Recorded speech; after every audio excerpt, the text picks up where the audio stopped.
Thank you. Please be seated. We always feel so refreshed after we hear the national anthem. And so we're going to move straight into our invocation, and I'm going to invite Mrs. Sonia Parchment, Senior Secretary in the Policy Planning and Development Division of the Ministry of Health and Wellness, to give the prayer.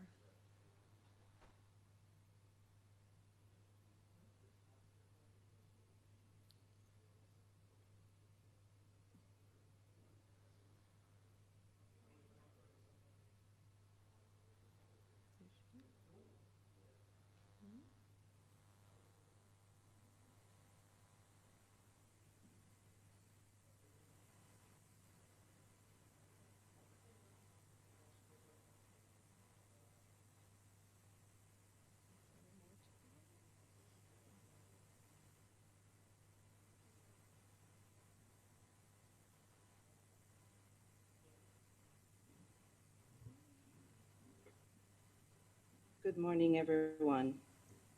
My name is Karen Samuels, and we're going to pray. Can everybody hear me? Our sovereign Lord and Savior, we thank you for today. Thank you for health, strength, and sound mind. God, we praise you that you woke us up this morning, a day like today where we have life. What a privilege it is to see another day. We thank you. God, right now we place this meeting of the 11th Annual National Health Research Conference in your hand. Thank you for guiding this meeting. We ask for a special blessing upon the program, the plans, the activities, the discussions. Bless this two-day conference, Lord, and thank you for everyone who are in the planning process. Lord, we continue to ask for wisdom, for your direction, especially at this time with the COVID pandemic. God, as the theme says, the COVID-19 experience, adjusting to the new normal. We lean on you, knowing that you know all things, that you're the all-wise, omniscient God, the omnipotent Father who is all-powerful, and the God who is omnipresent everywhere. And we believe that as we go on through this new norm, that we will adjust and adapt and learn from it. God, it isn't easy mentally, financially, and even health-wise, but we put our total trust in you. We ask for continued strength and sustenance as we go through this. We lift up all those who are affected, all countries, or healthcare workers who work so tirelessly. Give them sustenance, Lord. God, right now we thank you for the Minister of Health and Wellness, the Permanent Secretary, and all those who lead, who are in authority. God, give them divine wisdom. We hold on to the promise that you will never leave nor forsake us, and knowing that you are with us, and we know when you're with us that all shall be well. Continue to bless us, Lord. Bless this day and make this conference successful in every way possible. Guide and protect everyone, we pray this in no other name but the name of Jesus Christ, our Lord. Amen. Amen. So again, I want to thank everybody for being present. I want to welcome you. This is a very, very important event in the Ministry of Health and Wellness calendar. Now in its 11th year, and for the first time being held virtually, the conference continues to provide a platform for hundreds of participants to benefit from outstanding research in various areas related to health and wellness. These presentations have far-reaching impact as Jamaica's health system becomes more responsive to the needs of the population based on its health profile and determinants that are recognized from work carried out by our own local researchers. We are confronted with new and emerging diseases to which our cadre of health professionals must respond in a timely and efficient manner in order to safeguard the health of the population. Collecting and analyzing data that is representative of our population paves the way forward towards relevant and effective policies. This year's conference theme, the COVID-19 experience, adjusting to the new normal, is of course tied to our present situation, where for the past 9 months, Jamaica and countries across the world have had to change how we live and how we do business, with many more how we live and how we do business as we face this ongoing public health challenge. COVID-19 has taught us many lessons, and we have many more to learn as we analyze the data that is there for now and for the future. The COVID-19 experience has again highlighted the important role that health plays in every facet of the society. We dare to say that health is a foundation of any society. As penned by Winston Churchill, who once said, "Healthy citizens are the greatest asset that any country could have." The documentation of this period in history, the analysis of our public health responses and the outcomes, the effect of the disease on our population, and the impact of our clinical management are only some of the areas that will form rich ground for research now and in the future. I am confident that this 11th staging of the National Health Research Conference will be a success, and that the presentations on interventions will inform our best practices. I want to congratulate the organizing team that despite all that we are going through, and this team in particular is critical to the work that we are doing in terms of analyzing the data and our day-to-day response on the ground for COVID-19. So it is truly a Herculean effort that they have put in, and I must congratulate them and recognize this tremendous amount of work for what I know is going to be a great conference, and of course what promises to be another great year for research. Thank you. Now move on to the other greetings that are going to come from some of our very important stakeholders. And I am going to list the order in which we're going to have these greetings, and I'm going to ask the persons just to come on one after the other. So first I will have Dr. Bernadette Theodore Gandhi, representing PAHO WHO. Dr. Gandhi is our country representative, and just want to say again, recognize the work of PAHO in supporting us in our response to COVID. This will be followed by Dr. Joy St. John, who is the Executive Director of CARFA. Again, CARFA has helped us so much and provided so much support, not just for Jamaica, but for all the countries of the Caribbean and the CARICOM region. And this will be followed by Dr. Veruj Dede, the Director of the Caribbean Regional Office of the CDC. And also CDC continues to play a very important part in offering tremendous assistance and boosting our capacity to respond to COVID. So in that order, Dr. Gandhi, Dr. St. John, and Dr. Dede, they will bring their greetings. Thank you. Good morning. I hope everyone can hear me. Well, this is not Dr. Gandhi. My name is Audrey Morris, and I'm representing Dr. Gandhi. I'm pleased to bring you greetings this morning on her behalf. So, Madam Chairperson, Dr. Bisisa McKenzie, Honorable Minister of Health, Dr. Tufton, Dr. Varu Dede, Director of CDC, Dr. Joy St. John, Executive Director of CARFA, other distinguished guests and participants in Jamaica and elsewhere. The Pan American Health Organization congratulates Jamaica's Ministry of Health and Wellness and all stakeholders on this 11th staging of the annual National Health Research Conference.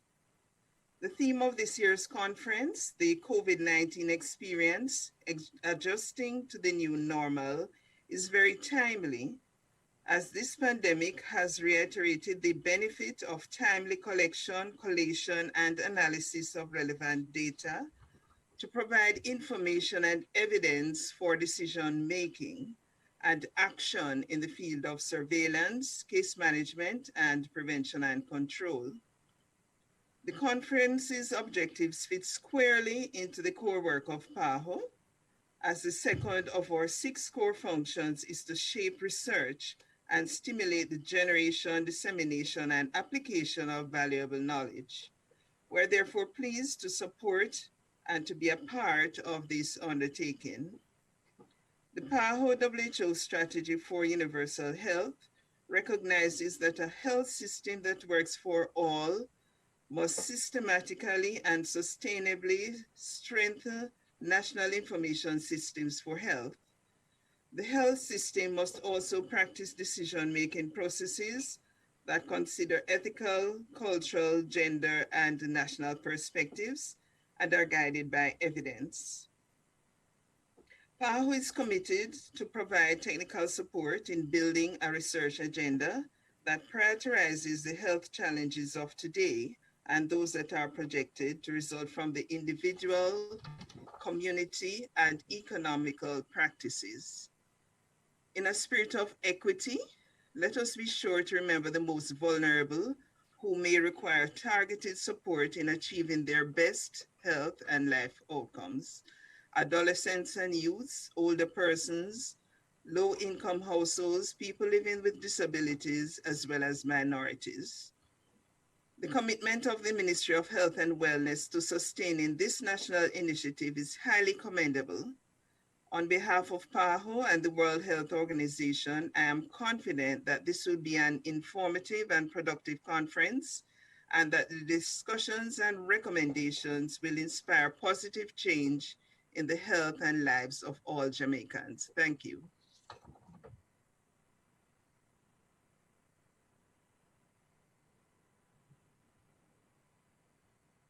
So thank you very much, Madam Chair, CMO Dr. Jacqueline Bissessor-McKenzie, Dr. the Honorable Christopher Tufton, Minister of Health and Wellness.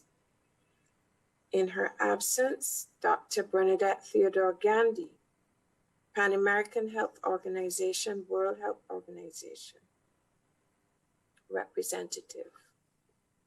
In Jamaica, Dr. Varu Dede, Director, Caribbean Regional Office, Centers for Disease Control and Prevention, CDC. Ms. Karen Samuels, Administrator, Financial Management Division, Spiritual Wellness Committee, Ministry of Health and Wellness, and thank you for that prayer. Other ministry officials, delegates, greetings. I am honored to have been asked to bring greetings on behalf of the Caribbean Public Health Agency. CARFA is very proud to have collaborated with the Jamaica Ministry of Health and Wellness in the development of the National Health Research Conference since the inception. And we are even prouder of the way this conference has developed, with a 7-fold increase in attendance in the intervening years. 2020 has been all about big paradigm shifts in the world order, in the mundane ways of living, in the ease of conducting economic activity. But the biggest paradigm shift has been the growing realization that every action has to be taken with a public health protocol in mind to protect the health of oneself and others. Life on planet Earth has focused on how to make things easier to make money or have fun. COVID-19 made the world stop and revolve around health. This is a critical juncture for public health. The role and value of public health professionals are being highlighted in every walk of life. So, I applaud the topic of this conference for its relevance and applicability, and for its recognition of an amazing body of work in this small corner of the world by the public health teams all across the CARICOM region. I really want to say thanks to all who serve in the health field. Many have given their lives and lost their health in the process around the world. Sadly, although our deaths are relatively few, we have lost colleagues in health too. I ask those gathered here to say a silent prayer for those we have lost and for the safety of those of us who remain. We have had many achievements as a region in our response to COVID-19, but these are not without challenges.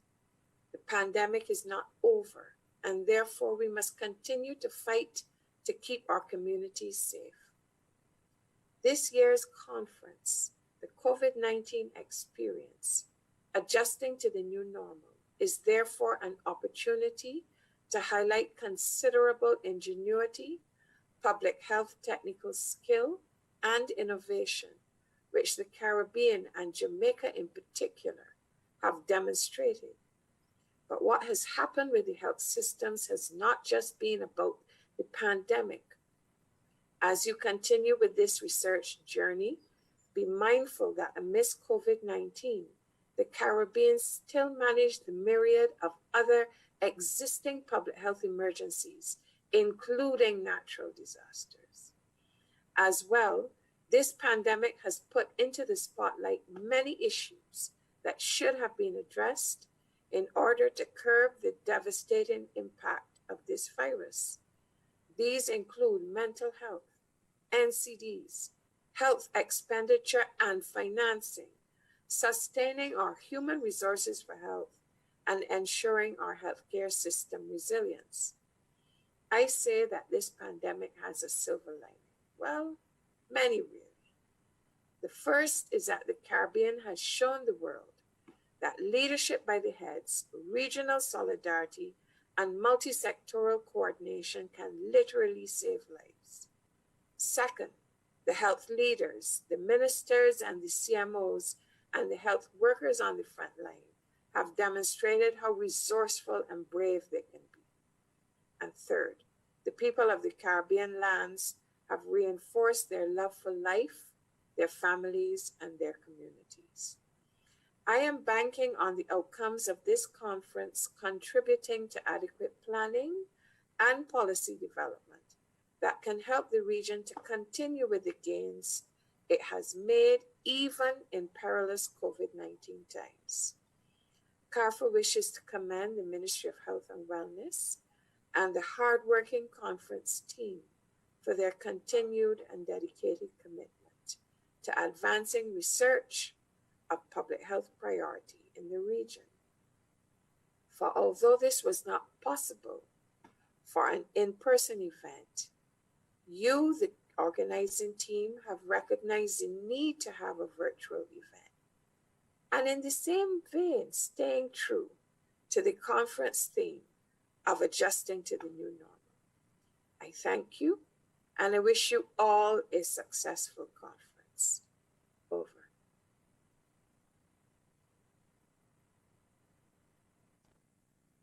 Thank you, Chief Medical Officer, Minister of Health and Wellness, Dr. Jacqueline Becerra-McKenzie, Chair of the conference, Honorable Minister of Health and Wellness, Dr. Christopher Tufton, Dr. Joy St. John, Executive Director, Caribbean Public Health Agency, Dr. Audrey Morris, Regional Advisor for PAHO, on behalf of PAHO representative in Jamaica, Dr. Gandhi, chairs of the various sessions, presenters, organizers of this conference, colleagues, good morning, everyone. It is my distinct honor and privilege to bring greetings and congratulate the Jamaican Minister of Health and Wellness on behalf of the U.S. Centers for Disease Control and Prevention, CDC, for organizing this 11th National Research Conference 2020. We first commend the ministry's efforts in combating and containing the pandemic in Jamaica. A great deal of lessons can be learned from the Jamaica experience. CDC has had a long-standing collaboration with the Ministry of Health and Wellness, starting from influenza to HIV to Zika to public health preparedness, and now COVID-19. This past October, CDC signed a cooperative agreement with the Ministry of Health and Wellness to support the ministry's efforts in addressing various public health needs. We have also supported PAHO with financial support to enhance Jamaica's national response to COVID-19. Now, the theme of this 11th National Health Research Conference, the COVID-19 experience adjusting to the new normal, is a reminder of the impact COVID-19 pandemic has had on the lives and the livelihoods of many around the globe, including right here in Jamaica. The conference will provide an opportunity for sharing and learning about how the government, the citizens, and all stakeholders have experienced and managed the pandemic. It also provides a platform to discuss successes, challenges, opportunities that are brought forth by this pandemic. There is much that we don't know about this novel coronavirus and the resulting COVID-19 disease. That is why research conferences like this one are so important for us to share new knowledge and disseminate findings on newly emerging and re-emerging diseases. The 4 research areas that will be discussed and covered during this conference are of critical importance. As a new disease, COVID-19 pandemic may be stressful for both children and adults, and so may the public health actions taken to combat it. People could be overwhelmed by what could happen, and it is important that stress is managed in a healthy way, which helps everyone cope and be resilient. The safety and well-being of healthcare workers and public health responders must remain at the forefront in the overall response to COVID-19 in any public health threat. Some steps employers can take to reduce workers' risk for exposure to SARS-CoV-2 include: 1, develop an infectious disease preparedness and response plan. Prepare to implement basic infection prevention measures. Develop policies and procedures for prompt identification and isolation of sick people, if appropriate, and develop and implement and communicate about workplace flexibilities and protections. And finally, implement workspace controls. The scale of the COVID-19 pandemic requires global partnership to identify and implement innovative technology solutions to ensure the most vulnerable among us have access to basic health services. The pandemic has also imposed on the global community to think and work differently and not business as usual. Surveillance around maternal health in the era of COVID-19 is key to understanding the impact of COVID-19 during pregnancy on both the mother and infant, and how to mitigate those impacts. We have recently learned of the negative impact the pandemic has had on routine immunization programs in parts of the world, and that will no doubt have negative consequences on people and governments. Yes, there is progress in COVID-19 therapeutics and vaccine, but this should not be and could not be a reason for complacency in the continued implementation of basic infection prevention control measures, wearing masks, hand washing, and physical distancing, etc. And finally, I would like to congratulate the organizers of the conference, and I look forward to learning about the work to be presented and discussed, and I wish everyone a great conference. Thank you.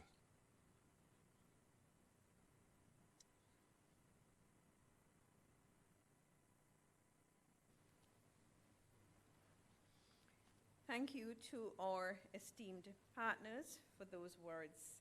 And again, just want to recognize the tremendous support that we have received from all these agencies in terms of our response to COVID and generally in the ministry's work. After the keynote, the feature address, we are going to have a break And during that break, we're going to have our feature entertainment, which will be the COVID-19 Jingle competition winner. And then this will be followed straight into the scientific session, the first scientific session, which will be chaired by Dr. Spence. We're going to have two scientific sessions today. First one will be health and wellness. The second one will be mental health. And the first will be chaired by Dr. Spence, our Director of Health Promotion and Protection. And the second will be chaired by Dr. Nadine Williams, our Director of Health Services Planning and Integration. So now we move into our feature address.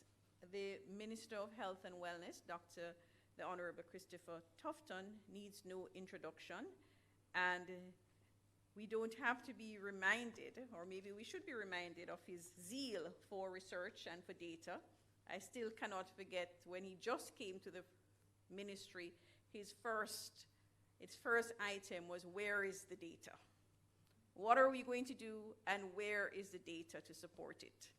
So, and he continues during his period here to stimulate the ministry and to provide the support for the ministry in carrying out important research. There have been several initiatives that he has started and have been working well to provide information for us and our important programs. So I'm going to welcome the minister to the podium now to give us the feature address.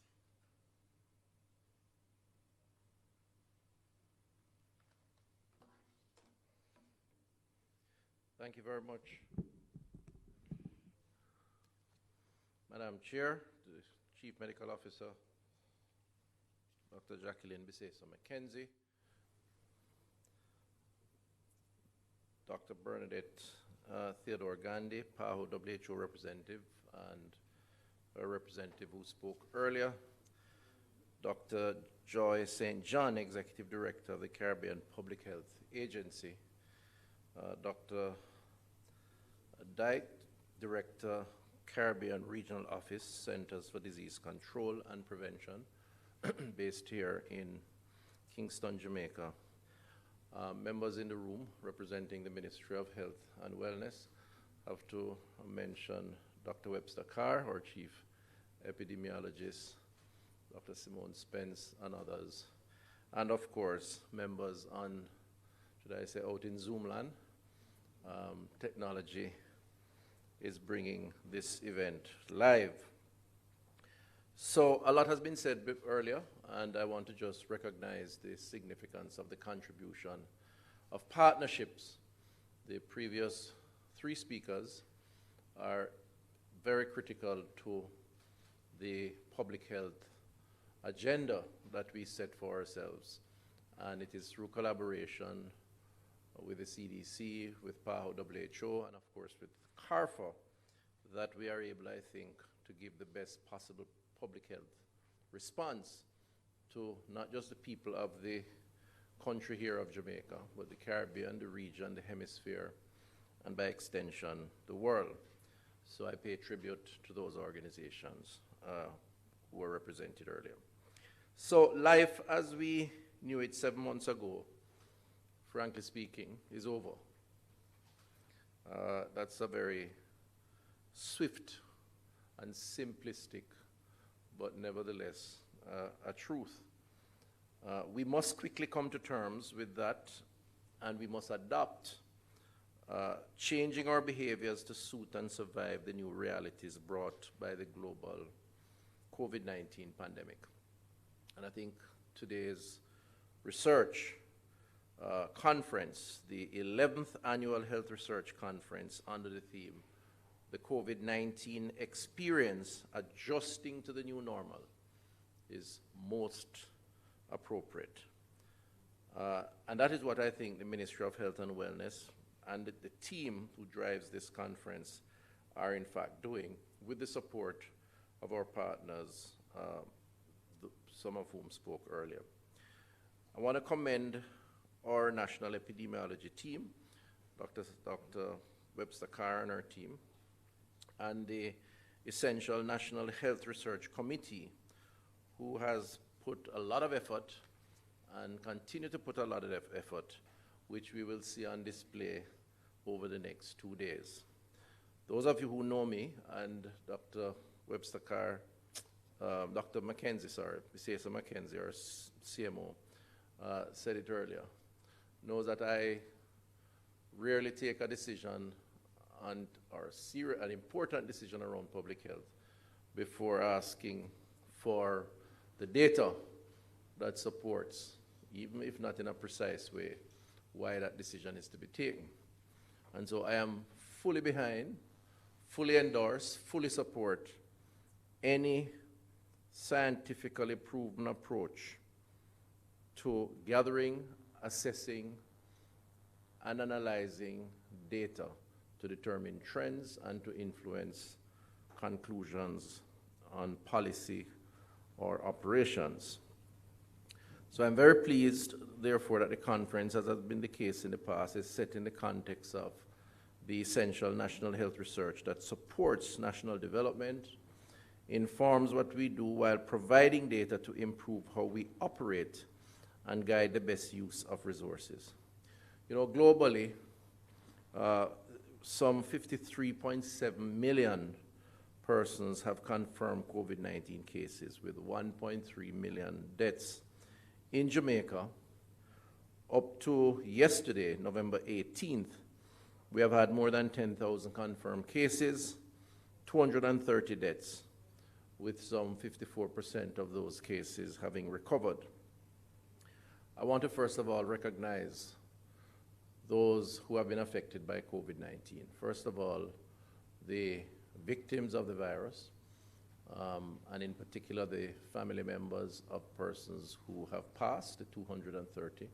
Express our condolences to those persons, but those who have had the experience of the virus and have recovered, and those who have been on the front line responding to this pandemic in a way that I believe should make us proud, because we have risen to the occasion.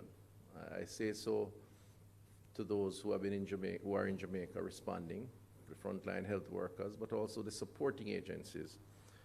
But indeed, I think the world, the region, has also adjusted to dealing with the threat of this virus. We need now, having gone this far, and are now seeing, I would say, some light at the end of the tunnel in terms of a likely vaccine, which will offer some long-term solution or resolution to the threat. But nevertheless, there are many lessons that we have learned, or we need to learn, and the world cannot be the same again, certainly as it relates to infection prevention and control, certainly as it relates to behavior within our natural environment, within our workspaces. And so we need to work to ensure that we maintain and improve performance and response. And in that regard, research represents the fundamental platform on which that sound decisions are going to be made. The most recent Jamaica Health and Lifestyle Survey reveals that 1 in 3 Jamaicans are hypertensive, 1 in 2 are overweight or obese, 1 in 8 had diabetes. Still, many were unaware of their condition and were engaging in behaviors likely to increase their risk of NCDs, including high consumption of sugar-sweetened beverages, low consumption of fruits and vegetables, and low physical activity. This poses a challenge on 2 fronts, and it's all connected, by the way. The COVID theme is connected to the NCD theme, because as you have seen, those are the persons who have been most affected. Firstly, we need to discuss the burden of chronic non-communicable diseases. This is being done by the ministry through a number of initiatives, including our Jamaica Moves program, which emphasizes physical activity, nutrition and routine health checks, as well as, well, importantly, knowing your health status.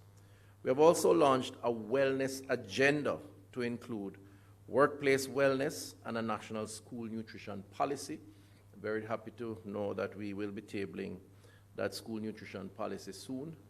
We are now past committee stage, going now to cabinet, And that nutrition policy will influence what we serve to our children within their school system, within the school environment. Also, the promotion of wellness events. You know, wellness to me is so important because it captures the prevention theme. It's a state of mind. And there are so many things that you can promote that influences the lifestyle, that de-stresses you and that puts you into a zone. In fact, the buzzwords now that are surrounding wellness are things like mindfulness. Spend a little time to meditate, to think about your day, to think about your state of mind, and find the opportunity to do things that stimulates and encourages a sense of well-being.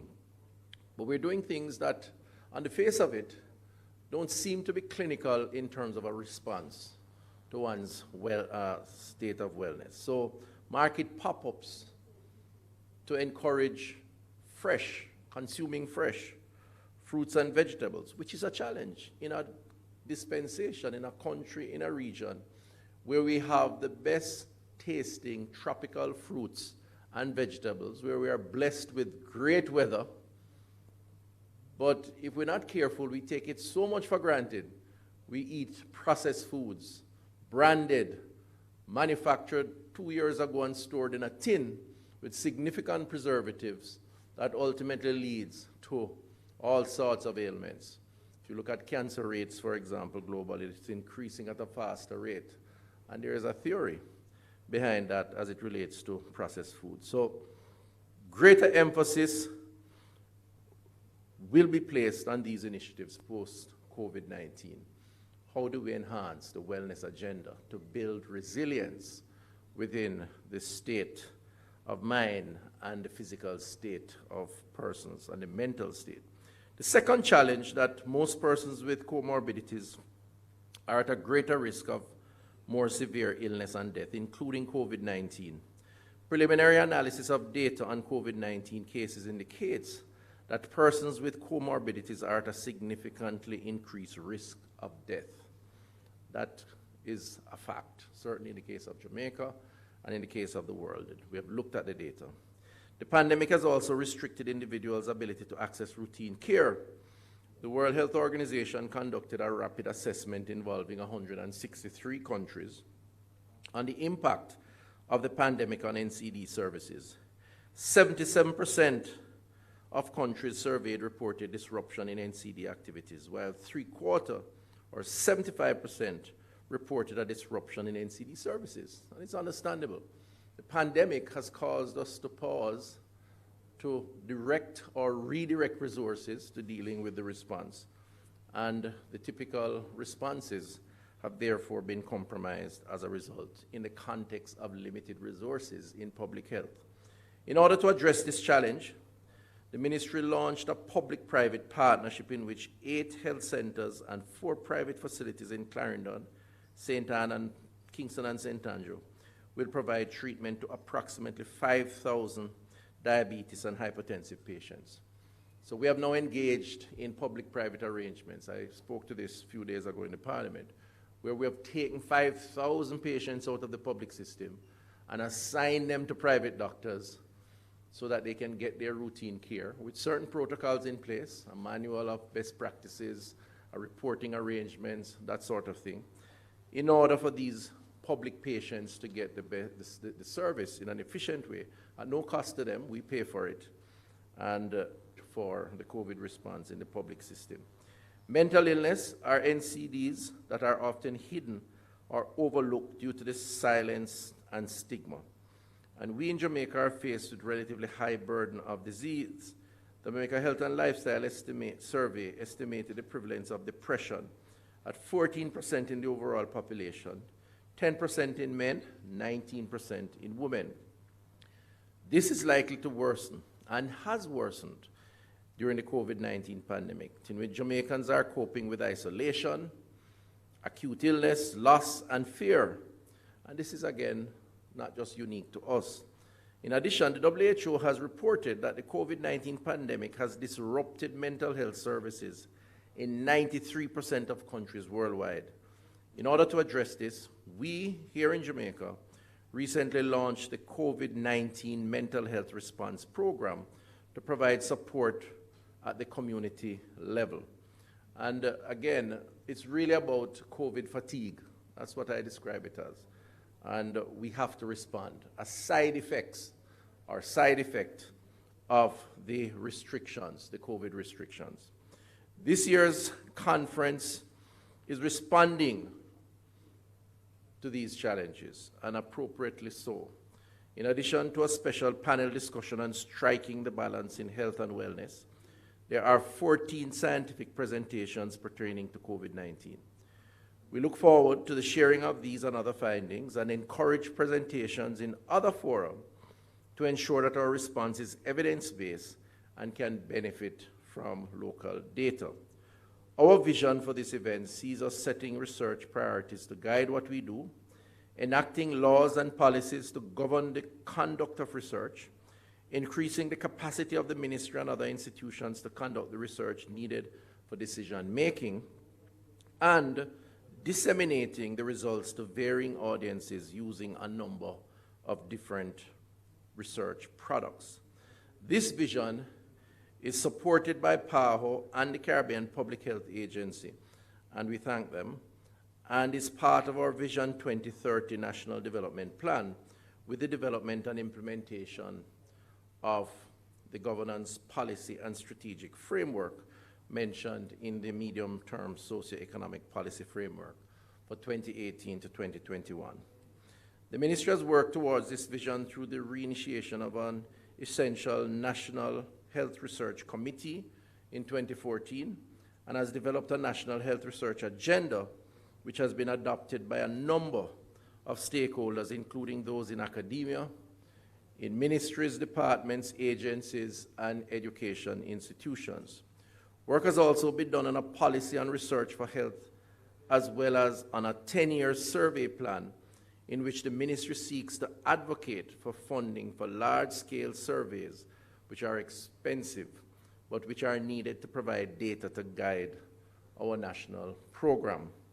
The ministry has also launched initiatives to support research covering our National Health Research Agenda, including a Research for Wellness Fund, financed by the National Health Fund to the tune of some 50 million Jamaican dollars annually to support evidence-based policy. And what we have done, basically, I announced this last year in my sectorial, we're setting aside monies as a routine each year, wellness fund, and we're inviting credible entities to apply based on a research agenda that we set that will address the challenges of the day in our country.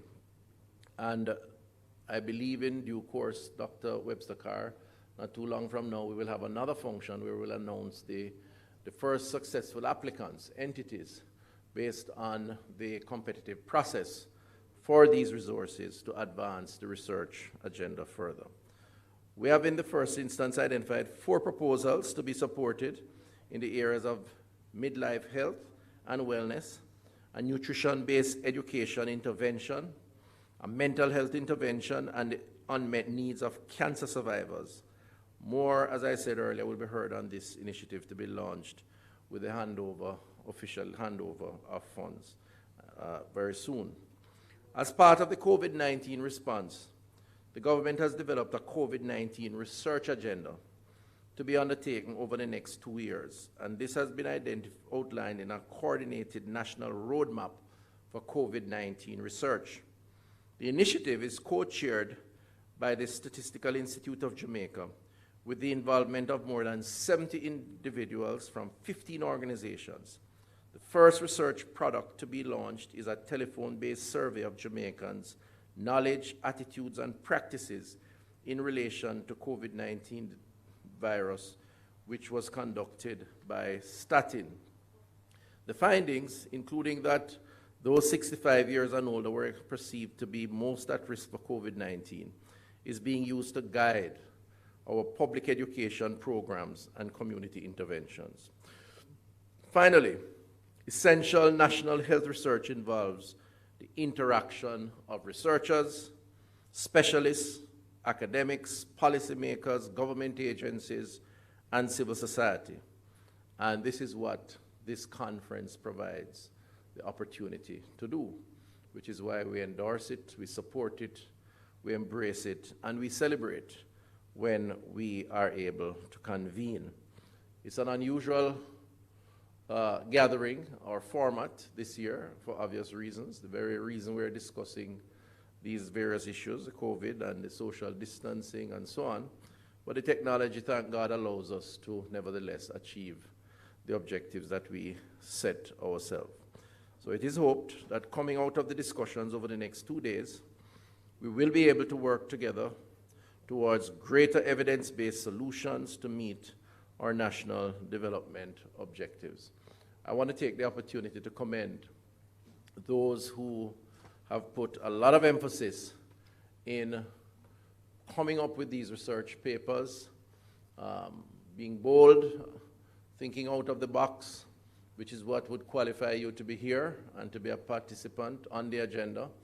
The world doesn't need routine thinking in these times. We run the risk of being trapped and remaining or considering ourselves to be hopeless if we think in the traditional way. Whatever we do in this time, there's one silver lining in COVID. It offers us an opportunity to challenge the status quo, to disrupt the routine, to think out of the box, and to take on what under normal circumstances we would consider to be tabooed or out of bounds. And frankly speaking, as an academic who taught at the university for a number of years, that's exactly what research is about. Turn it upside down. Be controversial. Nothing is wrong with that. Just manage the ethical component of it. You're not harming anybody, but you're saying it doesn't have to work that way. It can work another way. And even though you may meet resistance, the fact is, that is how great ideas are born, and that is how you change the world. And the world is looking for change now as it relates to public health based on this global pandemic. Thank you. And I won't be able to stay all day, but I look forward to getting all the research papers, Dr. Websakar, on a nice little technology storage.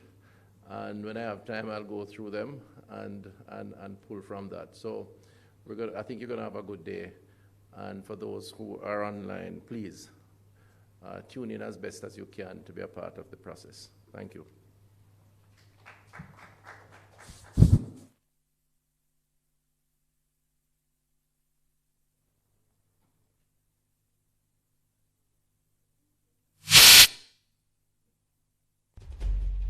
Hello? Hello? Hello? Yeah, you. Hold on, and a pandemic winner. You're now wearing a mask, you're now washing your hand, and you now keep the required 6 feet distancing from other people. And what could that really cause you? You need to stop it. That no mask, no wash, and no distance something there, nah keep. You know what keep? COVID-19. Yeah, it not gone nowhere. COVID-19, they are same way. So here what you are going to do for all of we. Wear your mask, wash or sanitize your hands pan a regular, and yeah, keep your distance, please, and thanks. Healthcare workers are working very hard to ensure lives are saved and people recover quickly from COVID-19. But their work is becoming harder because you're not wearing your mask, washing your hands with soap and water, or using hand sanitizer, and you are not maintaining physical distance. Let's limit the need for hospital beds and ventilators. Do the right thing. Cover your nose and mouth with a mask. Practice good hand hygiene and maintain a physical distance of 6 feet between you and others. COVID-19 is not over. Protect yourself while protecting others. A message from the Ministry of Health and Wellness. COVID-19 is still here. Always wear your mask correctly while in public places, covering your nose and mouth at all times. Masks should never be worn over the head, under your chin, below your nose, or hanging from your ears. Recovery from COVID-19 can take up to 60 days or more. The mask or the ventilator? You choose. A message from the Ministry of Health and Wellness.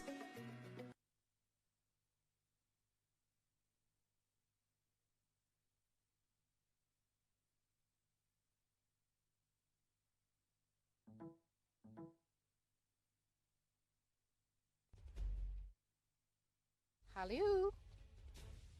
Hello? Yeah, you. Hold on, and a pandemic winner. You're now wearing a mask, you're now washing your hand, and you now keep the required 6 feet distancing from other people.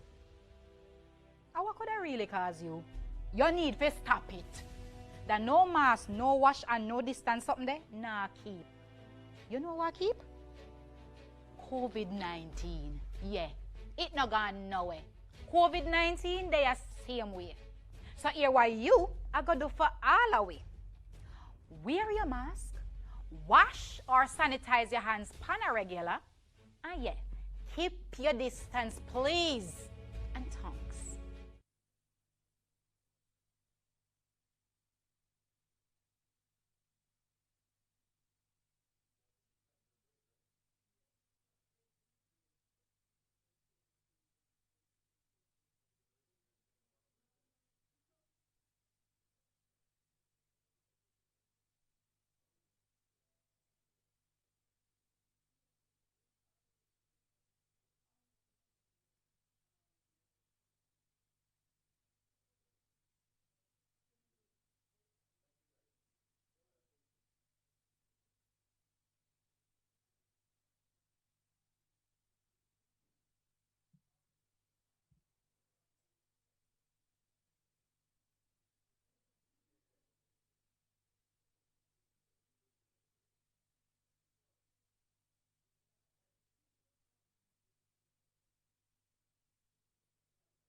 Morning, everyone. We're just going to take 5 minutes while we work out some technical difficulties, but we're not taking the full length of the breaks that would have been on the agenda.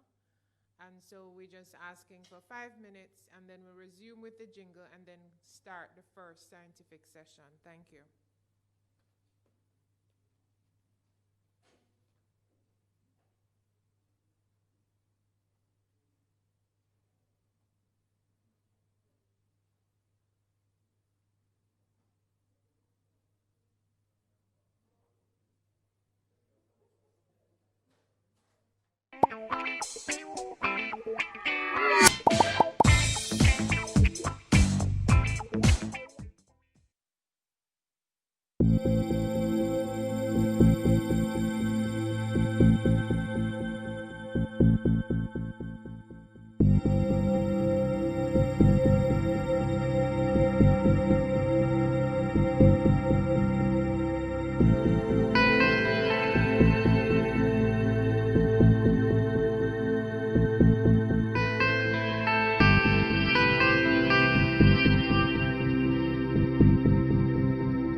Pink eye running belly, even flu. Germs can make them happen to you. Put germs and manners with these. Cover your mouth when you cough and sneeze. Always wash your hand with water and soap. Keep dirty hands from your eyes and your nose and your mouth. You don't want to be sick, take care. Practice every day, no germs around here. A message from the Ministry of Health.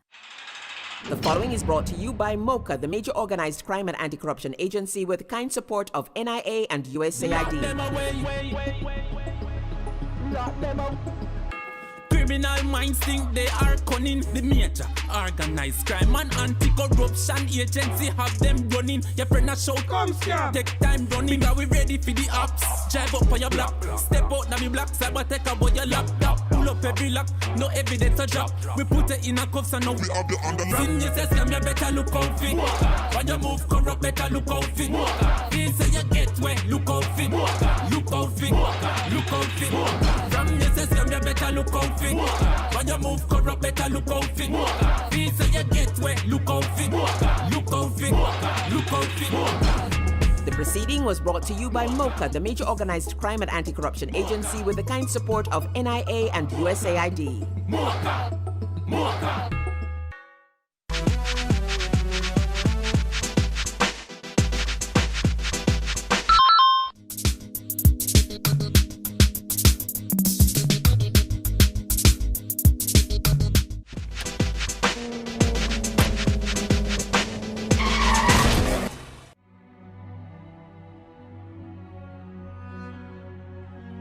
Give yourself a fighting chance. Wear an approved helmet. A message from the Road Safety Unit in the Ministry of Transport and Mining. As an inner city youth, I'm a duty to know the laws and my rights. These laws affect all our self-interest and safety. The law says throwing garbage in public places or on other premises without consent will lead to prosecution. I see it online. I know my laws and my rights. Do you? Know your laws. Know your rights. Respect you. Once you replace negative thoughts with positive ones, you'll start having positive results. Educate yourself. Want to learn how to use the internet to do everything from paying bills to earning an income online? Let the Digital Jampreneur Lizzie a Little show you how. That's the Digital Jampreneur Mondays, Tuesdays and Thursdays at 8 p.m. on PBCJ, the People's Station. The Digital Jampreneur is brought to you in partnership with Internet Income Jamaica. No one is immune to mental illness. Your age, race, gender, social class, or economic status is no match for addictive behaviors, anxiety or eating disorders, depression, or schizophrenia. What is having a good social support system. As the saying goes, in times of test, family is best. Unfortunately, many are denied the benefit of the support of family and friends because of stigma and an oppressive silence around mental illness. Let's put an end to the silence. Speak up. Speak now. End the stigma. Share your story. End the stigma. A message from the Ministry of Health and Wellness.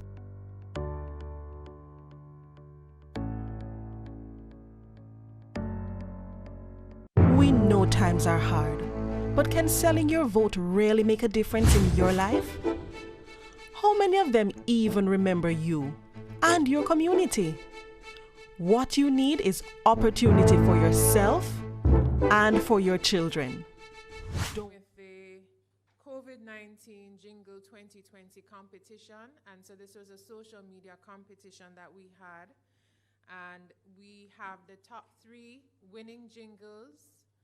And so we're going to now ask our team from JIS to go ahead and play those jingles for us.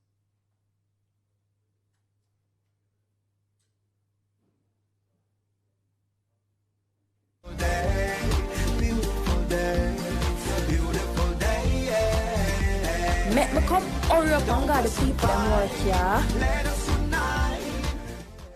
But Jesus, me nah my mask. Me nah mess up my nice match red lipstick. Girl, you idiot. Think of the consequences. Remember a public transportation you will take. What if somebody cough or sneeze? Plus, what if the person you're gonna sit beside has corona and you don't know? Girl, go put on your mask.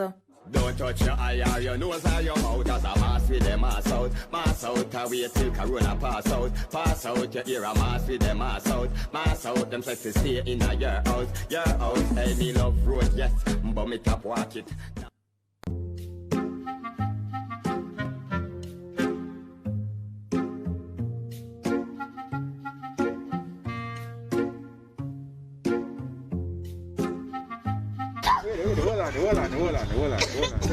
Hold on. Yeah, alright? Yes, sir. Why am I feeling alright? I want to come and see her sneeze and I come so close to me, brother. When we make her see me a sneeze, people can't sneeze again. And then your brother said COVID still a keep. And what is COVID done a long time and I don't want to hear where you there. Sir, allow me, huh? Wait. Let me show you, man. They talk about COVID done. Last thing me hear about dozen cases in a one day, brother. Me no hear nothing like that. You're not here, so you feel because you're not here about the case, and you're not see them in the studio about. No, man. You need to still wear your mask, sanitize your hand them, and observe social distancing. And you know, some of my mask though, me just don't wear it more while not coming up to the use feet. But since you educate me about them some here, but that's what I put the hand on. I can't afford to catch Corona and I tell like this. Thank you, sir.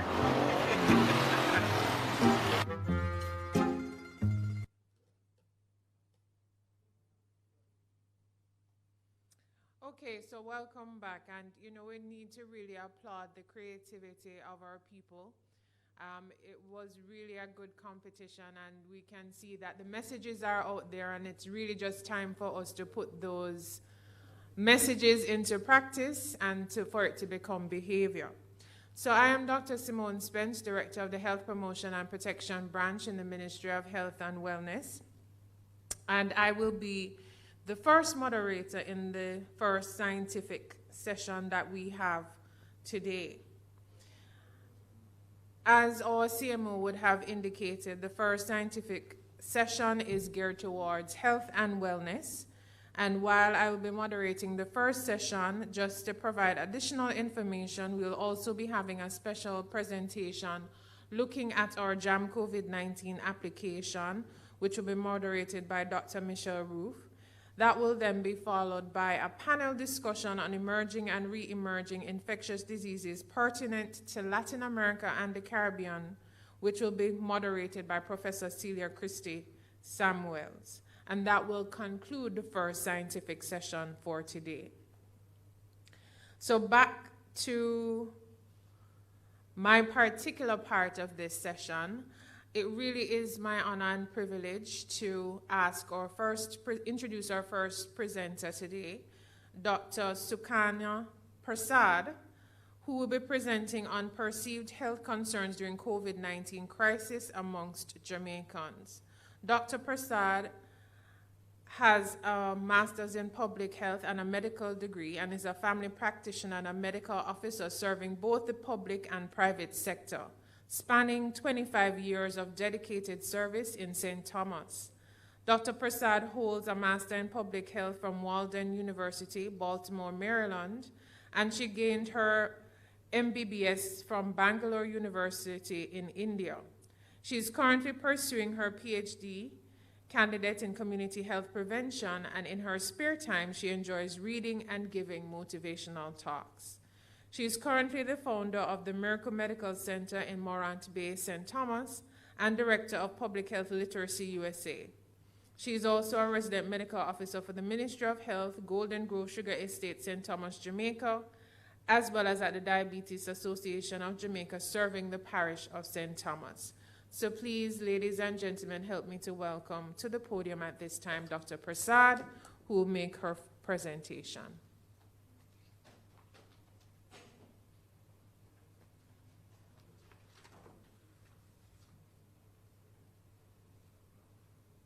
Good morning, everyone. Thank you, Dr. Spence, for that wonderful introduction. Thank you. I want to take this opportunity to thank Ministry of Health and Wellness, the NHRC unit, the Planning Committee, for having accepted my abstract. Thank you. and given me the opportunity to present at this podium this morning. I am, as Dr. Spence said, I'm Dr. Sukanya Prasad, co-founder of Public Health Literacy. And I want to also take this privilege and opportunity to thank Dr. Webster Carr and her team for having done a great work in the public health department in Jamaica. And I'm proud to be a part of this public health team. And when I look around and I see the data around, I am really elated to be a part of this. Thank you, Dr. Carr. And I'm also proud to be a part of the parish that Dr. Carr was so proud to mention that we did a great job. Thank you for that, Dr. Carr.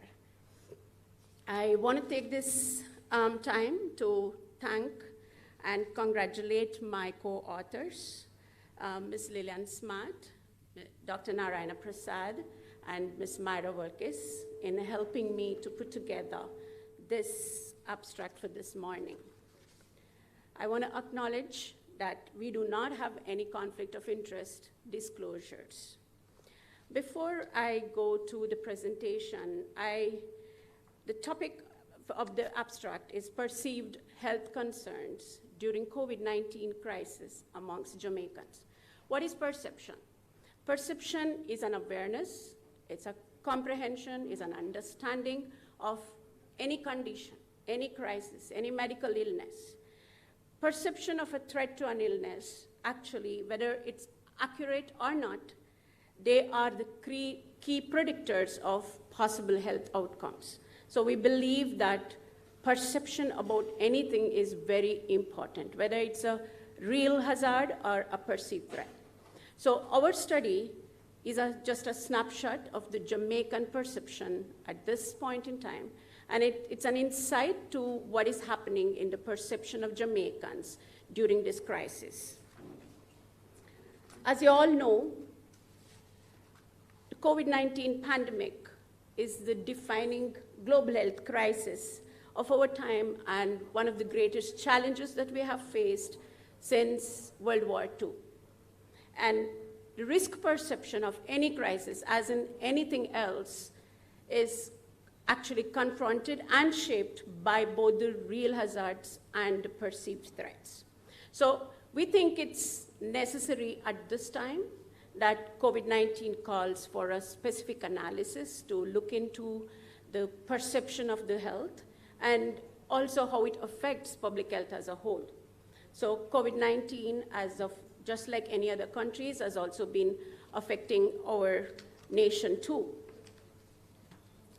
So what we did in this, to study the perceived health concerns, we used some methods here. We did a cross-sectional randomized online questionnaire survey during the month of August 2020. We emailed to 268 participants, and we got 34% response. That's 91 people responded. We analyzed the data that we got using the SPSS, the Statistical Package for Social Sciences. There were key things, key indicators that came out of this methods that we used. What we found out is that amongst our respondents, about 34% of the respondents, 78% of them were females. Only 22% were male. That asks you a question, is male was not really interested, or they were not interested in participating, or they're not really taken into the perception of the COVID-19. And we also noticed more than 70% of our participants were over 35 years of age. The most, among our respondents, more than half had a bachelor's degree and higher degrees, and less than 26% had a high school education or an associate degree. It was very surprising, even though we stand out in the community, we stand out in the world having controlled COVID-19 so well. Our country was actually divided when asked the question about how would you rate your country's preparedness to manage a crisis like COVID-19. So 52% of them believed that we were not really prepared for a crisis such as COVID-19. A question was asked about what was your biggest concern during the COVID-19 crisis. Remember, this was the month of August 2020. And the questions that were asked was about personal health, family health, social health, and economy. What stood out in this is they were concerned about the family health and the economic hardships at this time of the COVID crisis. That was their biggest concern. But continued to the question, what would they consider is their concern in their personal health? What stood out is the physical health and mental health. And I'm sure, having been a part of this team and having gone through COVID crisis in this time, we at some point in time, we all have gone through the mental stress. And having been a physician around, having worked in the public sector people, the mental health burdening crisis, have seen it firsthand. So there were major people were worried about the physical health, and there was also a biggest concern about the mental health. When it came to the health of the loved ones, the concern of it was also physical health and mental health, but social health and emotional health almost equaled off, about 14 to 15%.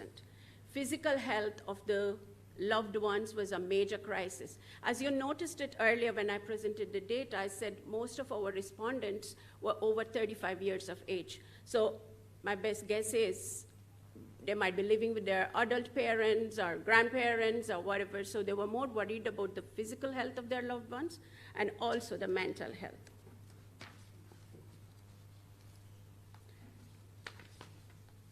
The question was asked, yes, we are facing the biggest challenge right now of COVID-19 crisis. Everywhere you look around is always COVID-19 crisis.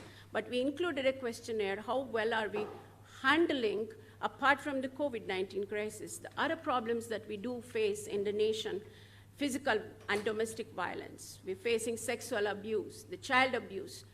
More than half of our respondents said we are not handling these issues well at this time.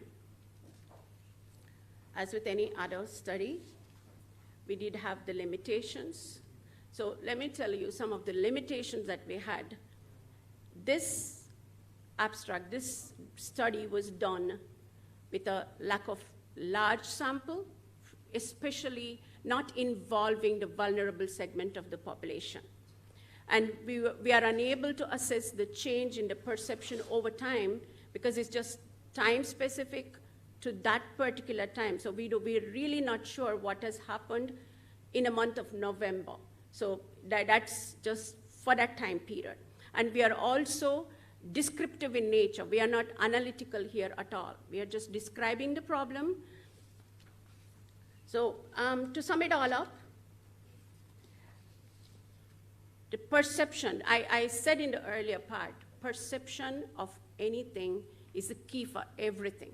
It determines how the health outcomes is gonna be. So we are saying, after having seen all this data, threats affects how we respond and how we understand our situation, whether it's real hazards or the perceived threats.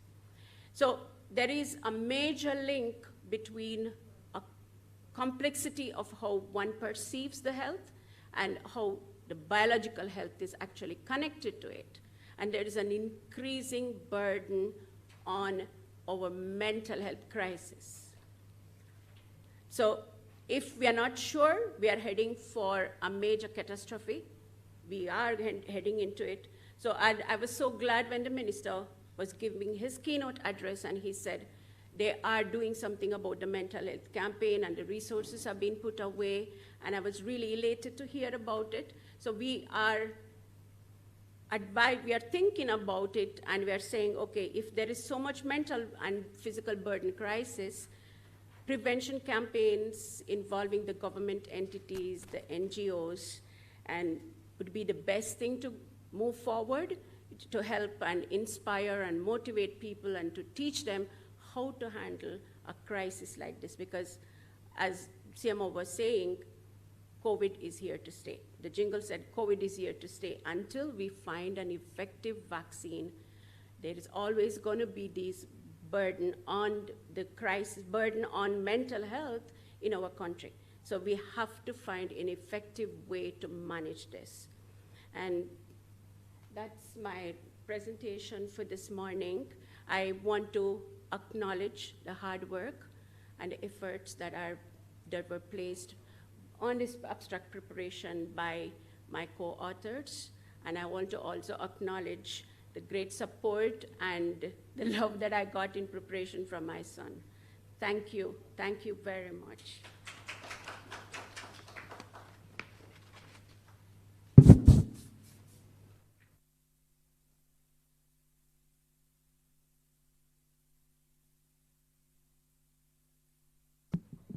Thank you. Wow. Thank you so much, Dr. Prasad, for that presentation. And just for us to note that we will have questions and answer session after the second oral presentation. And so persons can type into the chat, which is being monitored. So especially after the first presentation, if there are any questions that you want to ask, please go ahead and type it into the chat, which is being monitored, and then they'll be read during the question and answer session.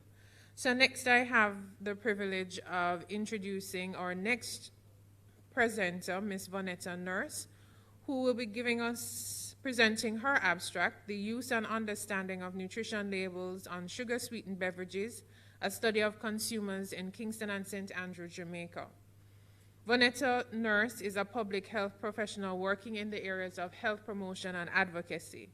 She has a Master of Public Health specializing in health education promotion and a Bachelor of Science in Food Chemistry from the University of the West Indies, Mona campus, and is currently pursuing a Master of Science in Public Health Nutrition at the University of Technology, Jamaica. She is currently the Advocacy Officer for the Global Health Advocacy Project at the Heart Foundation of Jamaica and has significant professional experience in food safety, quality management, health-related standards development, health education, promotion, and advocacy in the Caribbean. She also has professional experience in food safety and quality management in Ontario, Canada. So please help me to welcome Ms. Vonetta Nurse as she presents on her study.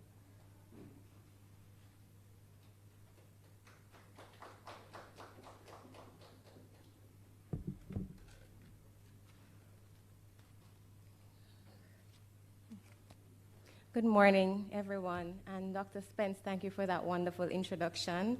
Let me first thank the Ministry of Health and the National Health Research Conference for accepting my abstract and allowing me the honor of presenting this morning.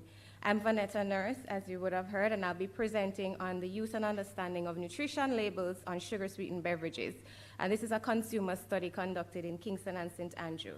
This study was conducted in partial fulfillment of the Master of Public Health degree at the University of the West Indies, Mona. So I'd first like to start with declaring that there was no conflict of interest in relation to this study and all ethical protocols were adhered to. So for the purposes of this study, I will define a nutrition label, and that is really the sample that's on the right of your screen. The description intended to inform the consumer of nutritional properties on food. Sugar-sweetened beverages for this study relates to consume prepackaged water-based non-alcoholic products and including but not limited to fruit drinks, soft drinks, sports drinks, vitamin water, and energy drinks. So the study was conducted against the background of an increase in overweight and obesity and diet-related non-communicable diseases in Jamaica. The Jamaica Health and Lifestyle Survey, the most recent one, would have elucidated to the fact that 54% of Jamaicans are overweight or obese.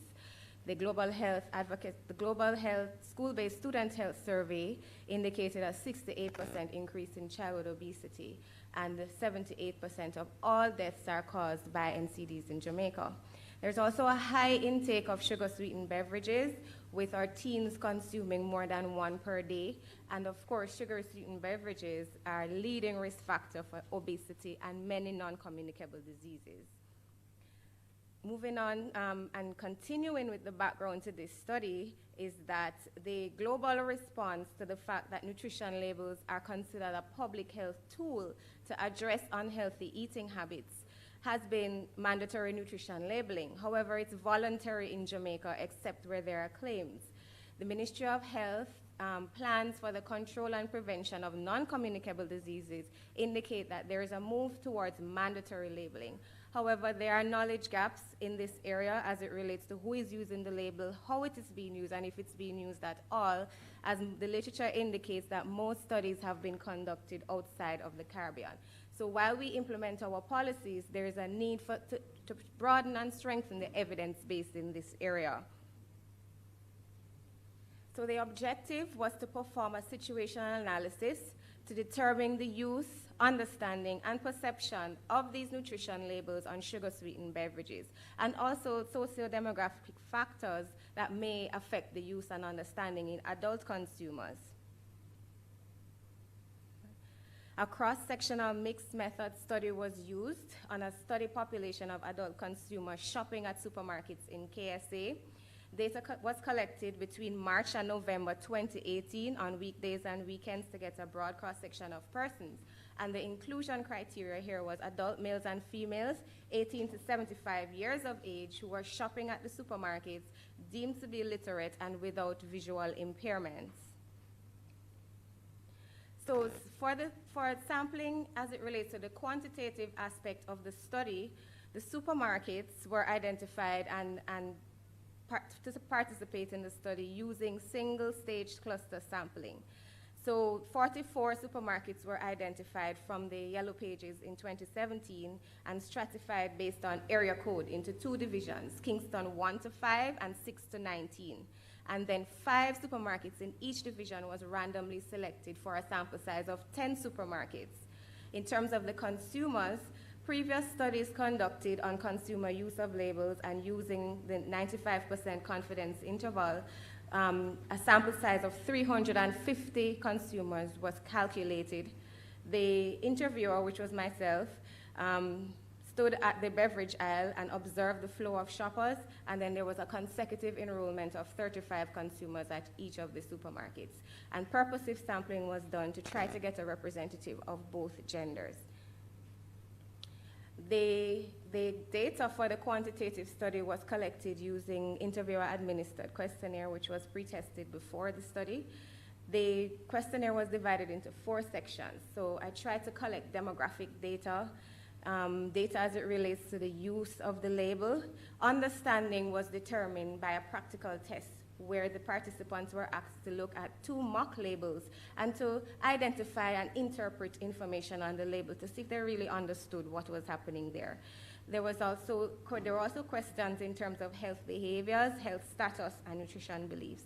The data was analyzed using SPSS version 2, and summary statistics were done, as well as logistic regression to identify significant predictors of nutrition label use and understanding.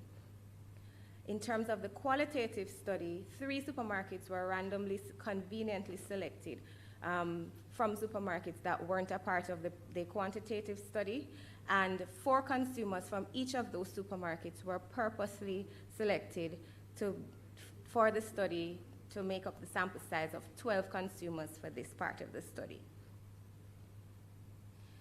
The qualitative data was collected using face-to-face, semi-structured, in-depth interviews, and which were recorded and lasted for anywhere between 30 to 45 minutes.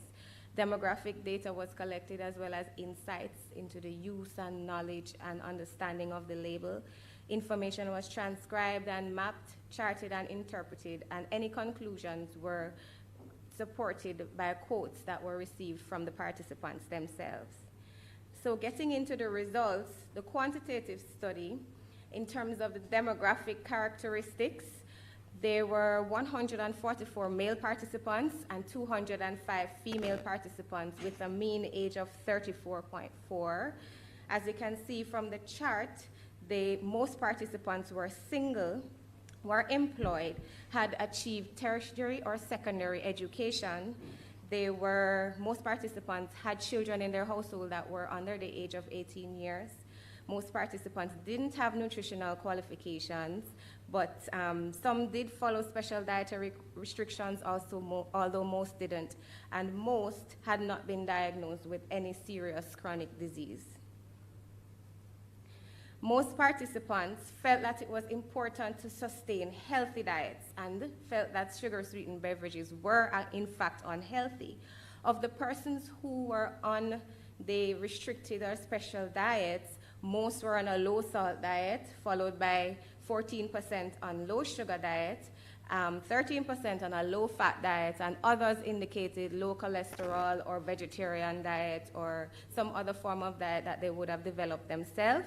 Of those diagnosed with non-communicable diseases or any other health condition, 8% were diagnosed with hypertension, 2.3 diabetes, and you had 5.5 other, which was really high cholesterol and asthmatic conditions or respiratory conditions.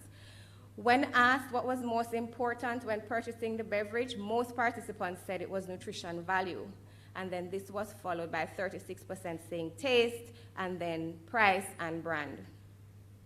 So the key major findings here from the quantitative study are that 65% read the label when purchasing these beverages. However, only 24% were considered to be competent and could understand and interpret the information on the label. Almost half of the participants felt that the label was inaccurate. 71% said they changed their mind about buying this product after reading the label, and almost 2/3 thought it took too much time to read the nutrition label, and this is significant. Significant predictors of label reading is gender, employed persons, and persons with more than 3 children under 18 in the home. And these groups were 3 times more likely to read the label. Nutrition qualifications, the small amount of persons who actually had that were 2 times more likely to read the label. In terms of significant predictors of understanding the label, again, gender, females were 2 times more likely to understand, and persons below the age of 30, 3 times more likely, and those with tertiary education, 2 times more likely to understand. Notably, there was no significant relationship between understanding the label and actually using the label.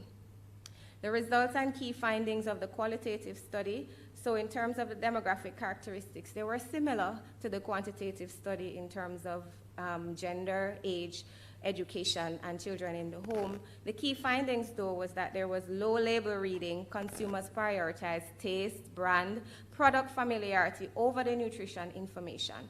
There were positive attitudes towards the nutrition label. However, similar to the quantitative study, there were difficulties in understanding and interpreting the label. Some of the insights from the qualitative study, these are the quotes. So the major reason for purchasing would be taste. So one person said, so it would be the taste. In fact, it has a little sweetness and a little refreshing side, so that would be my go-to.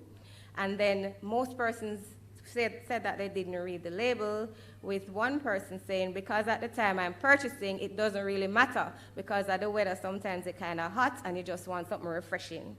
And then labels were mostly clear. This was person said so, but one person said it's a bit difficult because I don't understand the percentages and I think it's too small and confusing. And though most persons said it was clear, when they were asked to interpret the information, most people couldn't interpret the basic information on the label.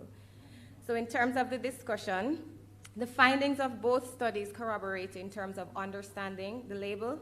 They were also similar to studies conducted in terms of limited understanding, demographic differences in understanding, and demographic differences in use of the label. Females, for example, may be more exposed to health education because we have greater health-seeking behavior, so which may explain why we would use the label more. Consumers with larger families use the label more, and this may be explained by cautious behaviors when you're buying for persons or loved ones, you tend to have a bit more caution in your choices. And the positive attitudes towards the nutrition label and just general awareness may be as a result of the heightened awareness of the country from existing and ongoing health campaigns. So in conclusion, respondents read the labels but don't necessarily understand them. Some recommendations coming out of the study to ensure that the label delivers its intended benefits are targeted health education, cognizant of demographic factors such as gender and age. Policy change is necessary. We need mandatory nutrition labeling, but must be complemented with education as well as testing capacity, which would improve the accuracy and the confidence in the nutrition label, and further research to broaden the group of persons who are included here, including rural and even younger persons, adolescents, etc. The limitations of this study are that convenient and non-random sampling was used, and it was limited to Kingston and St. Andrew. So this precludes a generalization to the general Jamaican population. However, it does address knowledge gaps and adds to the body of evidence and new insights into nutrition labeling use in Jamaica. The mixed method provided for the use of qualitative and quantitative data, which added to the validity. Larger sample size meant a smaller margin of error, and it was conducted at the point of purchase, which allowed me to capture accurate and clear insights of the consumers at that point. I would like to close with the acknowledgement of faculty members in the Department of Community Health and Psychiatry, in particular Dr. Kenneth James and Professor Maria Jackson, without whose guidance and encouragement this study may not have been concluded. My family members, Dad Elvis Nurse, Sister Kimberly Nurse, and my life partner Miguel Julian, who contributed in ways that I cannot count, and to my beautiful, wonderful daughter Naomi Sarai, to whom this study is dedicated. Thank you very much for your attention.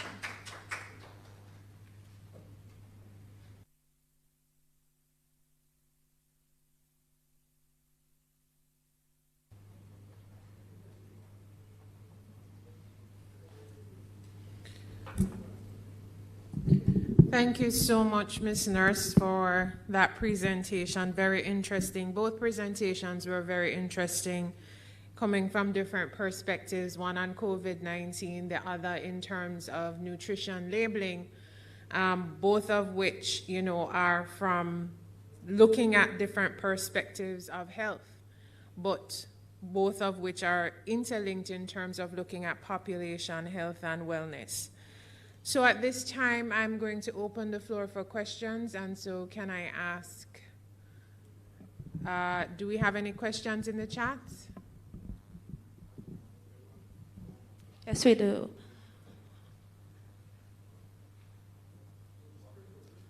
Okay. So from C. Mill, she's asking, what is the main public health issue in Jamaica? And that question is directed towards? It was the first question from the very first presentation. Okay. No, it was Dr. Tufton, sorry. So that is a little difficult to answer. And so, Dr. Webster-Carr, do you want? Right. So we'll move on to questions relevant to the presentations. Okay, so to Dr. Prasad, was the sample taken only from persons living in St. Thomas?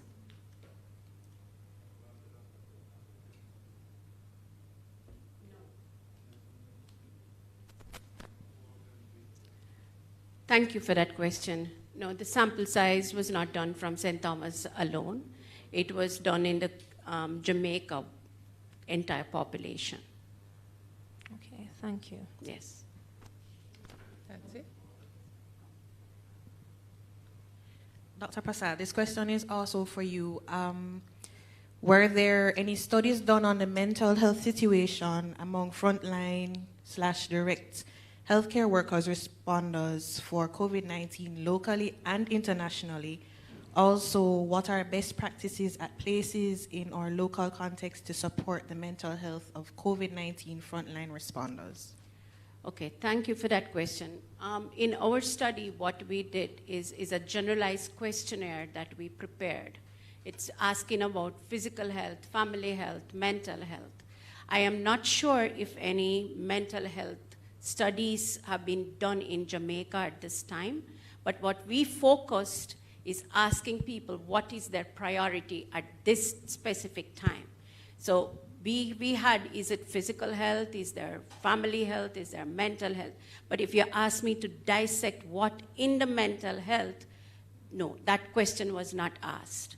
It was just basically basic questions were asked for this. So I'm not sure about any other studies being done in Jamaica at this time. And I also would love to know if there are any studies being done now, you know.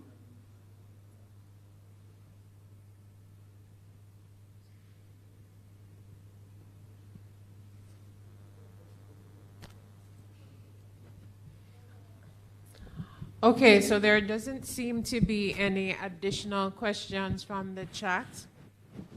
And so at this point in time, are there any questions from persons in the room? Just checking once, twice, 3 times. All right, so that therefore would conclude this first segment in terms of the health and wellness part of the scientific session number 1. And so I really, again, would like to thank both Dr. Prasad as well as Ms. Nurse for their presentations. Very interesting information indeed, and certainly information that we can build on so that we can look at the policy level at possible interventions to support and continue to support the health of our population. Thank you very much, ladies and gentlemen here, as well as those who have joined us virtually. It really has been my distinct pleasure to host this first scientific session, although a little different feeling. You know, the vibe in the room and so on is not as nice as when we had it at Jamaica Conference Center and the buzz. And I'm sure that is also contributing to the lack of questions, but you know, we are learning to adapt. Oh, I should also indicate that there are posters online to be viewed, and so persons can also view those posters online as well as even in between the oral presentations. I think we are going to go to break at this point in time, and then after break we'll resume with Dr. Michelle Roof, who will be looking at the JAM COVID-19 application with the person who created the application for the Ministry of Health and Wellness Jamaica. So thank you again, ladies and gentlemen, and we look forward to your continued engagement throughout the rest of today as well as into tomorrow. Thank you again.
In Jamaica, there needs to be one law for all. Every member of this society, regardless of profession, finances, or the area you live in. I have some bad news. The company didn't get the contract? The money they paid us for it has gotten out. Are you serious? I'm afraid so, and I understand that there are going to be corruption charges. Minister, please come with us, sir. Breaking news. A senior politician and senior civil servant have been charged for corruption. Thank God not all of them stay so. Build integrity. One law for all. A message from NIA. We know times are hard, but can selling your vote really make a difference in your life? How many of them even remember you and your community? What you need is opportunity for yourself and for your children. Sell your vote. It is illegal. Respect your vote. Vote for opportunity. A message from USAID Comet 2, NIA, and partners.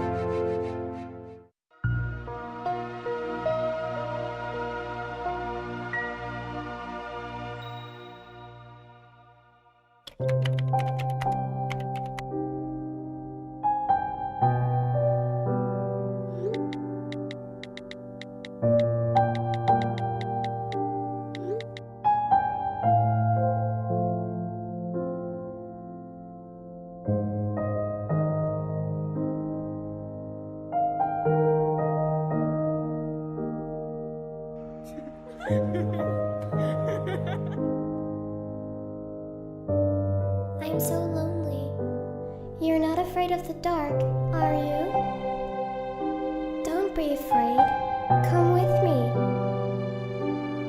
Please, no! Oh my God, please, no!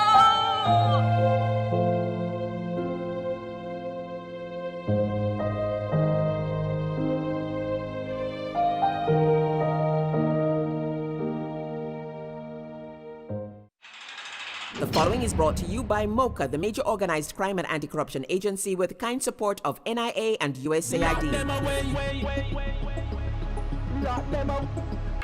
Criminal minds think they are cunning. The major organized crime and anti-corruption agency have them running. Your friend a shout, come scam. Take time running. Because we ready for the ops. Drive up on your block. Step out now the block. Cyber take about your laptop. Pull up every lock. No evidence to drop. We put it in a cuffs and now we have the underlap. Sin you say scam, you better look out for. When you move corrupt, better look out for. Feel say you get wet, look out for. Look out for. Look out for. From you say scam, you better look out for. When you move corrupt, better look out for. Feel say you get wet, look out for. Look out for. Look out for.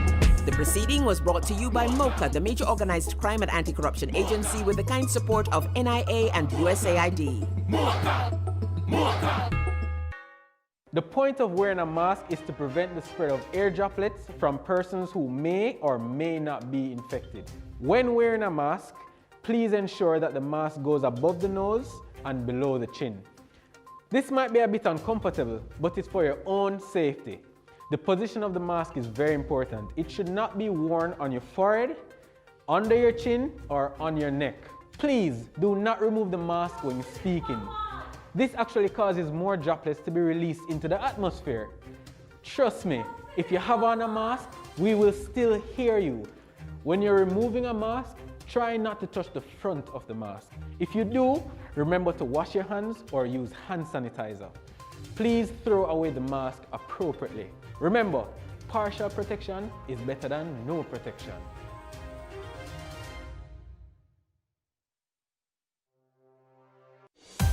Jamaica, home of the resilient, passionate and hard-working. A people and a nation who have achieved and defied all odds, working to keep their economy growing, their country thriving, from investments made in innovative opportunities and exports demanded globally. We have a vision, now within our grasp, where Jamaica becomes the place of choice to live, work, raise families, and do business. We will not let go of this vision. We will grow. we will overcome these challenging times and look to the future with hope and positivity. These are special times. The world as we know it has changed, but home will always be in our hearts. And in Jamaica, you can always find a home. Think you know Jamaica? Look again. You will be surprised.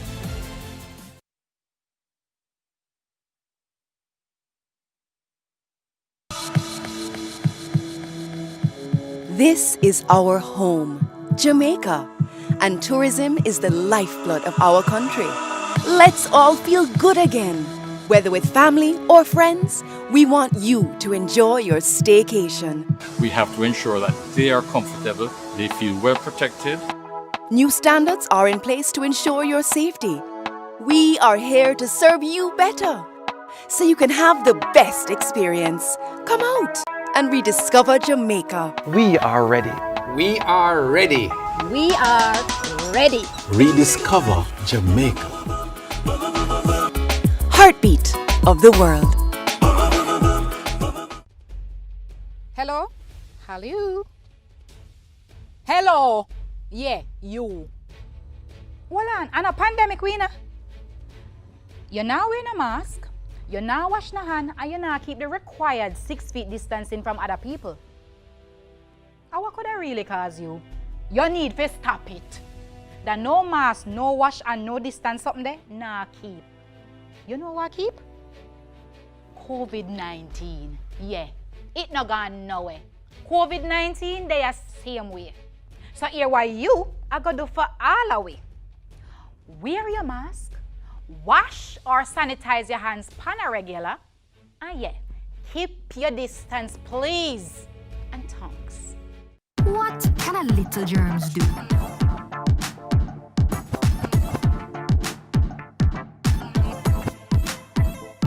Pink eye running, belly even flu. Germs can make them happen to you.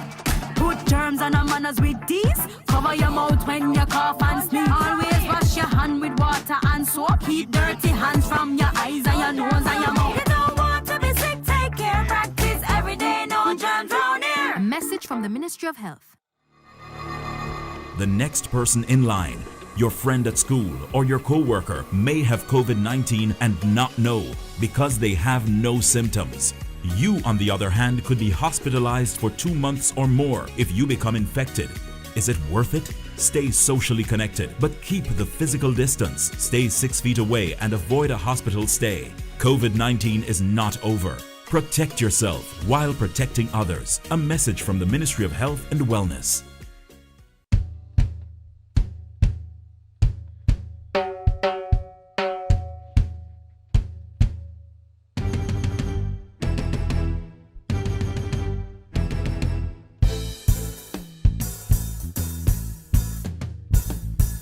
Take it down.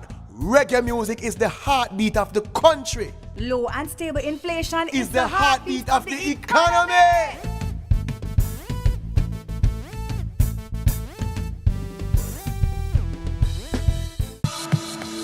This is what you've been waiting for. A chance to change your point of view and take the break you deserve at Jamaica's resorts and attractions. When you can open your door to the seaside instead of just outside. Where you can change your mask and take a plunge. Sunshine smiling warm up inside your heart. Feeling of pure love. Oh, Jamaican heartbeat.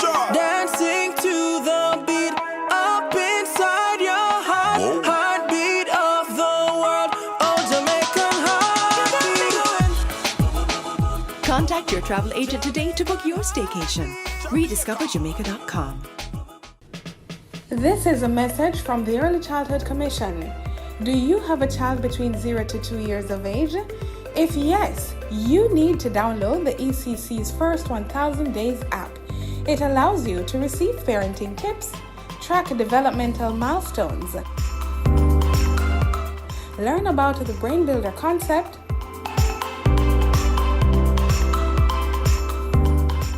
receive relevant articles and research, plus interactive content. The First 1000 Days app Now available for download on the Google Play Store and the Apple App Store. Reduce your risk of viral illnesses like the flu and coronavirus. Wash your hands frequently with soap and water. Cover your nose and mouth when coughing with a tissue and dispose of it. Avoid close contact with anyone with the cold or flu-like symptoms. If you think you've been exposed to COVID-19, stay home. Self-isolate immediately and call 888-1-LOVE. That's 888-663-5683. A message from the Ministry of Health and Wellness.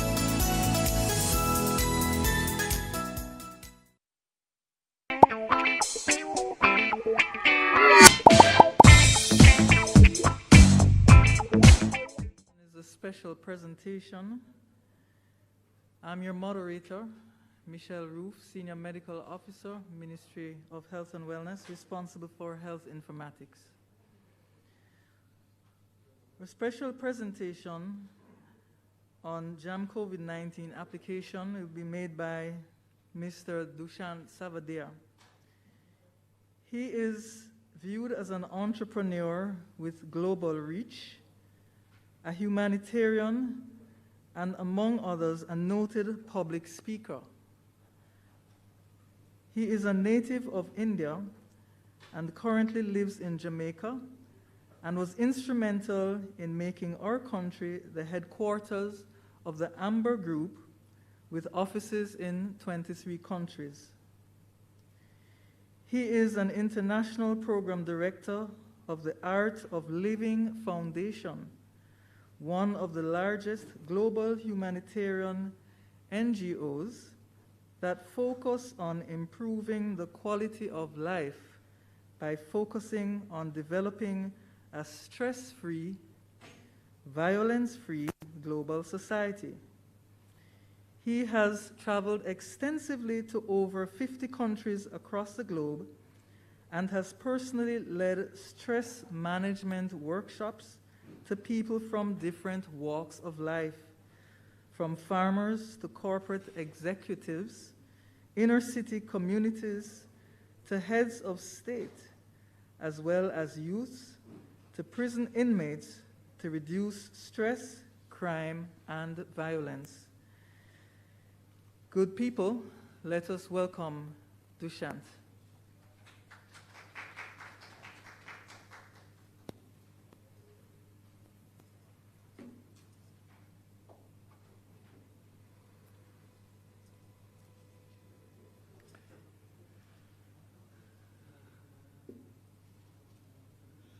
Very, very good morning to everybody across Jamaica, in the region, and anybody who's watching this telecast.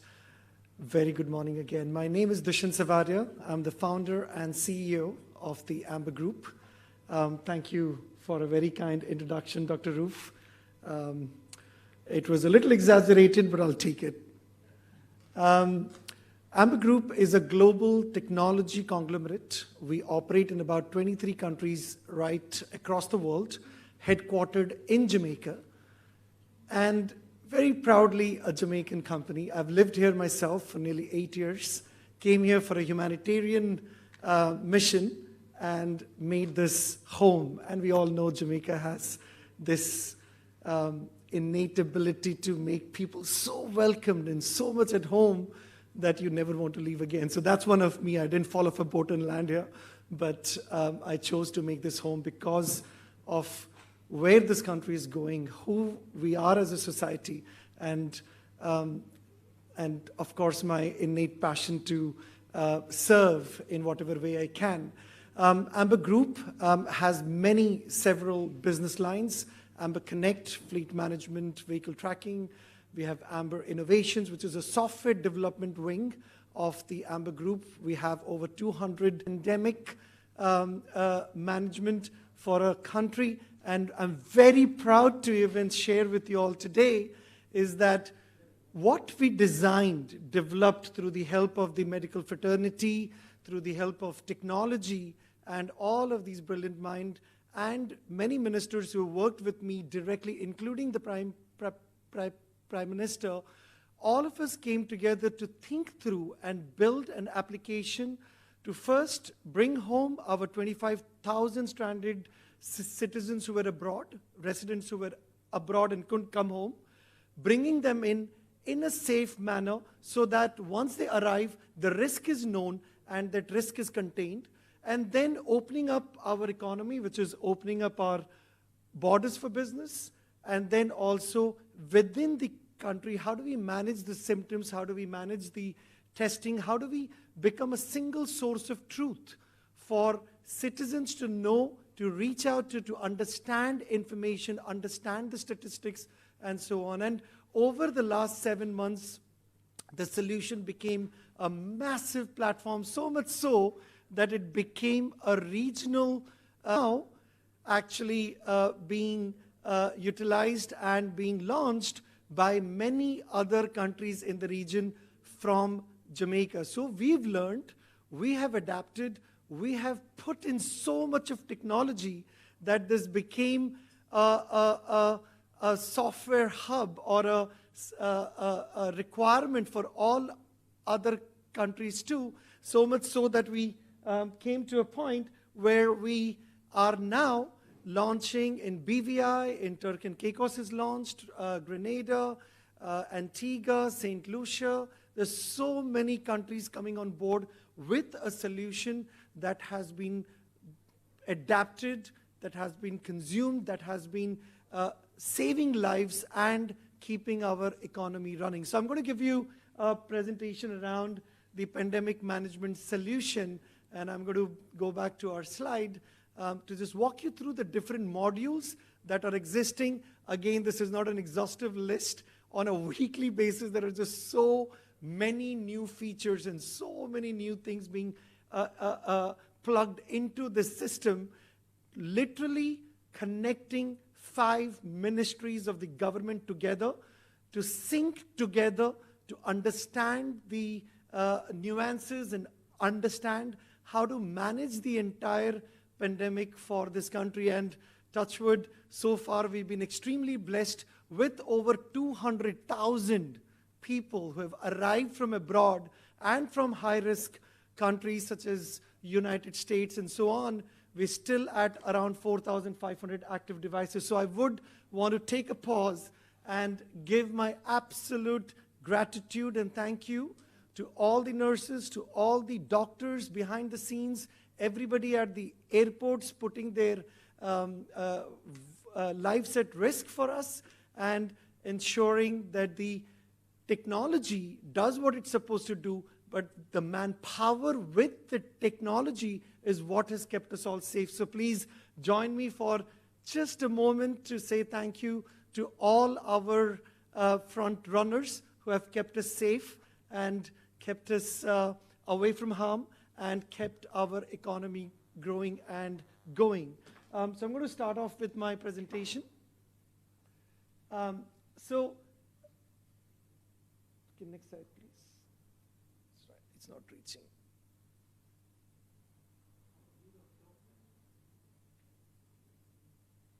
Yeah. So, purpose of this pandemic management solution was simply to help countries to take control of their COVID-19 health case management systems, initiate immigrations and ports of entry screening, and secure travelers tracking and tracing. If I move to the next slide, please. So the first thing that you will see, if you actually haven't downloaded the Jam COVID app, I would suggest you do so. It's a very simple to use, beautiful application that gives you such a wealth of information and where we are as a country. So the first thing that you would see, that there is a beautiful analytics dashboard. It's got an Android app, an iOS app, and it's got a website also where you can see a lot of analytics and so on. And as you would have seen from the media all across in the last 7 months, this platform has been very highly commended, the way it has functioned and the way people could use it and gain entry into the country, and how we manage the pandemic on top of it. So it's a very simple, comprehensive, interactive mobile app and website that has allowed the governments to centrally develop, manage, and disseminate crucial information related to the COVID-19 pandemic. The solution includes provisions to enable travel authorization, airport screening, tracking and tracing, and support quarantine measures. The public has real-time access to interact with this information. The digital case management, when I say end-to-end pandemic management solution, it actually became the world's only end-to-end pandemic management solution with a single digital folder for every single person arriving into the country till they depart, or even if they are in the country under a 14-day quarantine period. So, and very proudly so, Jamaica became the only first country in the world to launch a travel authorization system which is designed around the health assessment pre-arrival. So there are 6 of these massive big modules. The first module is the health pre-screening, immigration and travel authorization. Now what this does, literally, can you imagine if we did not know as a country who's coming, from where, what are their existing medical conditions, or what are their existing symptoms, or we do not have the ability to get the negative test result verified in advance. Where are they going to stay? How long are they going to stay here for? Without all of this crucial information, the operations as a country would have been very difficult. So the health pre-screening and the immigration and travel authorization system became the first digital travel health organization authorization system. That means you go online if you want to come into the country, resident or tourist, you need to go, apply, give all your information, load your negative test certificate if you're a tourist and coming from a high-risk location, and again coming into the country with the risk of the spread here. And then once you've done the application, provided your health screening, it's verified, and it gives a travel authorization certificate, without which no airline will board. So imagine this, if you come to the airport and you've not gotten your travel authorization certificate in advance, the airline will not board you. Jamaica became the first in the world also to integrate that into thematics, where all the airlines were mandatorily asked to ask for this travel authorization certificate for Jamaica before any passenger can board, because unless we don't have that information, that person coming in without us knowing their health risks, it exposes the country into a greater risk. So we have to be very proud as a country to launch so much of technology which aided the local operations of the health departments to function much more smoothly. So that's the travel authorization certificate. You need to get it done first. You get approved, and only on approval you get a travel authorization certificate, which the airline will mandatorily have to see, and it has to match your passport number, your first name, last name, and your date of birth. And if any of these things mismatch, you can't board the flight, because it's almost like an e-visa, but it's a health e-visa. So that's what. And then this is now fully integrated into the customs and immigration backend here. That means, if you could imagine, normally when you come, you write that C5 form, the landing card on arrival, and if it is not available in the plane, you have to stand somewhere in the airport, write it down to get immigration done. So the immigration and customs is now fully integrated into the JAM COVID system. That means you no longer have to do a manual paper-written C5 form on arrival into the country. You do your travel authorization certificate, and your immigration is also done as a part of it. That means once you come to the immigration desk, they simply scan your passport, all your information is uploaded. So it's a digitization that none of the countries in this region have ever done or seen before. And we became the first to launch that as a nation. Second part of it, once the person arrives at the airport, what happens? The second module is around the airport health screening module, right?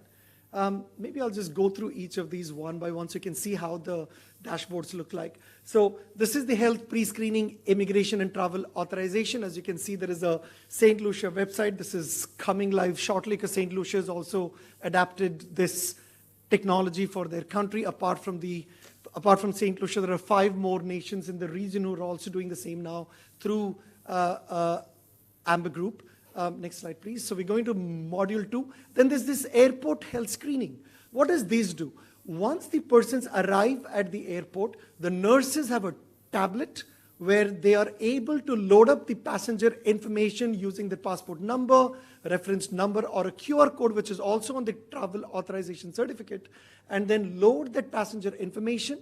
And then also at the same time, once the passenger information is up, the nurses are able to do their health assessment in the tablet itself by putting their physical temperature, observations, and then based on the health risk at the airport and the purpose of your visit and where you're staying, they issue you a quarantine order that you as a passenger sign on the tablet itself, and a copy of that quarantine order is sent to you by email.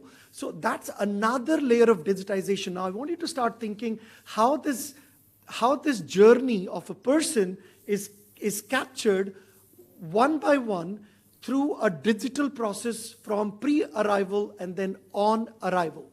Then you have in-country analytics, which is the 3rd module, which allows you to actually see the current statistics, how many male, how many female, what age group got COVID-19, got recovered, died. There's so much of data analytics that is now present on the mobile app and on the website both, and you will be amazed, including projections, that if based on the current trend of how many cases we are getting on a daily basis, if it doubled by 6 times, 10 times, or twice, what will Jamaica reach to if that happens? So there's so much of analytics, which on a daily basis, I wake up first and see what is the status, how many active cases are there, and what's happening by parish.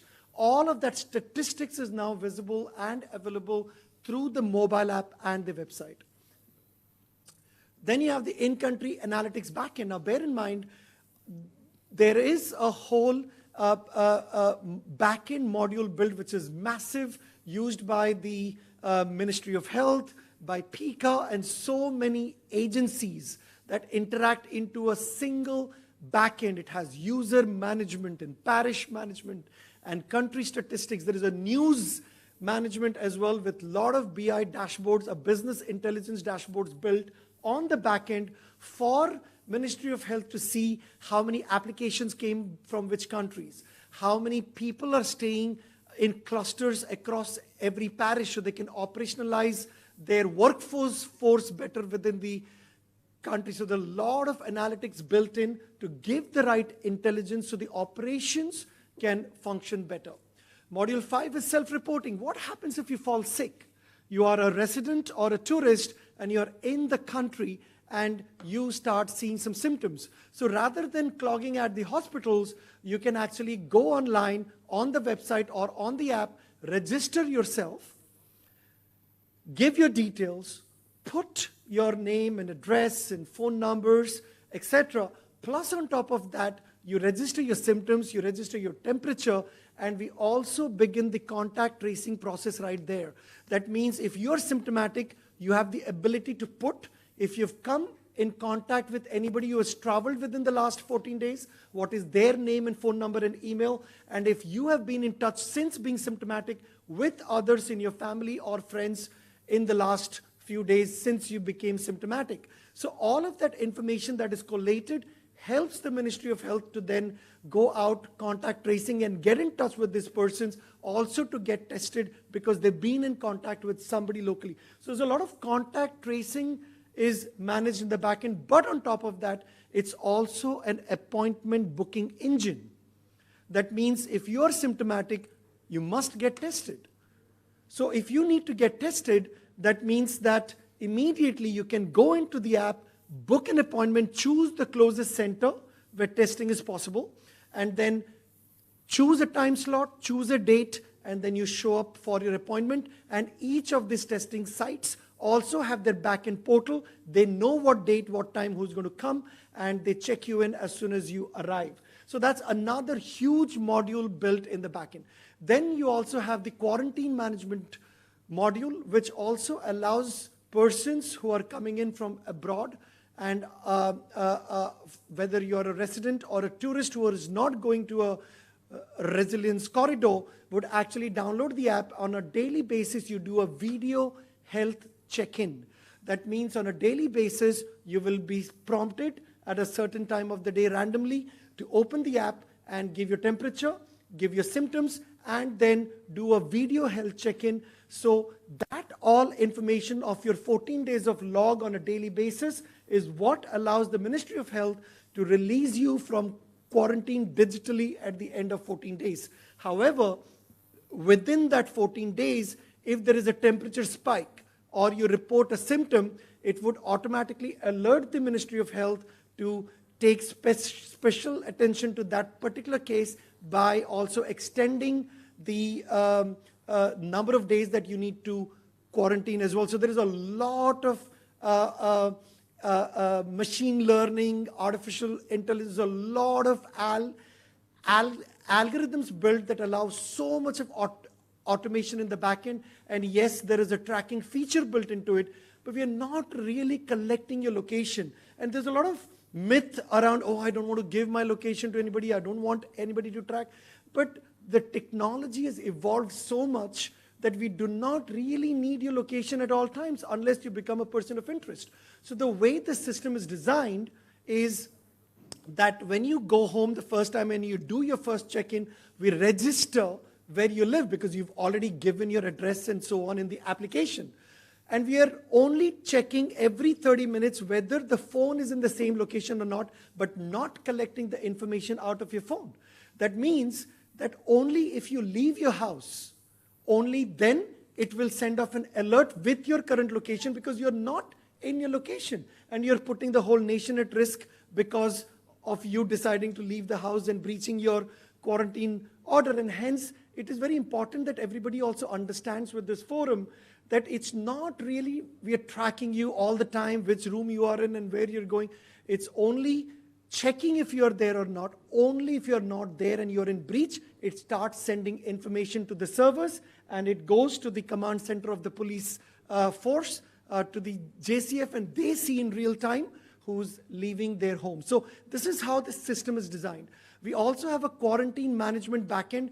It's just there is no real data in anything you're seeing. This is just a template example. Imagine if you've got 200,000 people and Ministry of Health wants to find one person of interest. It's very easy for them to find where they go on this quarantine management backend, type in the reference number, passport number, name of the person, and it shows them on the map where each of these persons are located. And they also know when tourists come in, when residents come in, who is going into a more vulnerable area and how many people coming from abroad who carry some form of risk are going into these vulnerable areas, and be a little more mindful around the operations and deployment of resources around the clusters where the intensity of number of people who have come from abroad are more, because that is where the risk is. And also there is the internal risk of the spread too, which is also handled in a different way in the system. And then there are wearable tracking solutions also, which has been deployed in many regions across the region as well. A lot of the countries have done that for high-risk persons who come from abroad, from high-risk locations. They either wear this watch, so it does not need a phone really anymore. The watch itself or that ID card with that little bracelet that you can see, these are two wearable tracking solutions which are deployed across in the region now. So this watch, you wear it once, it checks your temperature, it checks your heart rate, and it sends that information to the health ministries in the region for ensuring that while you're in quarantine, that your health is okay. And if any of these devices send a temperature which is very high, then immediately the Ministry of Health are able to proactively work with that person to get them tested and assist them with their isolation also, and protect the nation at the same time. Plus, these wearables are trackers. That means it is sending information in real time. Again, only if you leave the location. The geofencing is done on where you live. So if you leave that particular location, it will send off an alert straight away. If not, then absolutely not. And again, based on how the data privacy is managed, after 14 days, all your video check-ins, if there is any tracking data collected, everything is deleted from the system automatically. So there's a lot of security, there is a lot of thought process gone behind in protecting the data, protecting citizens, and protecting the country at the same time. So the data storage, the access permissions, how the user management is defined, there is a proper audit trail in the application of who has gone in and done what also. It's a beautifully designed system, and that is why we are not even surprised that this became an envy of the entire region, that the entire region has now adapted this technology, and hopefully in the near future, all these regional countries who have adapted the same solution, we can integrate at some level with all of them, which can create a free flow bubble movement, because we know the health records of each of these persons moving around within these countries, because we have a single data system across the entire region.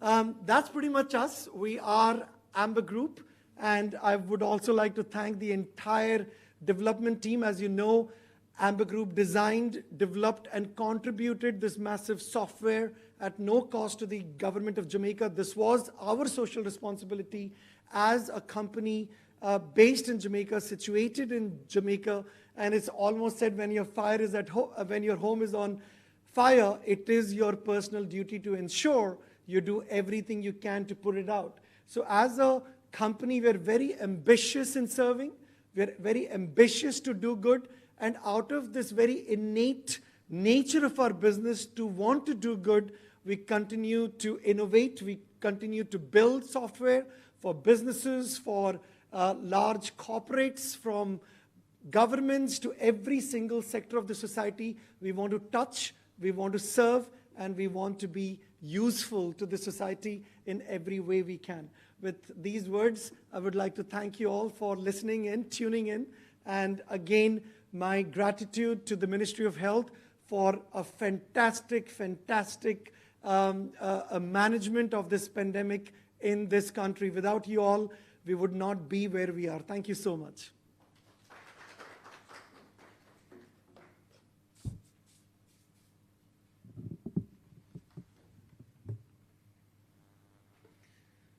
Thank you so much.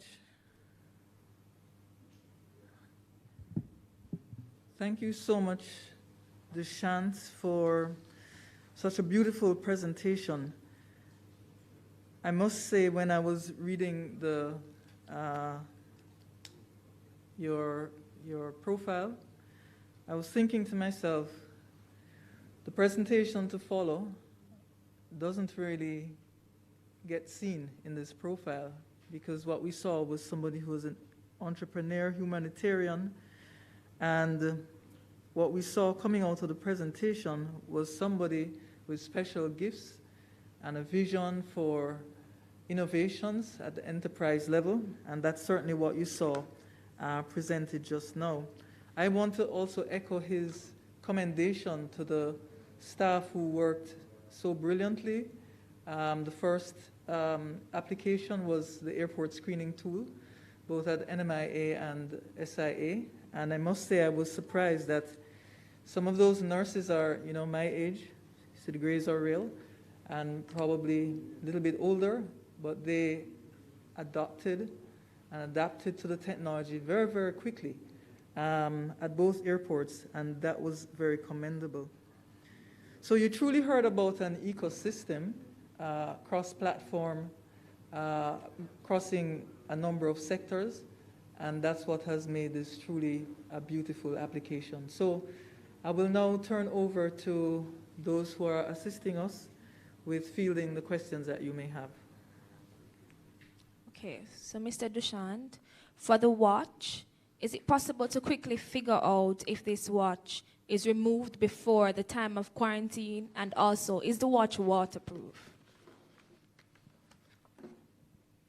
Is it possible to quickly figure out if this watch is removed before the quarantine time expires, and also, is this watch waterproof? If Okay, so if you remove the watch, it will send off a device tamper alert straight away. Immediately, instantly. If you cut the watch, if you remove the watch, it will send off a device tamper alert instantly. Okay, thank you. And can you say how effective this system has been in identifying persons in breach of the quarantine order? I would leave that for the government of Jamaica to disclose those information. Okay, thank you. That's all. Well,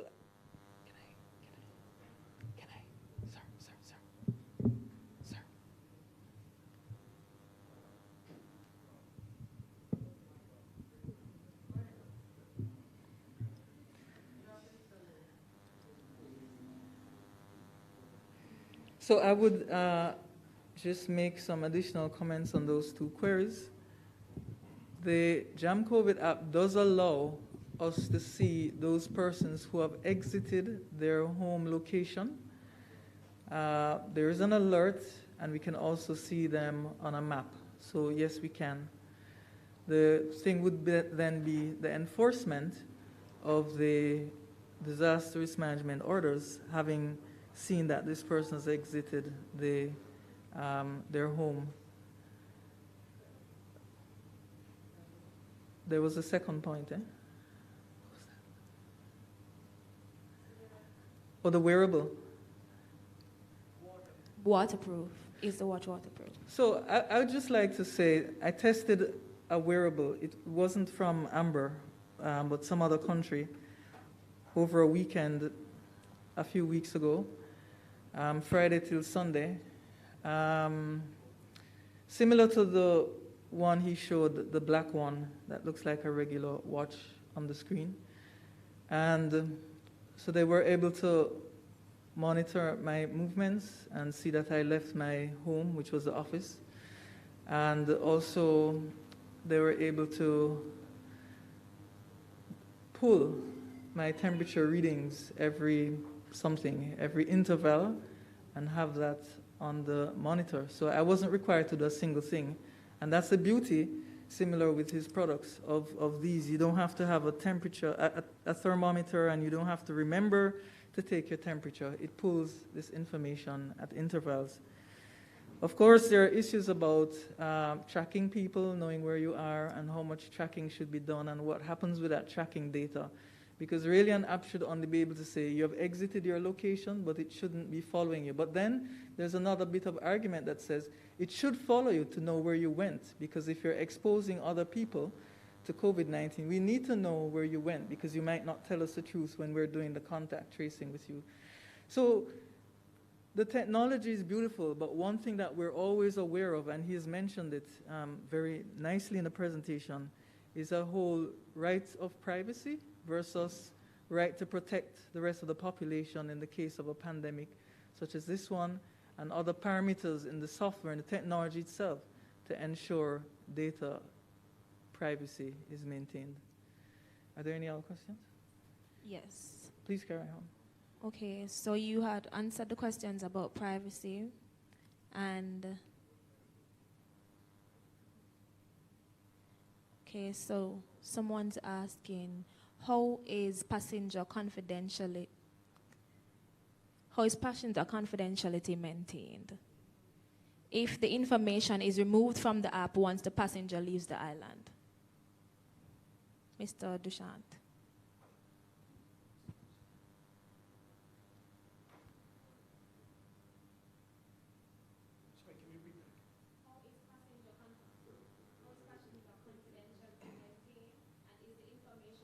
From the app once the passenger leaves the island.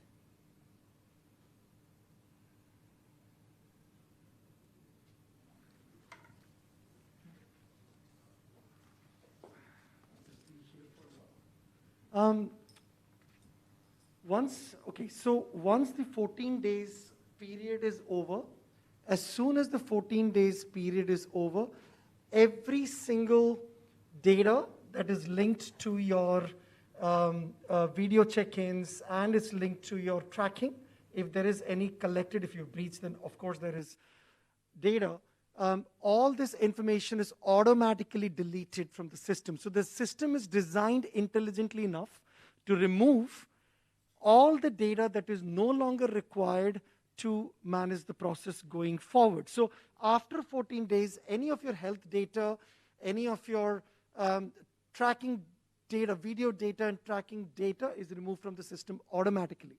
So there is no manual intervention there at all. As soon as 14 days is over, person is released from quarantine, everything is deleted automatically. Thank you. Thank you. Thank you. Have any more questions? Okay, thank you.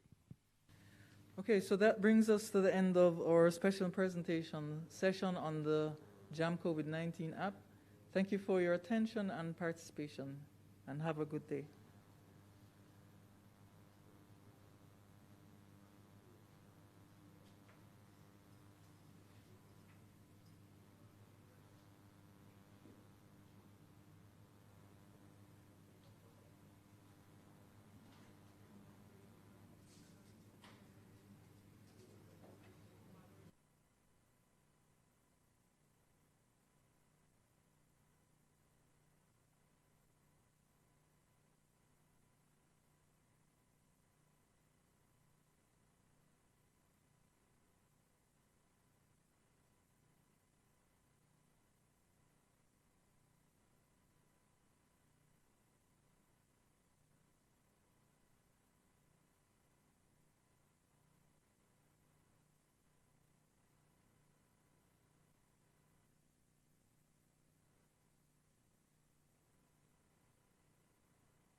COVID-19 is still here. Always wear your mask correctly while in public places, covering your nose and mouth at all times. Masks should never be worn over the head, under your chin, below your nose, or hanging from your ears. Recovery from COVID-19 can take up to 60 days or more. The mask or the ventilator? You choose. A message from the Ministry of Health and Wellness.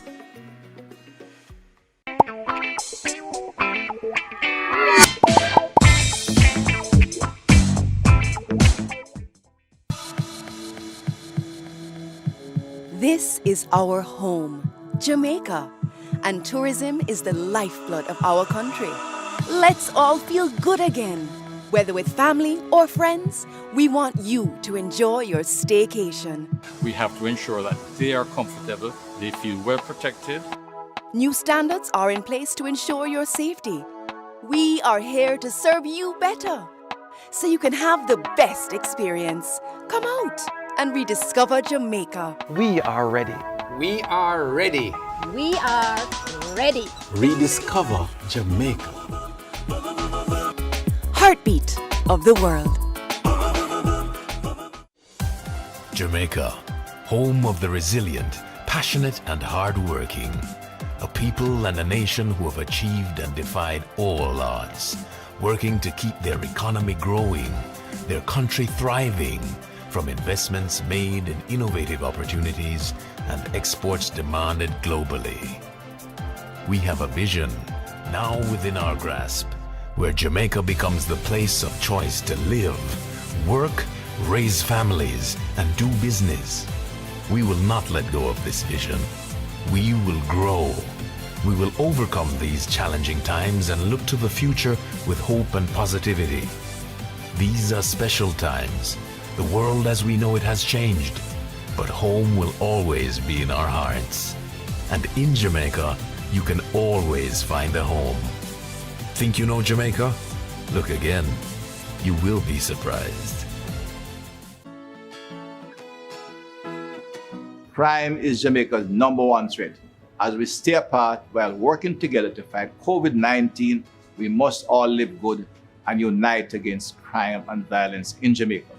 Live good means talk it out, don't fight it out. We must live good to build a safe Jamaica. Stay home, stay safe, live good.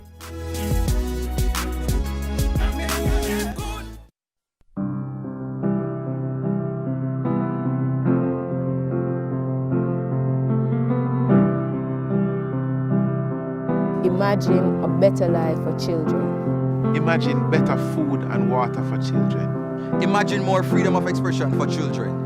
Imagine there's no children with HIV. Imagine no more child labor. Imagine better healthcare for children. Imagine there's no heaven.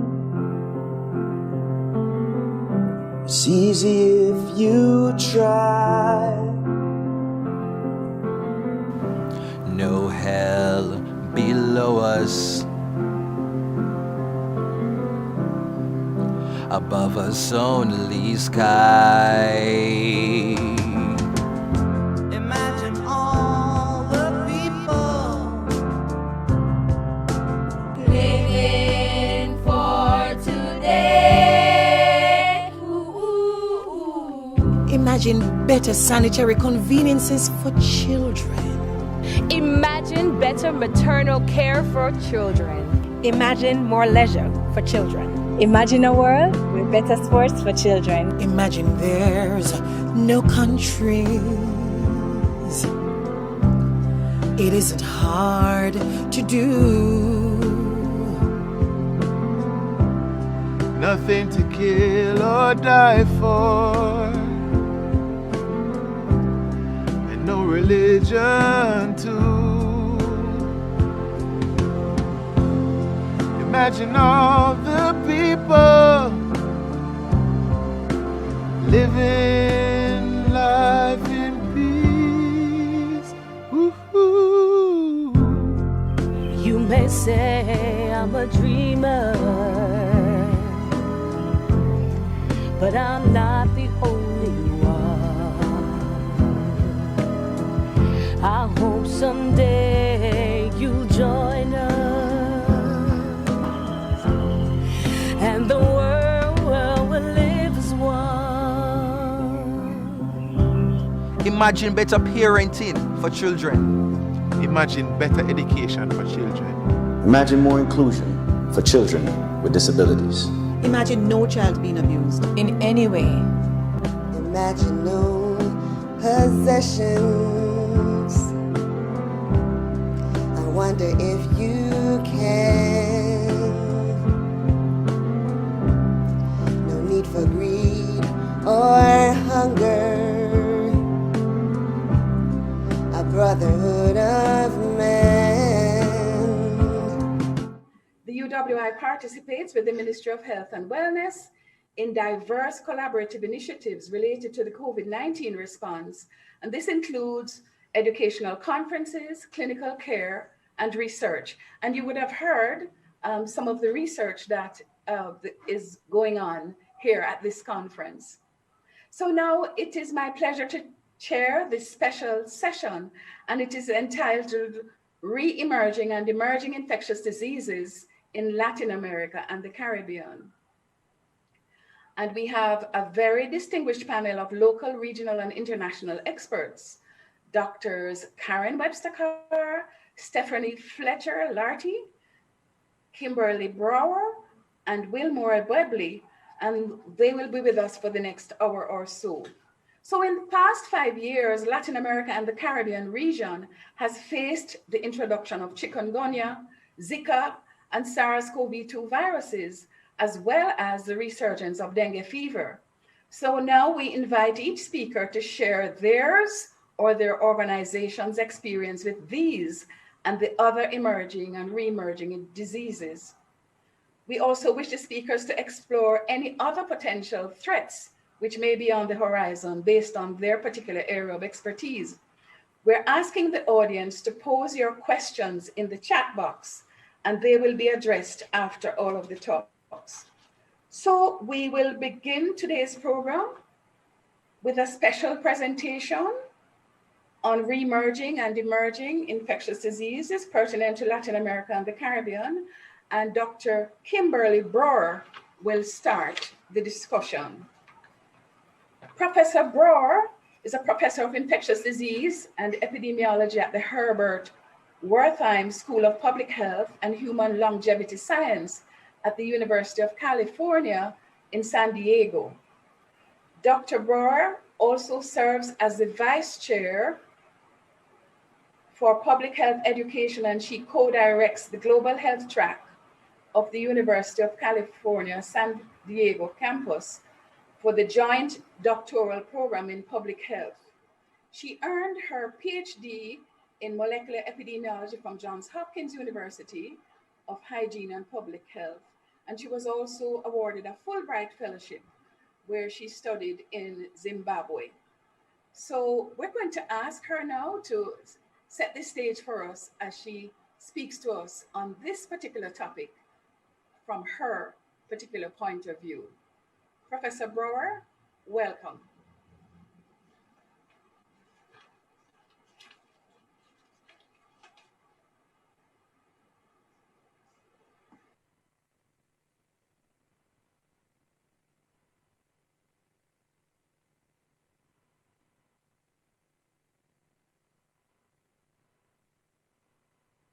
Please unmute your mic. Okay, do you hear me now? Can you hear me? Yes, I do, and I'm sure the rest do as well. Thank you. Excellent, and can you see my slides as well? Perfect. Yes, I can. Okay, hello Jamaica. Thank you for your kind introduction, Professor Samuels. And thank you also to Nicole Martin-Chen and all involved in inviting me to this esteemed event.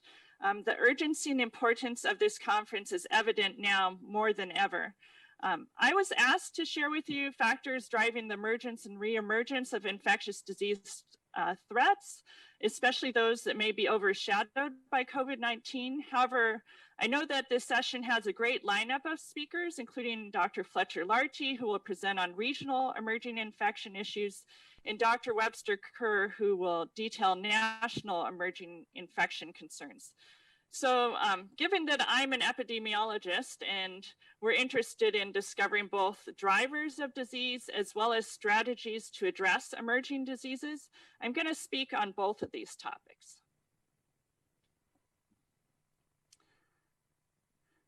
As you know, emerging infections involve outbreaks of previously unknown diseases.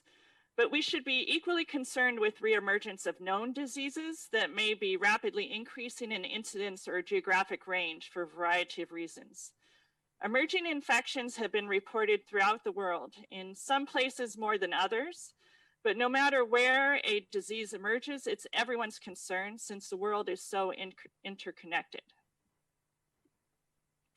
This leads me to the first driver of emerging infections, mobility and migration. The Zika virus epidemic in the Americas is a clear example of how human mobility presents the perfect conditions for rapid disease spread. Brazil hosted several major sporting events in 2014, including the World Cup and VA World Sprint Championships, which are widely thought to have seeded the epidemic. This, along with favorable climate and weather conditions that led to increases in Aedes aegypti populations in much of the Americas, created the perfect conditions for emergence of Zika. Human climate change and associated flooding has also led to leptospirosis being recognized as an emerging global public health problem. And climate change will continue to be a major driver of emerging infections, sometimes in combination with other factors, such as human susceptibility. For instance, weather has played a role in extending the distribution of Anopheles mosquitoes to higher elevations in Kenya, thus exposing susceptible highland populations more frequently to malaria. Human susceptibility to infectious diseases has been further exacerbated by the HIV pandemic, new immune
Professor Brower, we missed you here. Yes, I see. I disappeared right yes, so we're during a grim part of the talk. Yes, we're halfway through this slide. I think we stopped hearing you when you got to human susceptibility. Would you mind?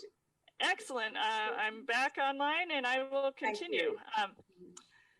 So, as I mentioned, human susceptibility to infectious diseases has been further exacerbated by the HIV pandemic, new immunosuppressive drugs, focused on cancer and other concerns. And sadly, in the US, this also includes an anti-vaccine movement.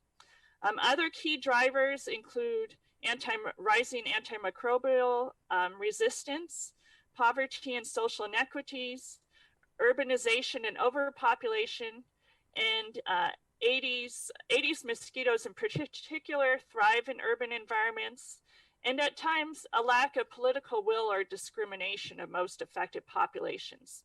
So all of these issues paint a fairly grim view of the future of humans and emerging infections.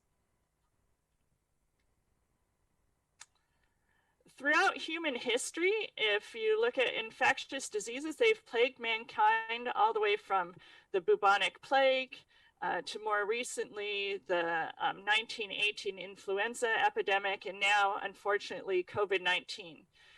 It may seem like we're destined to repeat encounters with new infections, leading to a lot of human suffering. However, unlike in centuries past, we now have the knowledge and tools to make important steps to respond to emerging infections, even when a vaccine or adequate treatment isn't yet available. With big data becoming ever more readily available, disease surveillance is becoming faster and more accessible, giving us more time to prepare for coming plagues and decide where to focus resources. There are multiple global sites providing daily and weekly alerts on new disease threats, such as ProMed. However, surveillance can be particularly affected at the local level and isn't limited to counting just human cases. For instance, last year, Dr. Zach Madewell, a student of mine, published work comparing human and vector surveillance strategies for Zika, including using Aedes aegypti traps and monitoring emergency department data, thus finding that both strategies had their merits. Increasingly, we also have access to instantaneous data, such as through syndromic surveillance of Twitter data and pharmacy data that can be used to identify unusual events, such as when antidiarrheal medications sold out at pharmacies in the US state of Wisconsin, heralding a Cryptosporidium parvum outbreak. Beyond preparing us, surveillance data is also essential for attracting attention and much needed funding to neglected emerging infections. For instance, here in San Diego, we are testing non-ischemic heart disease patients for Chagas disease, identifying 5% infection rate thus far in Latinx migrants, with the hope of drawing much needed attention to this issue. Through epidemiologic methods and increased access to data, we can acquire knowledge and make smarter decisions when reacting to emerging infections.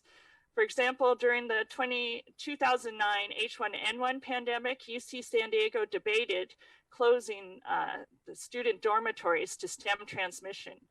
Before making this decision, however, we conducted a study with student health to map, track, and genotype cases on campus.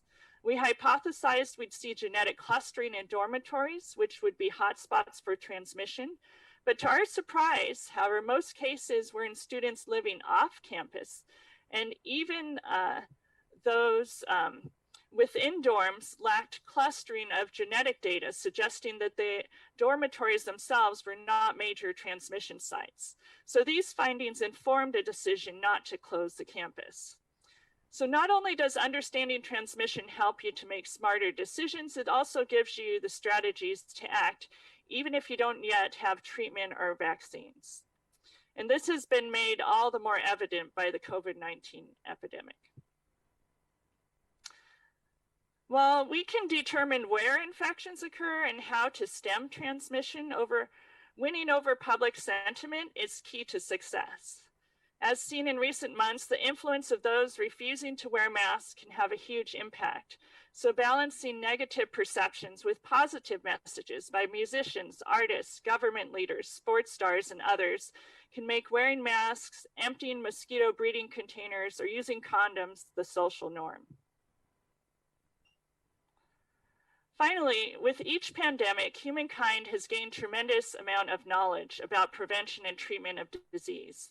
The cholera pandemics of the past spawned a sanitation revolution that tremendously improved health and prevented many diseases beyond cholera. Vaccine research for the HIV pandemic, while not yet yielding a successful HIV vaccine, has given us new vaccine strategies that have made it possible to develop an effective COVID-19 vaccine at warp speed.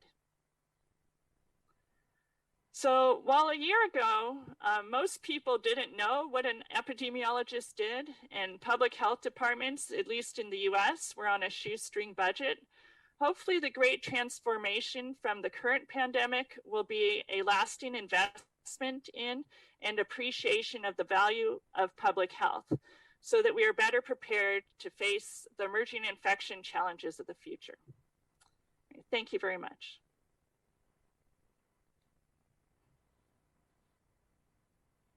Thank you very, very much, Professor. You have shared 5 big issues that we need to overcome to address these emerging infectious diseases. First, you told us and reminded us of the various pathogens that are affecting the world, and some of them are definitely here in the Latin America and Caribbean region. And then you pointed out for us the drivers of emerging and re-emerging infectious diseases. You gave us some of the tools, the knowledge and tools to respond to these EIDs, paying attention to surveillance and what we should finance. And here in Jamaica, it's very important to us as it relates to winning over public influences. And here we use our community leaders to help us to drive change, especially our singers and our musicians and our artists. And then again, you really showed us a little bit about what we can do for the future to go forwards. So we look forward to hearing more from you during the question and answer period as we move on to the next speaker. Thank you so very much. Thank you. Yes. And our next speaker is Dr. Stephanie Fletcher-Larty. She is a public health and biopreparedness epidemiologist with over 23 years of public health experience. Her career spans the areas of research and frontline infectious disease management, environmental health, and emergency response. She has worked here in Jamaica, and she also has worked in Australia, where for over 5 years, she was a biopreparedness epidemiologist at the New South Wales Ministry of Health in Australia. She has had numerous awards and is currently a consultant with the Caribbean Public Health Agency, and she coordinates the work of health information, communicable diseases, and the emergency response team from a regional perspective. And so we now ask Dr. Fletcher-Larty to share the perspective of CARFA.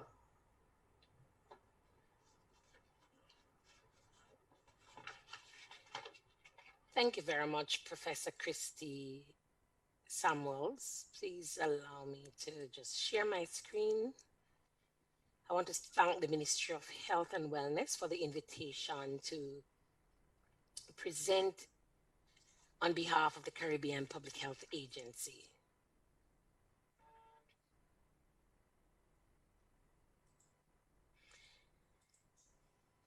Today, I'm going to present a brief overview of the Latin American and Caribbean region, and we are going to look briefly at new and re-emerging diseases of relevance to the region. The Latin American and the Caribbean countries, they vary tremendously in terms of their level of development and their epidemiological profiles. Yet they face a series of public health threats that are quite common across each region in this season. The persistence of diseases such as dengue, tuberculosis, and malaria, and the emergence of new diseases and increasing cases of antimicrobial resistance emphasize the need for flexible and responsive public health systems. The Caribbean countries consist mainly of small island developing states, which increases the region's vulnerability to public health threats. This is due to various factors such as the variability in their capacity to respond to public health threats, the geographical vulnerabilities and to disasters such as hurricanes and earthquakes, and of course, limited resources for the health sector response. In addition, porous borders and the interconnectedness of our countries through travel and trade further increases the risk from public health threats.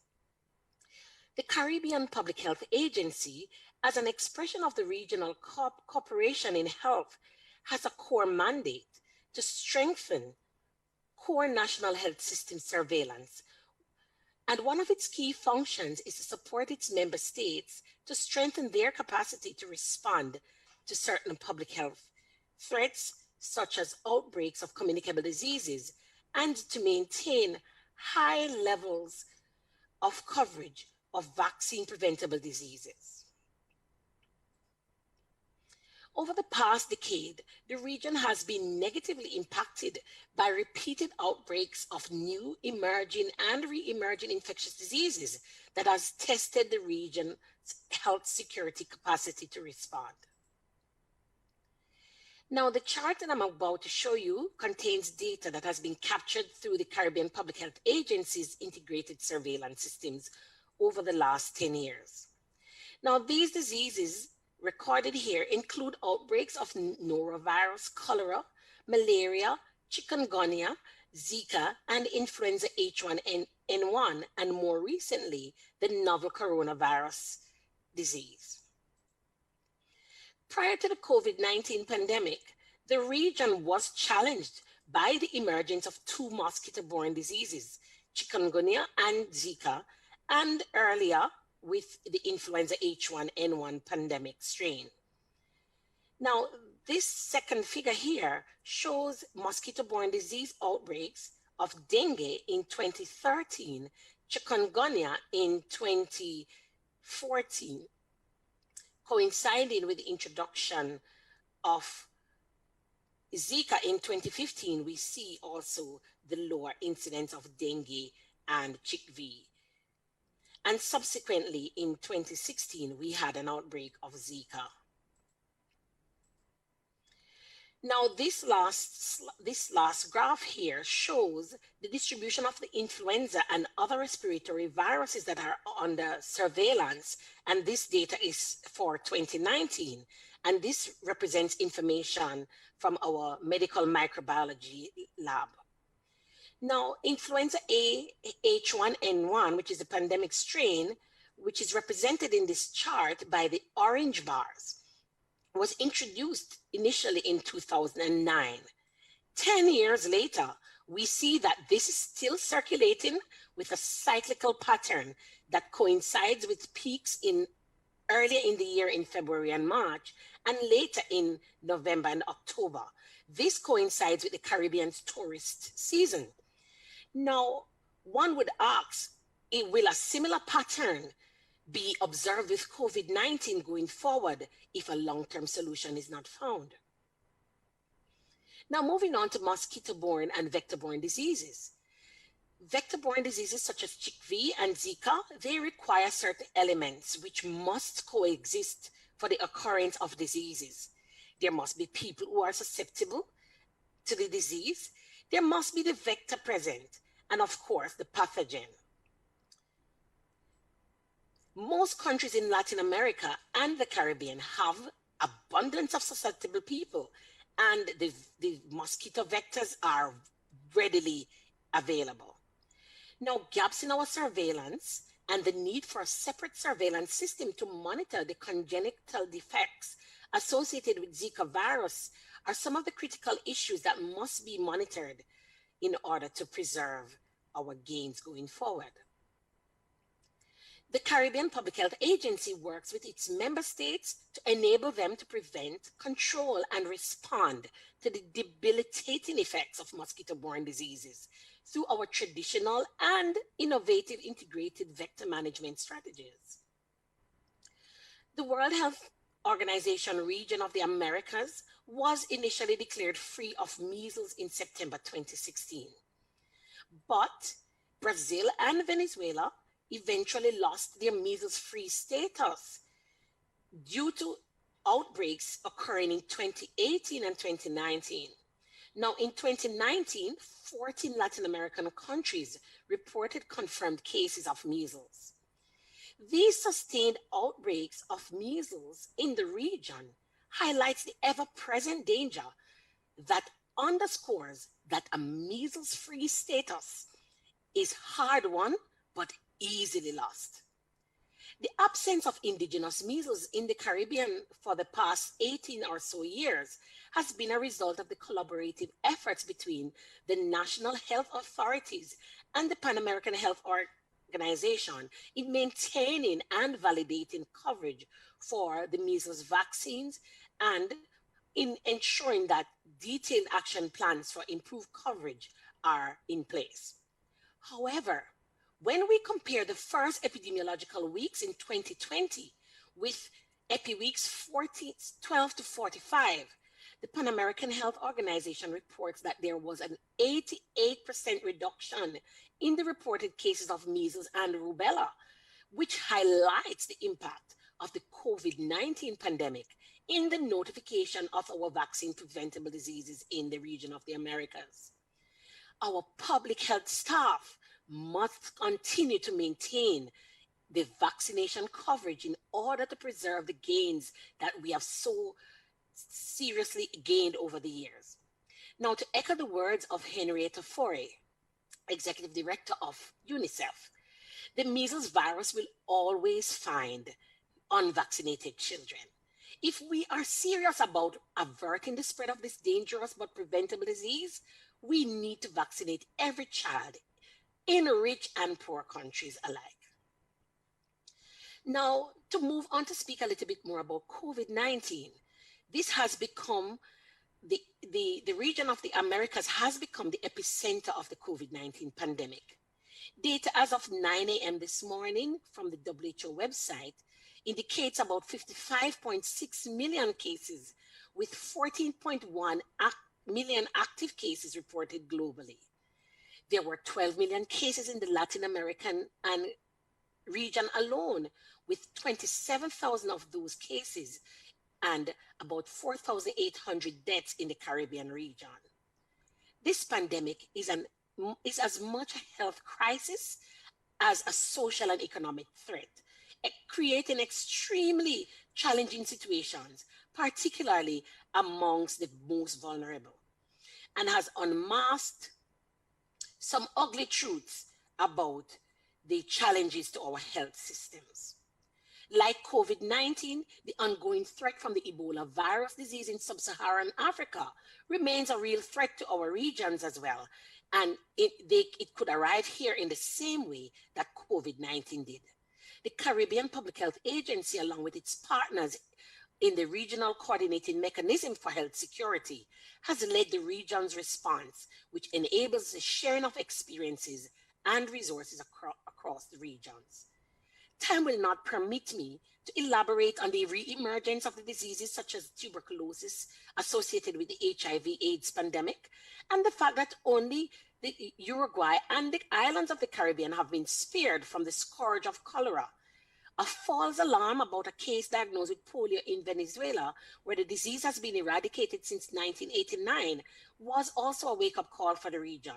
However, mass migration and population displacing resulting in lack of access to and loss of follow-up for healthcare, as well as increased vulnerability among unimmunized children, has led to the re-emergence of other infectious diseases, such as diphtheria. The presence of any of these health threats in one country is a threat to the entire region.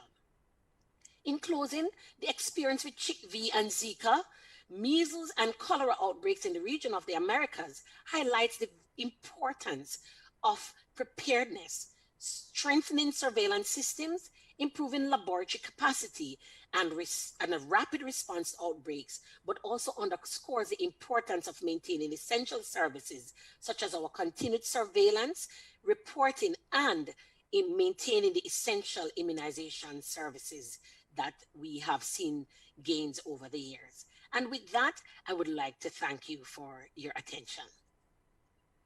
Thank you so very much, Dr. Fletcher Larty, to give us the perspective from CARFA. And I know you lead CARFA with a lot of vim and vigor and enthusiasm because you keep us all going, right?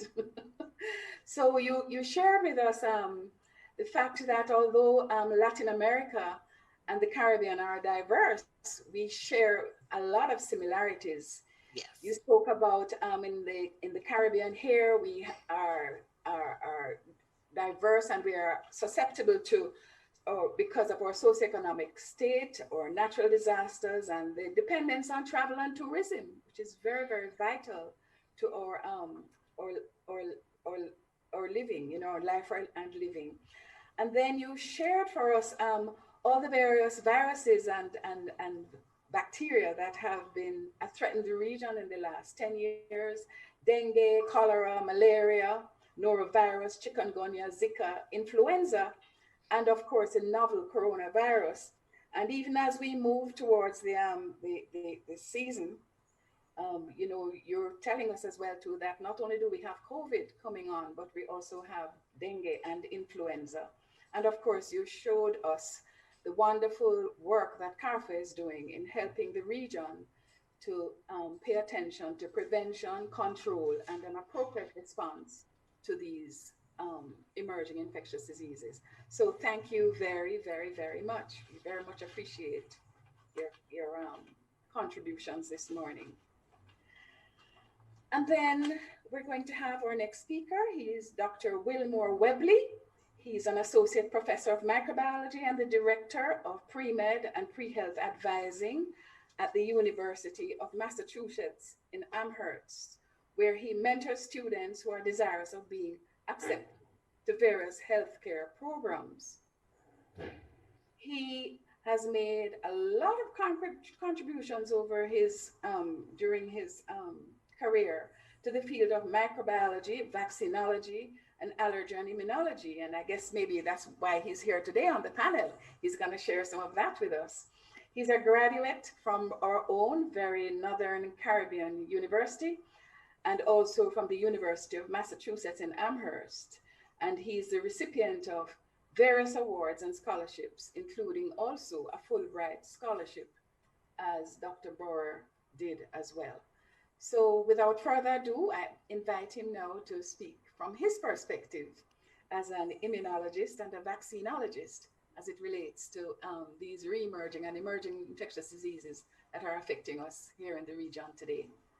Dr. Webley, please.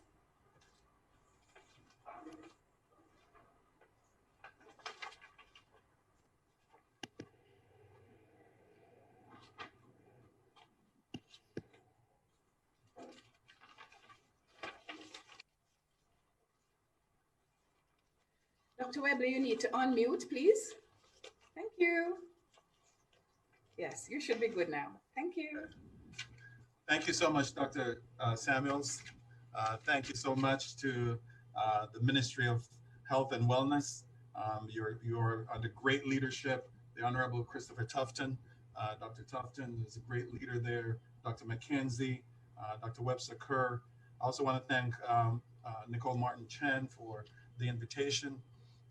For the speakers before me, great information. I've learned a lot already. Thank you so much, Dr. Fletcher. I'll be doing what essentially is an overview of what I see as some of the greatest challenges and some of the reasons why these are current challenges. And inevitably, I'll be repeating some of what has been said before. But let me move on here. So you saw this graph from a similar image from our first speaker, where you see infectious diseases across the world. And what you'll see is that in the Latin American Caribbean regions, the diseases that we are suffering from are ones that are mostly vector-borne and ones that are also driven by climate change, which there are many deniers of. But when you look at the dramatic increases in some of these vector-borne diseases, it's just undeniable. And so one of the things that if you consider when these pop up and you track overall climate differences, it really matches up to some of these things. So I will spend a little time talking about climate change. But I also want to look a little bit at some of these diseases, dengue, chikungunya, of course, Zika, that of course share one common entity, that they are mosquito-borne and can readily be transmitted at the same time in similar individuals. So this is a graph showing you the outbreak of dengue in the Latin American region. As you can see, Honduras has really suffered from a dengue outbreak. And overall, you can see that the entire region has had significant issues where that is concerned. When you look at the latest data, or the 2019 data, you can see that there was an increase, a significant increase in the number of cases of dengue in the region. The question becomes, why is one having this? And because dengue has been one of the consistent vector-borne diseases in the region, one of the things to look at is what else is co-infecting with dengue. And this is a good way to actually gauge what are some of the other things that we might need to now start thinking about and worrying about. And as you can see there, we've long dealt with issues like leptospirosis, but you're seeing Arapuche virus, your Mayara virus, Zika, CHIKV, the influenza virus, we're seeing in individuals who have dengue. You're also seeing hantavirus, which is one of those that I think we really need to keep an eye on, because at any point one can have a really significant outbreak of hantavirus. But as you look down this list, what you see are a list of combination of bacterial and viral pathogens that can become significant players in terms of infectious disease outbreak and morbidity and mortality in this region. And again, like my fellow, the former speakers have said, the travel, the interconnectedness of the region lends itself to this type of issue. Approximately 500 million people in the Americas are at risk for dengue. And, you know, I thank CARFA for the great work that they've done in working on this. But again, the problem is the distribution of the Aedes aegypti mosquito. And when you look at it, you saw a similar graph here for dengue, CHIKV, Zika. You can see that over time, you're having that kind of intermingling of these pathogens in the region. And as PAHO and others continue to follow, what you see is that again, a combination of these and shared vectors continue to be the problem. So you have dengue, you have a vector here. Typically it was the Aedes aegypti mosquito, but now we're seeing that the Aedes aegypti has become a regular transmitter of these diseases. And from a microbiological perspective, it makes you wonder what has changed in the pathogen that has allowed it to become so comfortable in a new vector, even though they're close related cousins. And I'll show you a little bit why this is concerning. Again, yellow fever, because again of a common vector, it's a continued threat that one has to look at. And then the tick-borne diseases, as the temperatures have increased, as we've had more variations in weather, more wild variations in weather, Powassan and some of these other illnesses become a challenge. And when you start having microbial infections in individuals, then treatment becomes more challenging and more difficult. And so that's really what this table is showing. It's showing transmission routes of mainly these flaviviruses and the families of viruses associated with it, and the common vector routes that continue to increase. And then the mortality and morbidity associated with these diseases are pretty significant. And so when we look at these flaviviruses, you can see that encephalitis, cognitive impairment, paralysis can result from these. But even the visceral kind of diseases, the hemorrhage that it can cause, vascular leakages, damage to the liver become significant as well. And we know for Zika, for example, problems with congenital infection and the effect that it can have on the unborn fetus is a cause for worry. And so as we look across the region, the question is, what are we seeing here as we look at something like Zika in the Latin American Caribbean zone? Well, what caught my eye was Cuba and Montserrat, that their levels of infection were sporadic, even in the 2015 to 2017, 2018 region. And I went about searching for why is it that Cuba seemed to have had a handle on this. And it's all about mitigation. Cuba doesn't wait to have these mosquito-borne diseases to strike. They plan for it. The other thing that they do is that they go about fumigating the moment they have somebody who is positive. They have a group of over 15,000 workers in addition to their regular healthcare staff who go out and they go to these houses. They fumigate all the houses within 100 meters of where that one was positive. And if they get a second outbreak, they extend that radius to about 300 meters.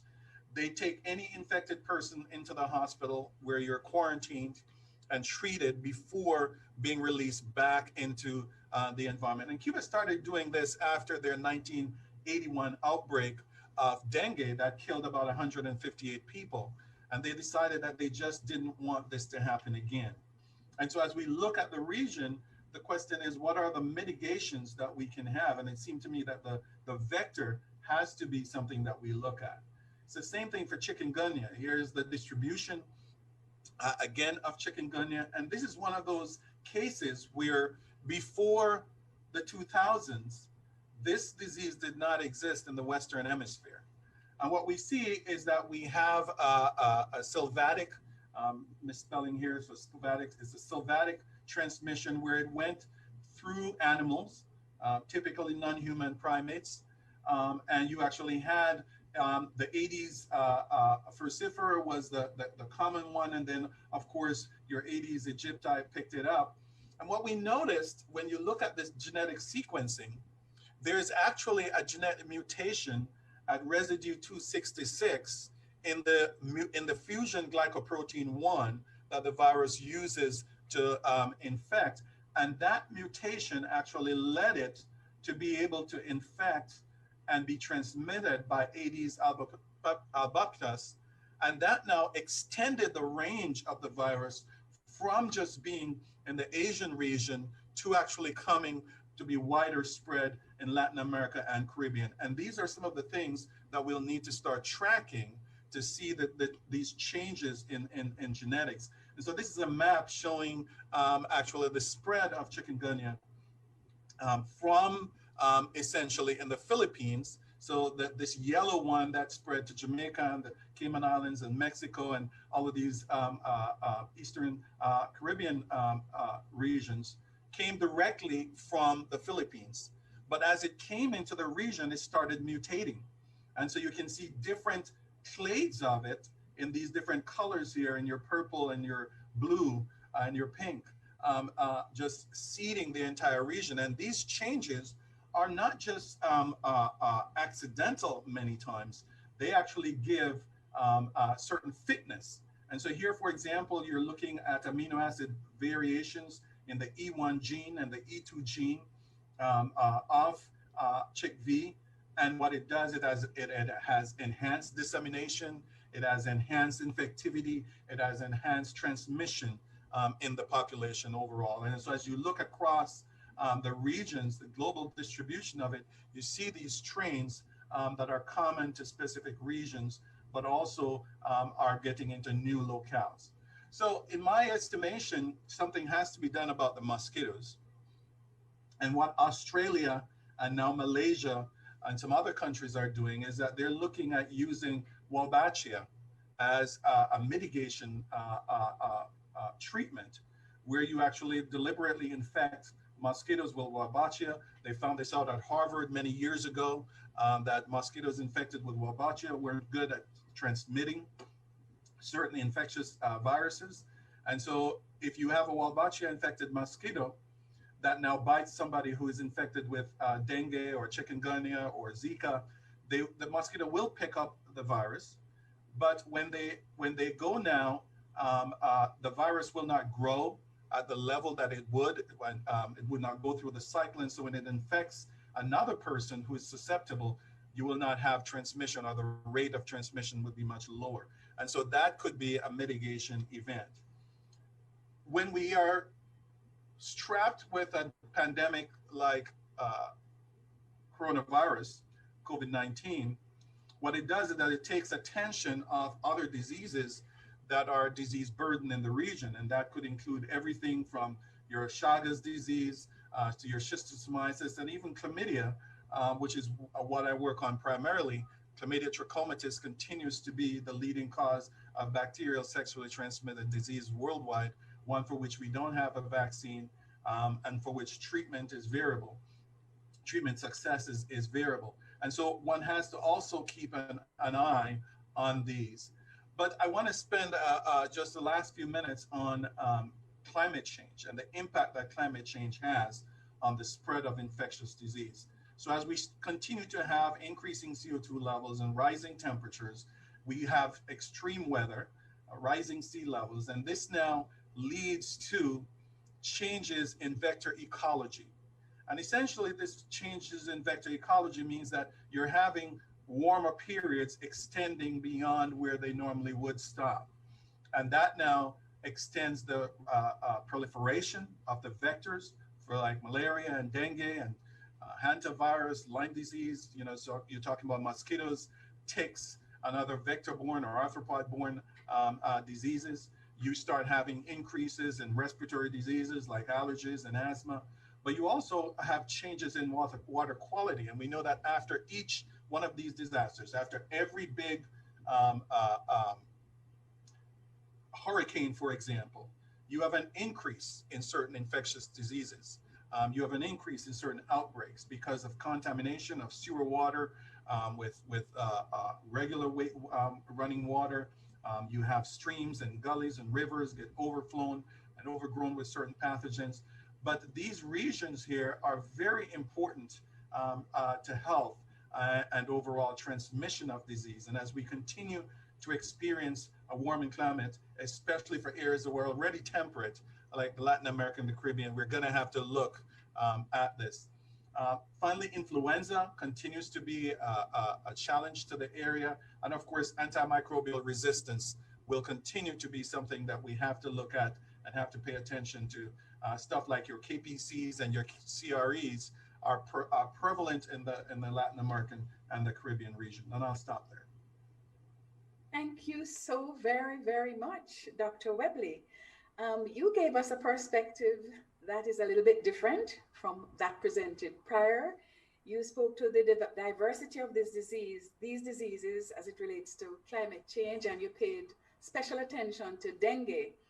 And dengue we have with us for quite some time in the region, as you know, but now you're telling us we shouldn't just pay attention to dengue, we should look out for other co-infections, other co-viral infections. So dengue may be what we'll be looking at, but there are other reasons why the virus is here with us. You also spoke about Cuba, and Cuba we think is doing very well with mitigation effects as it relates to dengue, but as you know, it's also been doing very well with mitigation effects as it relates to COVID.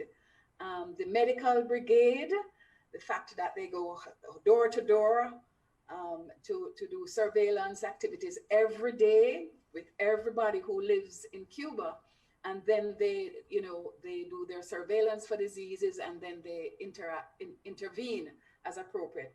That's a lesson we need to learn from Cuba because they're really doing well. So I really appreciate that. And then, of course, chikungunya. Everybody in Jamaica can remember when they experienced their chikungunya. what we were doing when we got that first pain. And you are telling us that not only is it spread by the Aedes aegypti mosquito, but we should recognize that albopictus is there as well too. And the clade of the chikungunya is also changing. And then of course, there is the Wolbachia and other issues as it relates to climate change. So you told us a lot, and we really appreciate your perspective, and we will pay attention as we move forwards in trying to get rid of these viruses and bacteria, drug resistance bacteria in our midst. Thank you. And our final speaker is well known to all of us. I don't know why I need notes, because I know Karen so well. So Dr. Karen Webster-Carr is our Principal Medical Officer of Health and the National Epidemiologist in the Ministry of Health and Wellness here in Jamaica. She's a public health expert, and she has led the response to a large urban outbreak of malaria. This is 44 years after it was eradicated from Jamaica, and she wrote her doctoral thesis was about this, and she really contributed to leading the elimination efforts of malaria from Jamaica. All of us in Jamaica have also benefited from Karen's expertise in epidemiology and research. We know that she has been leading the epidemiologic on the team on the COVID-19 outbreak. We know that she leads she's a principal investigator for the CDC's surveillance and response to the avian pandemic influenza. And she also led Jamaica's response to the chikungunya outbreak of 2014. And she's also led our dengue fever outbreaks, which she will tell you has been with us now for over 20 years, and we are about to enter the dengue season. So let us hear from Karen. Let's hear what she has to tell us, because I'm sure it's all going to be very exciting. Thank you. Karen, what a wide smile. Thank you. Thank you, Professor Christie. There's a lot of embellishment that went into that. But thank you very much. I would like to thank the National Health Research Conference Committee, led by Dr. Andreen Grant, for inviting me and for producing this under very trying situation. So thank you to the committee. I will now share where we are. Many of us would know that the largest dengue outbreak we had was in 1977. Dengue was around before that, but we had our largest since then. The little arrow shows the outbreaks that have occurred since then. Many of us will remember HIV and its introduction. Some of us, at 35, I'm too young to remember that, but I do remember it. The malaria outbreak that gave me my first gray hair was in 2006. We have re-eliminated, but it's still on the slide because the threat continues. Chikungunya in 2014, Zika in 2016, and then SARS-CoV-2, COVID-19 in 2020. A very busy period for all of us in Jamaica.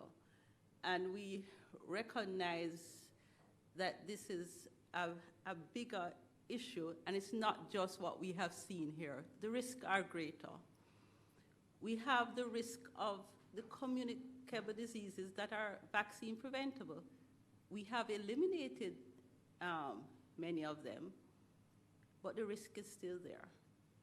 The risk continues for the vector-borne diseases, yellow fever, malaria, filariasis. I remember when we were in our outbreak for malaria, Dr. Keith Carter reminded us the same way malaria came here from the same country, filariasis is a possibility. and also Ebola virus disease. And this is just, I'm sure, a few of what we are at risk for. Last night, I changed the mood of my presentation. We have to look broader than giving the numbers and so on. Why are we vulnerable to some of these diseases? What are our health vulnerabilities and our social vulnerabilities, and how are they linked to our outcomes? And we should use the information, and this is a charge to myself and to the academic community. How can we link these? So the Jamaica Health and Lifestyle Survey of 2017 revealed that 1 out of 2 persons in their 20 to 64 age group, the workforce, we can say, have 1 or more of the 6 more common comorbidities. 1 out of 6 have 2 or more. 1 out of 20 have 3 or more. This is very important information.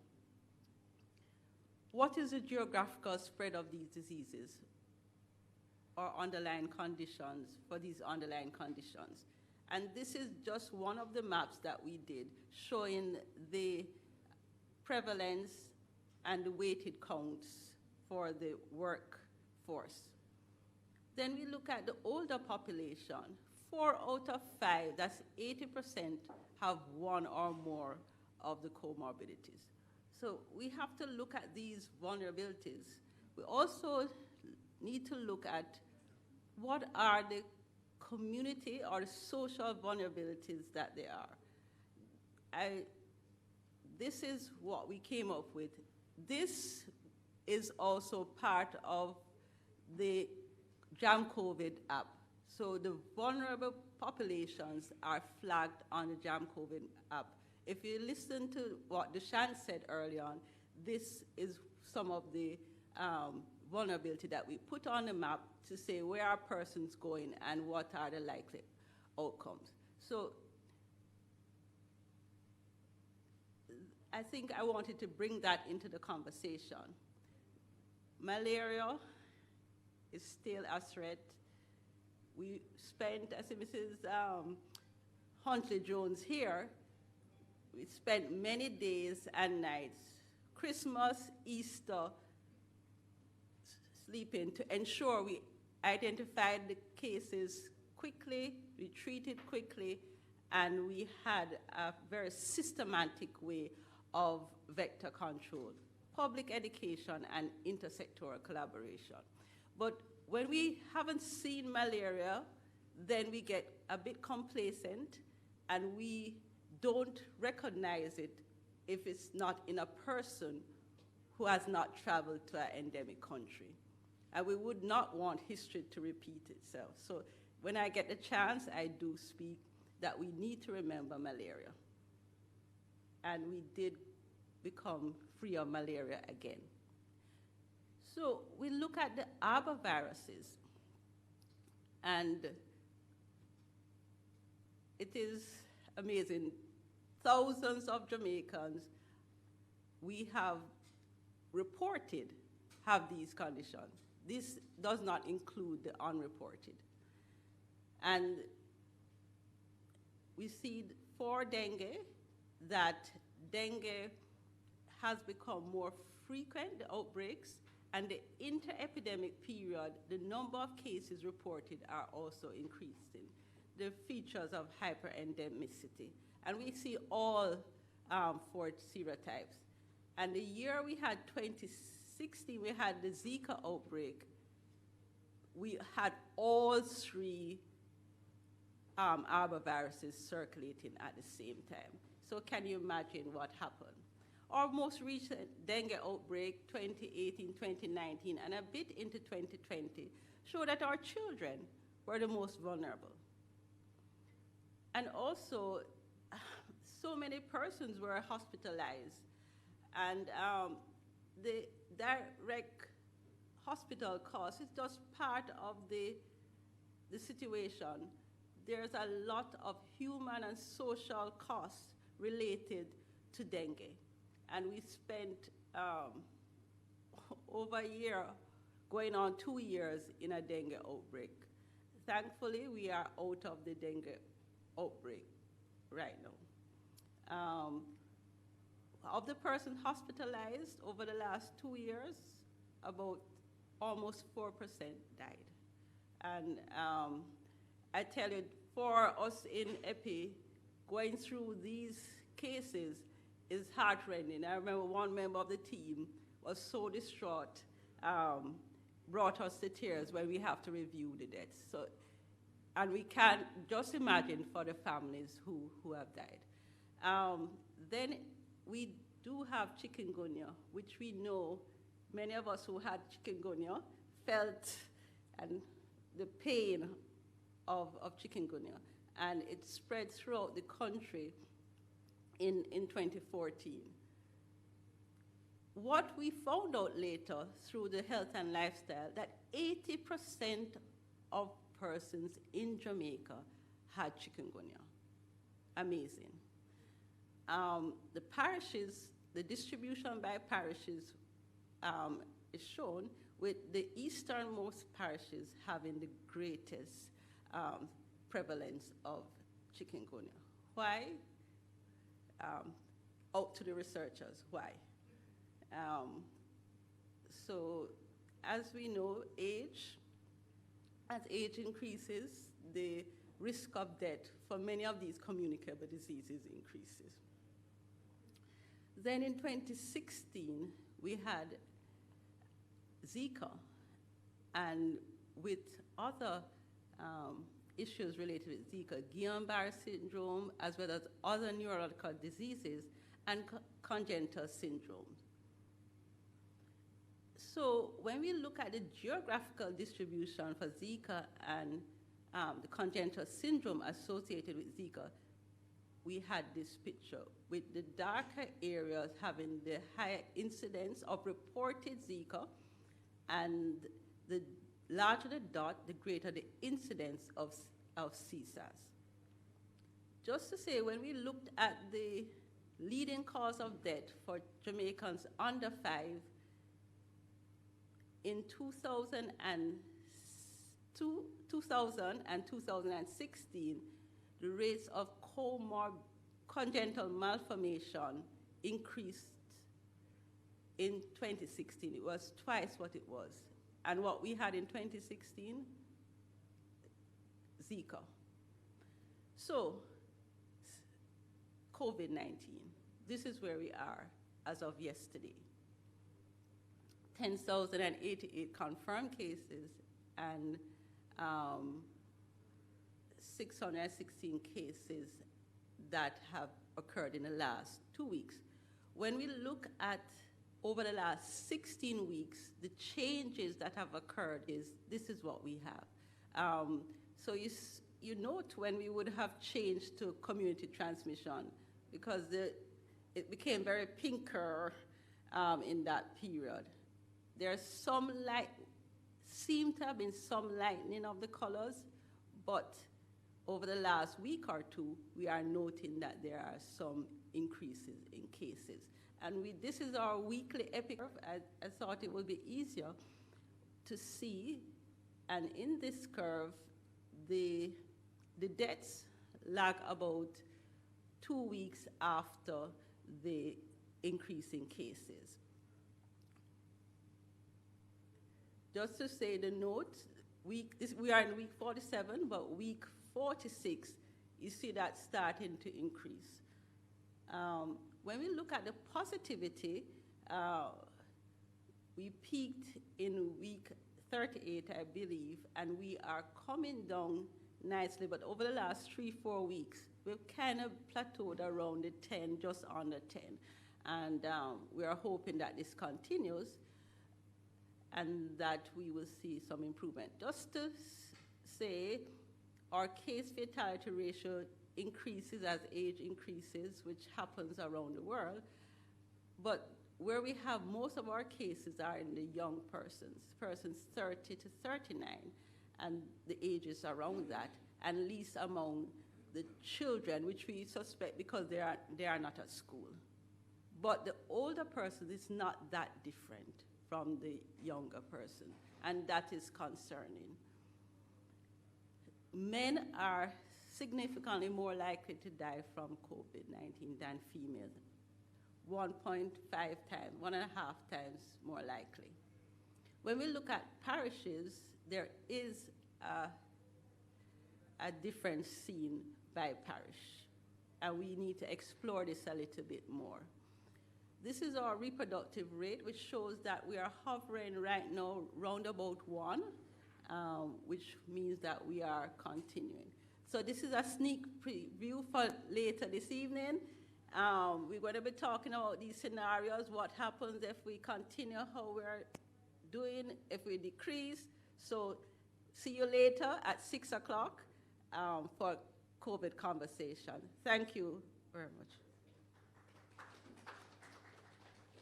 Dr. Webster-Carr, for, as usual, educating us so very well on these pathogens that we have with us.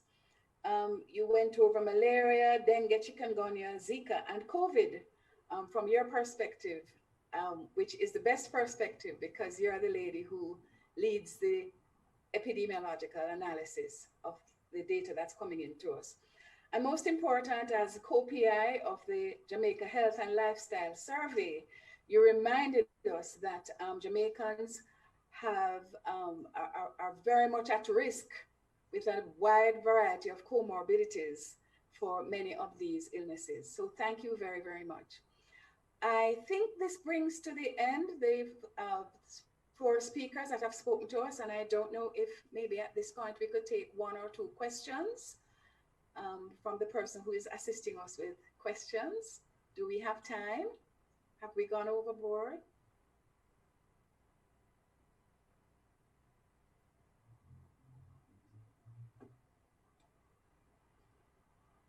And if there are no questions, maybe I can ask a question. I don't know if anyone wants to speak to vaccine coverage rates across the region and how we're doing as it relates to the fact that diphtheria seems to be out there, measles, as we heard, seems to be out there. I know Jamaica has done really well, but I just wondered if anybody could speak to that. And if not, that's okay, but we just want to be sure that we are covering all our bases. Vaccine coverage continues to be something that has to be closely monitored. You know, a vaccine is only good if it's in the person. And the fact that you have a good vaccine, if people are not taking it, that's problematic. And we saw in Haiti, for example, an increase in diphtheria when their DPT vaccine rate went down. The anti-vax movement, the Latin American Caribbean region is not immune to it. And as the anti-vax movement has increased, we've seen more and more people go on social media and kind of follow those and are resistant to immunizing their children because of these fears coming out of the modern anti-vax movement. So, you know, again, the Jamaica is one of those countries that has done extremely well in vaccine coverage. I think all of the countries in the region, because of exactly the reasons we talked about, the interconnectedness, the travel, really need to get together and ensure that for the entire region, the vaccine coverage is maintained. Okay. There are several questions in the chat. I'm not sure that in the question and answer section, I'm not sure if we have time for them. Yes, I realize that. I think there was supposed to be somebody who was going through the questions at this point. I'm not seeing them very well. Okay, there is a question that asks, does climate change have an impact on our ability in the Latin American and Caribbean region to manage the immersion of infectious diseases?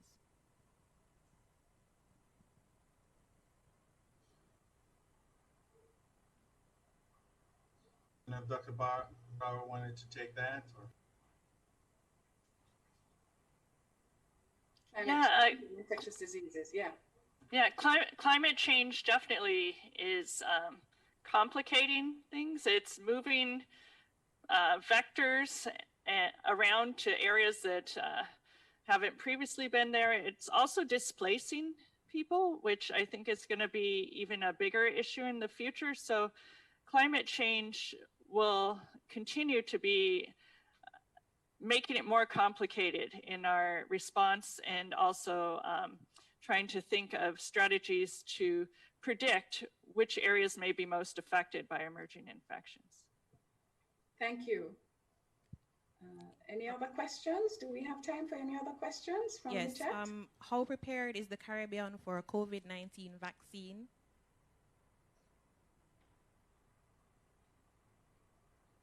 Sounds like Dr. Fletcher Carty. Yes, it was directed to Dr. Fletcher Carty.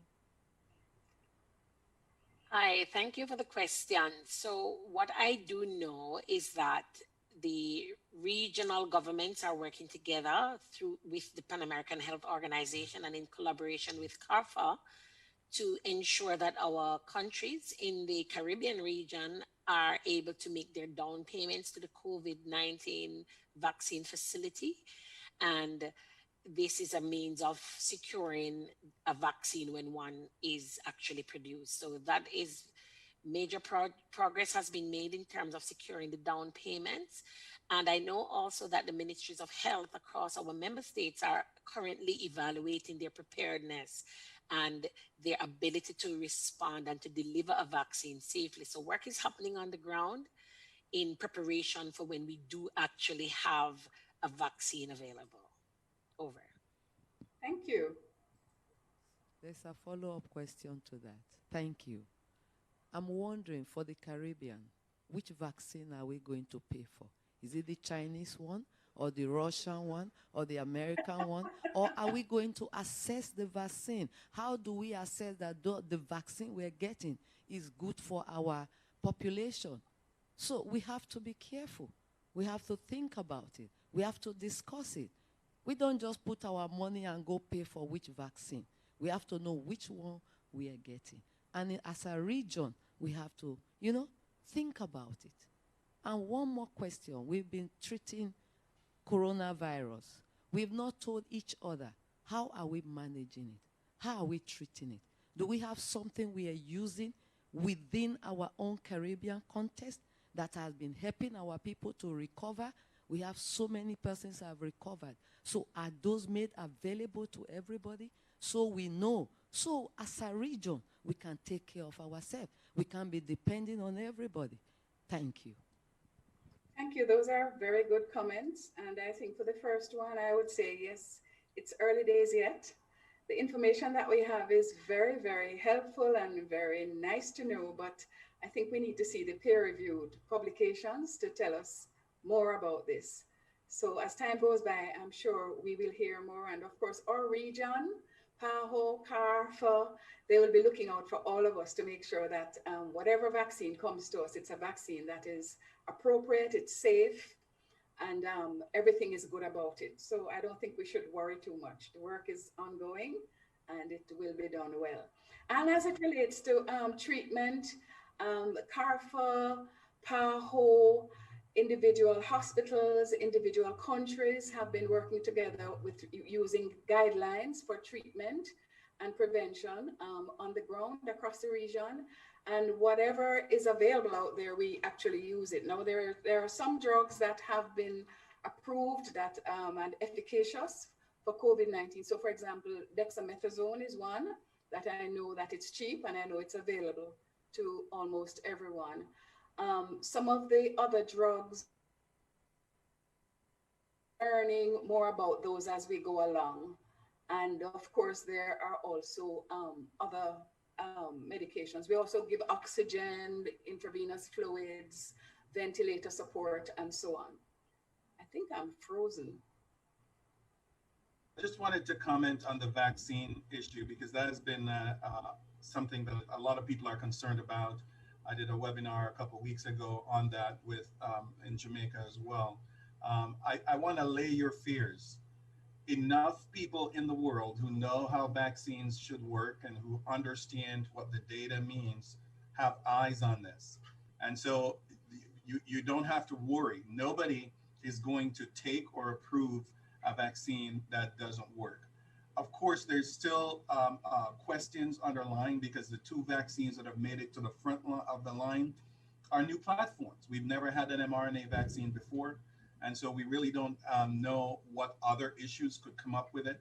And that is why they will continue to monitor these patients in both, these participants in both arms of the study. But be assured that we're not going to get the Russian ones and the Chinese ones because they haven't gone through phase 3 clinical trials yet.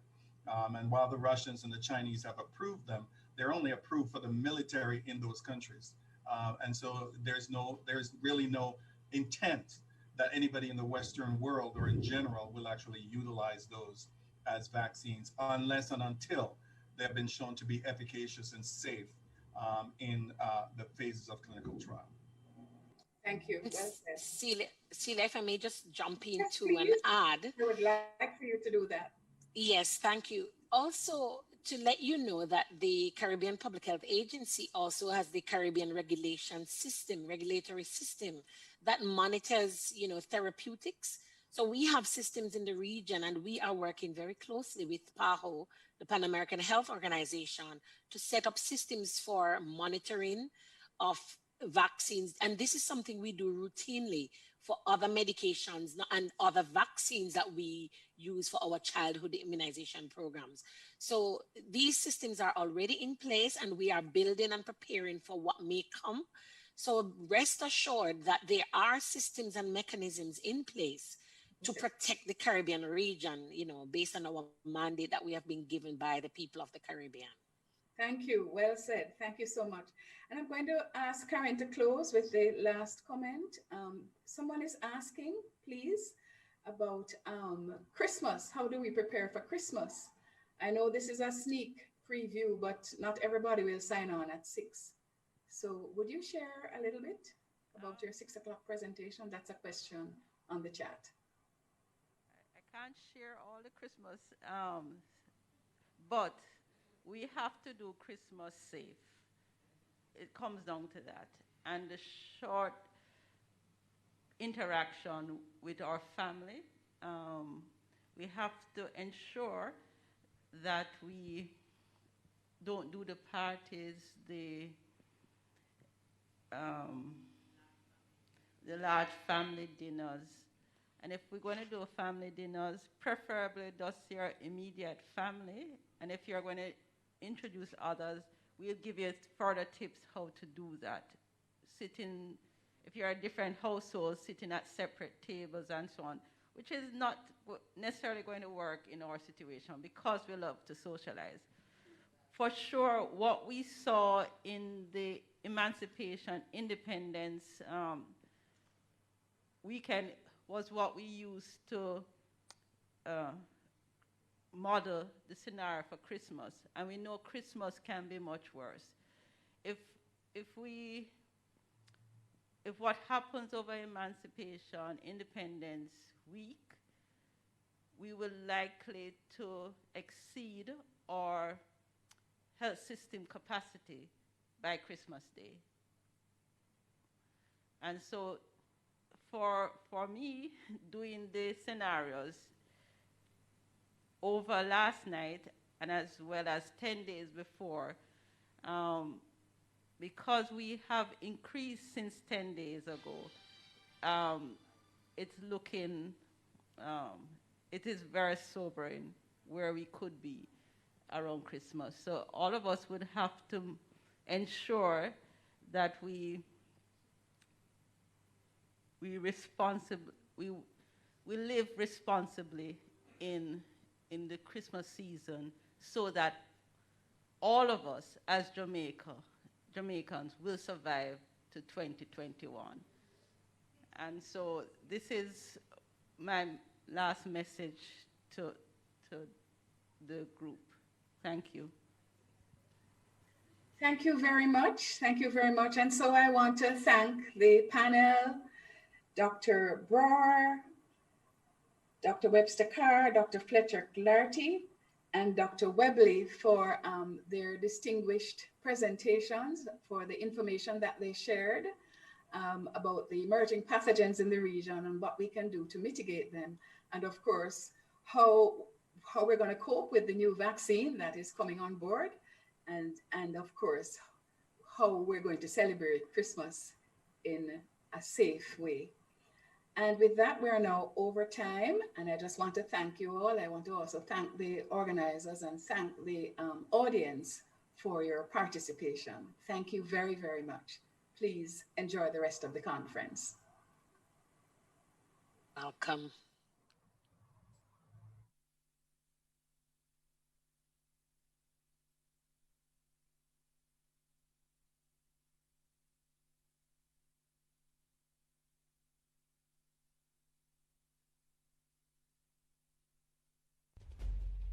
Hello? Hello? Hello? Yeah, you. Hold on, and a pandemic winner. You're not wearing a mask, you're not washing your hand, and you're not keep the required 6 feet distancing from other people. And what could I really cause you? You need to stop it. That no mask, no wash, and no distance something there, nah keep. You know what keep? COVID-19. Yeah. It not gone nowhere. COVID-19, they are same way. So here what you are going to do for all of we. Wear your mask, wash or sanitize your hands pan a regular, and yeah, keep your distance, please. And thanks. Healthcare workers are working very hard to ensure lives are saved and people recover quickly from COVID-19. But their work is becoming harder because you're not wearing your mask, washing your hands with soap and water, or using hand sanitizer, and you are not maintaining physical distance. Let's limit the need for hospital beds and ventilators. Do the right thing. Cover your nose and mouth with a mask. Practice good hand hygiene and maintain a physical distance of 6 feet between you and others. COVID-19 is not over. Protect yourself while protecting others. A message from the Ministry of Health and Wellness.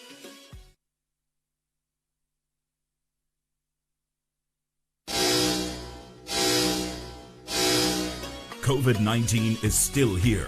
Always wear your mask correctly while in public places, covering your nose and mouth at all times.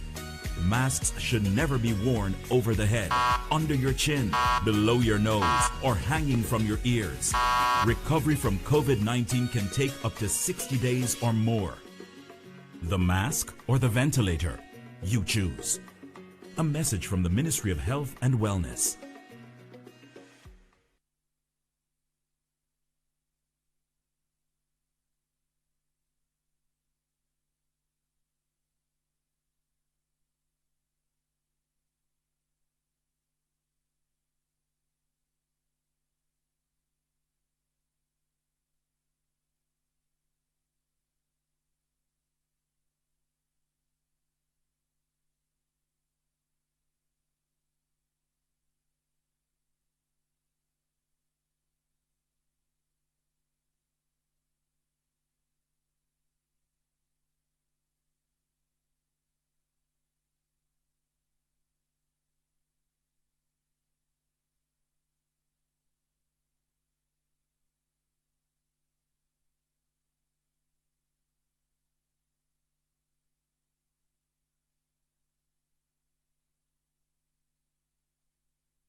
Forests are vital for life on Earth. Mangroves are tropical and subtropical trees and plants that live primarily in coastal environments. Mangroves can be found in every parish. They thrive mostly in the brackish wetlands on the south coast as well as on the north coast.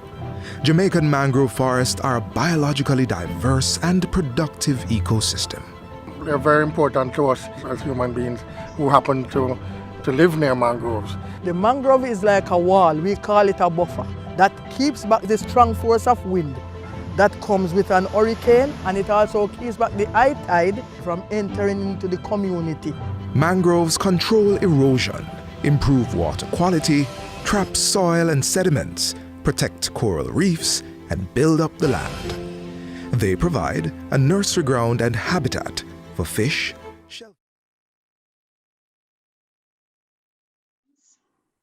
the Director, Health Services Planning and Integration here at the Ministry of Health and Wellness. And I first of all would like to say congratulations to the EPI unit, Drs. Webster Carr, Dr. Grant, for what has been an excellent conference so far. I would like to say that as we welcome you to this, our second scientific session, it is important that we think about the topic we are to consider, and that is mental health. The fear that mental health pandemic was going to follow on the heels of the COVID pandemic, which is what was projected in the first instance, really has not in entirety been realized, because the mental health impact is evident as we speak. It is therefore a global imperative that mental health be considered. Another projection was that children were not going to be affected with this disease. The fact of the matter is that children are affected, and therefore it is quite appropriate that we consider the impact of COVID-19 in children and the mental health impact that is manifesting. And so it brings me great pleasure as we put these two topics together to introduce Dr. Ganesh Shetty.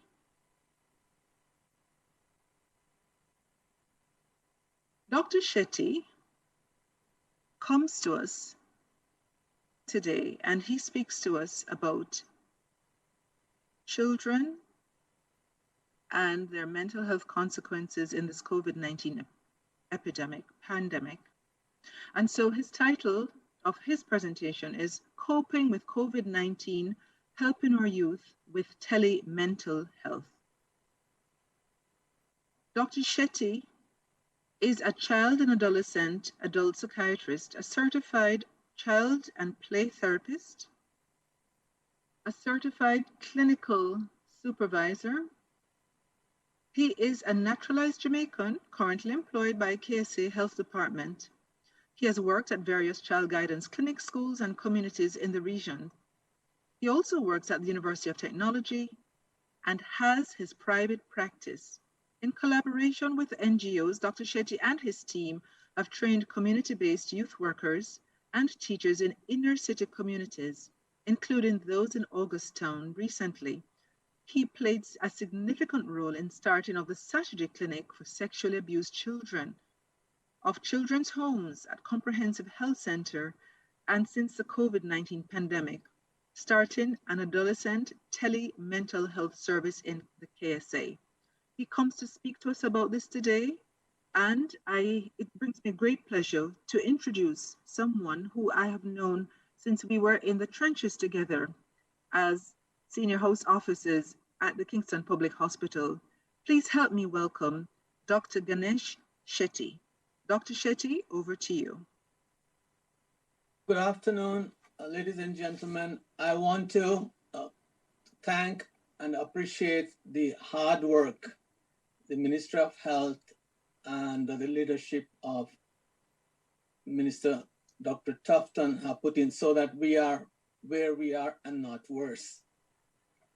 And when the pandemic hit, we were affected. We were wondering what to do so we can continue our coverage. And some of the clinicians working in the system joined together, got some credit to our funds towards this effort. And we started in Kingston St. Andrew Health Center, covered 2 clinics, what we call telemental health. And the next month, we encouraged the Flow Foundation to donate the coverage of the phones for the next month. By that time, we were fortunate to know that Minister of Health, Child and Mental Health Services, under leadership of Dr. Laiba, could get the Minister of Education and UNICEF to assist us. And by that, we are having 50 phones given to 50 clinicians working all over the island to use it to connect with the kids and their parents. I am having a little challenge to show my screen. Can somebody help me to do that? It doesn't say screen, it says Google Drive.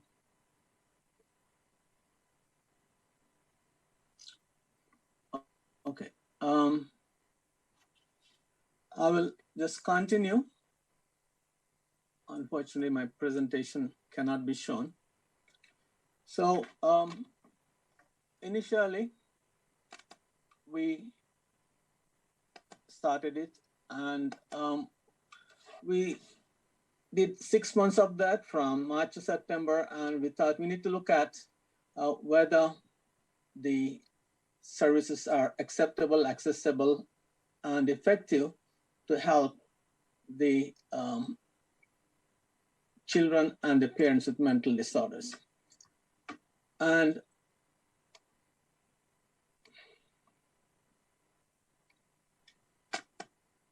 when we looked at putting together this presentation, we found out that there are so many persons, even before pandemic, using the telemental health over the years and have found it effective and acceptable and accessible. And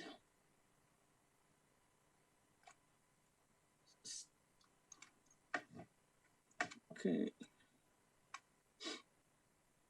when we looked at the number of sessions we had last year for the period of March to September, and this year, actually, we had similar amount of sessions, similar number of sessions done. That is, we had seen 494 children in 1,632 sessions, and another 179 sessions which were face-to-face because of the situation. So we had 1,811 sessions over the past 6 months. And this is actually a small increase in the number of sessions compared to the same period last year. And what is important is the missed sessions. Before, we had nearly about 40% of children would not keep up the appointment. And when we analyzed that data, we found that most of these children are adolescents who are showing significant behavioral problems. And if untreated, they are likely to deteriorate, and at least some of them might become more aggressive, and some of them might even join gangs and indulge in unlawful activities. So it was very important to reduce this missed appointment. And what we found is that we had reduced the missed appointment using the telemental health by half, from 39% for the last year for the same period of March to September to 19% this year. So when we looked at the literature, before that, we came with 2 questions. We want to find out if parents and caregivers and the patients find telemental health feasible, accessible, acceptable, and want it to continue. And also we wanted to find out if the responses of the patients who are for this sample, adolescents between 11 and 18 years, and the parents differ in how they perceive telemental health services, which are introduced in this instance to prevent exposure to COVID-19. And as I mentioned, we focused on the data from Kingston St. Andrew Health Department, the two child guidance clinics, one in Comprehensive Health Center, another one in Glenville Health Center. But I want to mention that this is still an ongoing study, and we want to collect data from other 40 clinicians working island-wide and see how it compares to our experience in Kingston St. Andrew. However, today's presentation is about our experience here. And we wanted to know if it can help us to understand and hopefully can assist Ministry of Health in policy decision making, whether even when we manage to contain COVID-19, we still might have to use the telemental health, because it has already, as I mentioned, allowed us to have same number of sessions safely, as well as, more importantly, it has reduced the number of missed appointments. So when we look at the literature, there are quite several studies about telepsychiatric telemental health, and they are looked at legal and regulatory issues and whether it is effective. And there is a strong positive evidence to show that it is. And also some of the studies looked at how it is operationalized and implemented. And some clinics in US use the residential staff, and some others could also engage private practitioners to deliver telemental health from their own physical face to more number of clients. And that's something to think about also, considering that we have 95% of our target population not served by government child guidance clinic. And also some of them have looked at the drawbacks, which could include technical problems which may arise, and the lack of rapport and that warmth and interpersonal space, which is created by face-to-face sessions. 1 second, if I may, Dr. Shetty. Yes. Thank you so much for your presentation thus far. It is so exciting and so interesting, and I'm sorry that you're having some difficulty. So the organizers have suggested that perhaps what we could do is that we could have you sort out that technological glitch, have Dr. Williams present first, and then we come back to your presentation. Would that be okay with you? And that will be great, because I think there's a lot of stuff on the presentation. Thank you so much. And so what we'll do at this time is that we will have them communicate with you. We apologize to the audience, which exceeds almost 700 persons now, and then we will move to Dr. Williams. Is that okay? That's great, and I apologize. Okay, excellent. So thanks very much. So I will just switch to Dr. Williams, and my namesake, Dr. Williams, is no stranger to the research platform. He is in-house, and he is a proud past student of the Kingston College. He's presently employed to the University Hospital and is well known to many of us. And he is a past president of the Jamaica Emergency Medicine Association, when he was president in 2004. He has published several articles, over 50 peer-reviewed journal articles, and presently he is the chairperson of the research committee in the Emergency Medicine Division. Dr. Williams was awarded the UWI's Principals Research Award in 2015 for the most outstanding research activity under the theme Emergency Medicine in the Region, Merging with Other Specialties. He teaches and examines both undergraduate and postgraduate students at the University of the West Indies, and is also an instructor for several life support courses, including the Advanced Trauma Life Support course, ATLS. Dr. Williams comes to us today with his research entitled Stress, Perceived and Coping Mechanisms of Medical Students During COVID-19 at the University of the West Indies, Mona, a rapid review. I think this is quite relevant, and I am looking forward to this presentation. Dr. Williams, over to you. Thank you so much, Dr. Williams. I also would like to take this opportunity to thank the conference organizers for giving me to speak on this topic. This is my very first time, and I'm happy to be here. You can.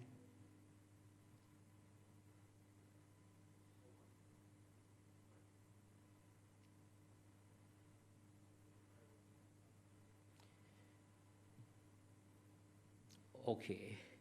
Before I go on, I'd like to acknowledge all my co-authors, not only from the Emergency Medicine Division, but also from Caribbean Institute for Health Research, the University of Technology, the Department of Psychiatry, and the Department of Biochemistry. Just by means of a background, there have been several studies conducted worldwide, and to my amazement, while I was doing this study, I was surprised to see so many studies that examine stress factors in medical students and their coping mechanism. As you can well imagine, stress is going to be a difficult terminology to define, but from one article, it is defined as an emotional disturbance that arises by stressors. Now, traditionally, stress factors can be classified into academic and non-academic. So an example of an academic stress factor is trying to pass your exams, whereas an example of a non-academic stress factor is financial challenges. Now, we were concerned about the COVID-19 pandemic as it disrupts the students and the teaching, and we found that this educational emergency put us in an opportunity to examine where we need to go. So on this background, the researchers embarked on this study.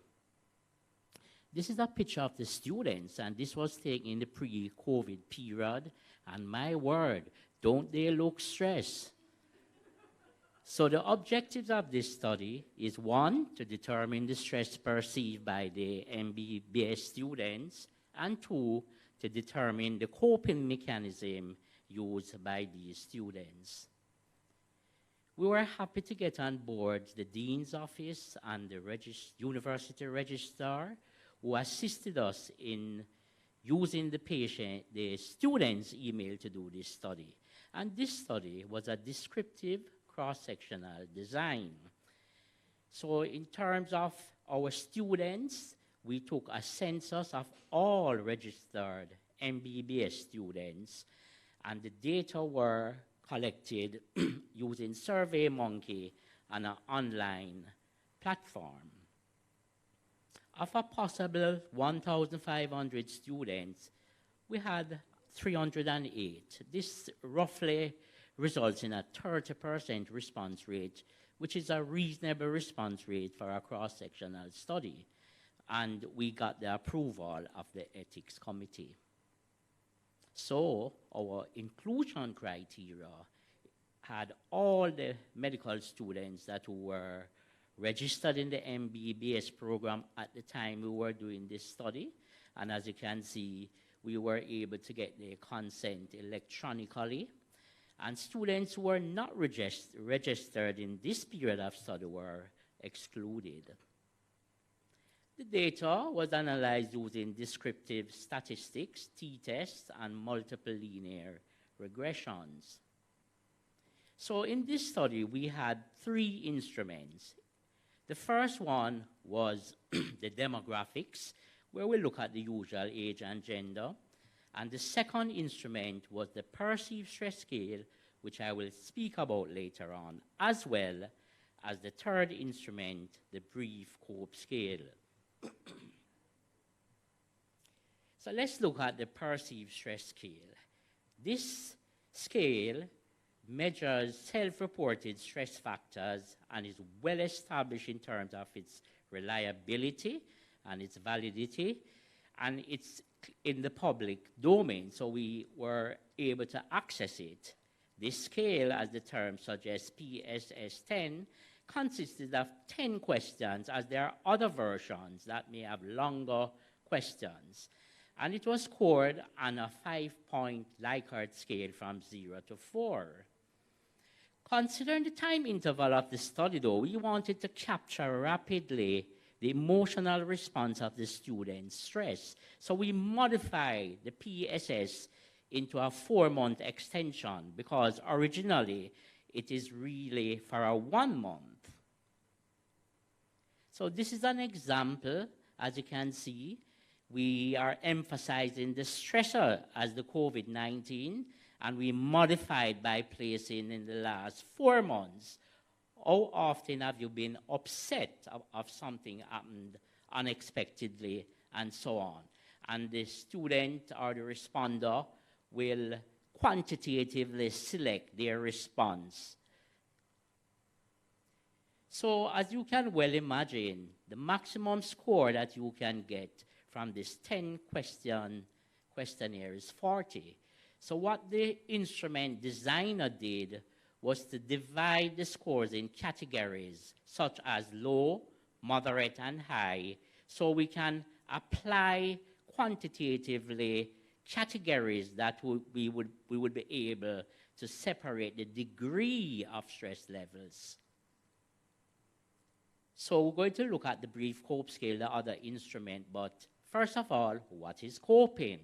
Again, another difficult term to define, but from one author, it can be looked at as an effort used to maximize stress under negative life experiences. Again, this was a validated instrument that assessed a wide range of coping behaviors. It consisted this time of 28-item questionnaires that was divided into 2 sub-levels, with the coping mechanism on one hand being avoiding the stressor, and on the other hand approaching the stressor. Higher scores reflected better coping. So just briefly looking at this instrument that was established by Carver et al. Quite a while back, and this instrument created these coping mechanisms, and we are looking at now the approach category. And items 2 and 7, for example, is referring to 2 questions on the questionnaire that will be addressing active coping. And so the design of the questionnaire was powered and was structured in a way to lessen the uncertain answers. So all of these are coping strategies we use every day in our life. Right now I'm under stress and I'm using active coping. I'm planning to get around this stress. Emotional support, you can understand what that is. Use of informational support is like getting messages on your text. Well, the students would be getting information, facts, and to give them an update, and this can be used as a support strategy in the coping. Positive reframing, meaning making the best of times, is another coping strategy. And the others are self-explanatory.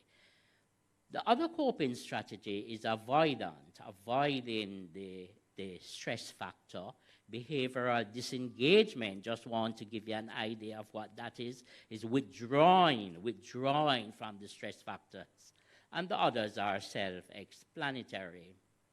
So this is a picture of the brief COPE scale. And as you can see, this responder is using the blue as their response. And what we do in this scale, we summarize or get the sum of the score in each individual and use it quantitatively in the instrument. So this is an example of two questions asking the same thing. Unfortunately, my slides got shifted. So focus the red dot lines on question 3 and 7 instead. 3 and 7, and these two questions are looking at the coping mechanism of denial. Number 3, I have been saying to myself, this isn't real. And number 7, I've been taking action to make a situation better. So that's all, just giving an example how the system works. Now, the new norm, mask up, temperature down, empty classrooms. Let's take a quick look at the results. In this study, we have a predominant female category. Majority were Jamaicans as expected. With regards to the students' perceptions, a great majority of students were moderate or high undergo or experience high perceived stress, as you can see. With regards to gender, females seem as if they were more stressed when you add up the moderate and high perceived stress when compared to the males. So females tend to stand out at this moment. And this is just something I'd probably mention, emphasizing the gender female. When we look at the descriptive statistics of the coping strategies, as you can see, the one in blue, acceptance, planning, self-destruction, and religion had the highest means, suggesting that these were the main coping mechanisms that the students use. And this is also when you look at the mean in either gender.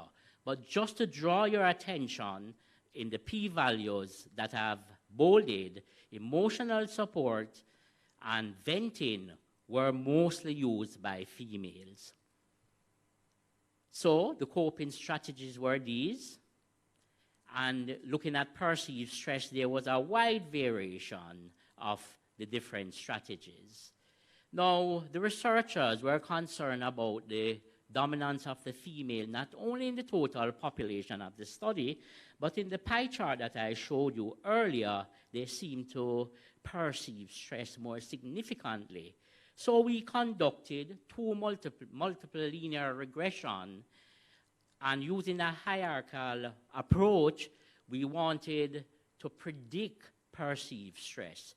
So the female category, we placed it in the gender, age gender of this regression, and the male category, we let it remain as a reference category. So there were two models, and one of the reasons why we chose the female was clearly the females were more predominant.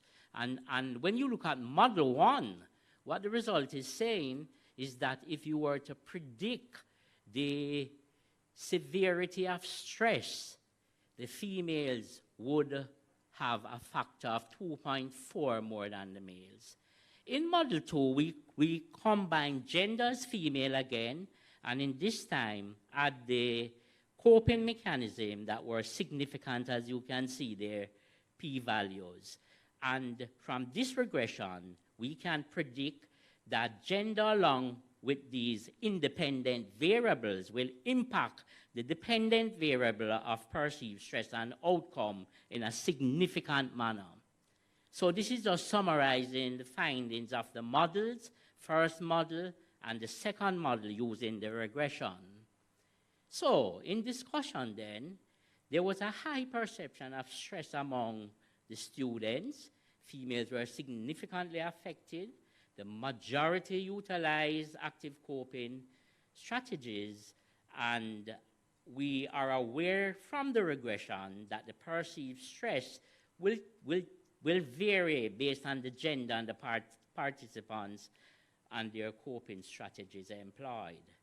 So in conclusion, there was a high perception of stress by medical students, and clearly we need to put this on the front burner.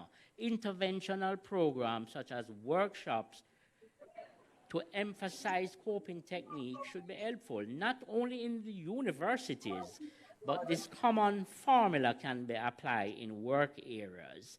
Certainly, this research brings and highlights that a curriculum for stress management and policy-driven strategies should be considered by the institution.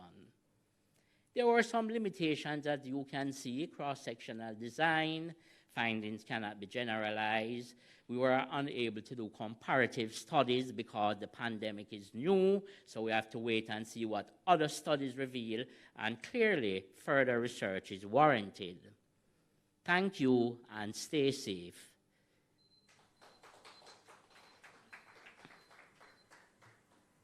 I would like to thank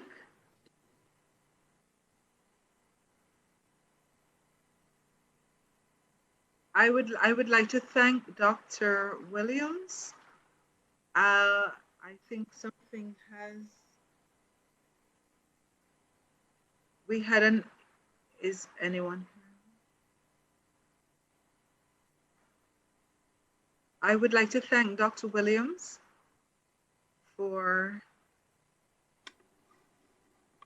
I would like to thank Dr. Williams for his presentation. I think the last slides, the last few slides weren't heard very clearly. I realized that I wasn't the only one who wasn't hearing the last 3 slides. I'm not sure how we're going. I know he was just winding up, and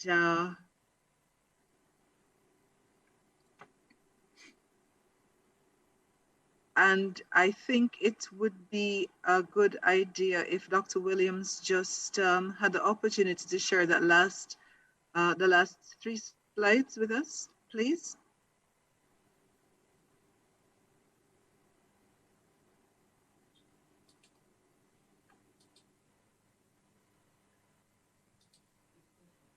I think it was the, no, not that slide, the one after that. Yes. Yes. Dr. Williams, if you could just read those for us, please. Yes, thank you, Dr. Williams. So we concluded, the researchers concluded from this study that clearly there was a high perception of stress with regards to the COVID-19, of course, by the medical students. And we believe that we should take this opportunity to look at stress by introducing interventional programs such as workshops to apply to the students, to assess and to let them use the best coping strategies. Some of them came out of this study, and also to use a curriculum in the students' portfolio. We had some limitations in this study. A cross-sectional design has its drawbacks with sampling and convening. The students were posed questions that were specific, and the variability to apply their knowledge and feelings would be restricted. And so that was a limitation. The findings cannot be generalized because it was a single institution study. But furthermore, it was difficult to compare other regions who may have done similar studies because there were no published report to do a comparative study. And clearly further research is warranted. I think I was about to say thank you. The slides got out of control a little bit. I think that's Dr. Williams, that was the main points. Thank you, Dr. Williams. Thank you. I think that the persons who had asked, who had said that they couldn't hear, are appreciative that you would have come back and explained. So thank you so much. I think that as Dr. Shetty gets ready, I would like to say that that's groundbreaking work, and certainly your findings in the medical students, we could think of how they could be applied to a more general audience in the workplace, in the hospitals, or healthcare workers. So I just want to say thank you so very much. We will take questions at the end of the session if we have the time, as we ask Dr. Shetty to return to the podium, this platform, as his slides are projected. Dr. Shetty, over to you. Thank you, Dr. Williams. And I believe the presentation is being run. And I'm not seeing it. You will see it shortly, Dr. Shetty. Okay, just in the meantime, I want to recognize my co-authors, which is Dr. Judith Leiba, who is Director of Child Nurse and Mental Health Services in the Ministry of Health and Wellness, Professor Cynthia Onyefulu, who is Professor in Education in University of Technology, and Dr. Steve Weaver, who is a Senior Lecturer and the past Head of School of Nursing, Mona. And as I mentioned, we started off as a small project in Kingston St. Andrew, 2 child guidance clinics within that. And I mentioned also that Ministry of Health collaborated with Ministry of Education and UNICEF to extend it to the island with 50 clinicians getting 50 phones with data so they could conduct telemental health sessions. And having done this for 6 months, we wanted to see what is the acceptability, accessibility, and satisfaction of the children who we serve, as well as the parents. And this is a part of ongoing study because we don't have data from rest of the island. And also we want to use a mixed methodology to interview the clinicians because we also want to know what is their reaction and how they think about using telemental health and the response they get from the clients. Still not seeing my presentation. I'm supposed to do something. Am I supposed to share content on, or I don't know. 1 second, Dr. Shetty. All right, I keep talking. So what would happen when we get all the data? We'll have information from the 20 clinic sites island-wide in terms of what the parents thought about telemental health, what the children, the clients thought about telemental health, as well as what the clinicians think about telemental health.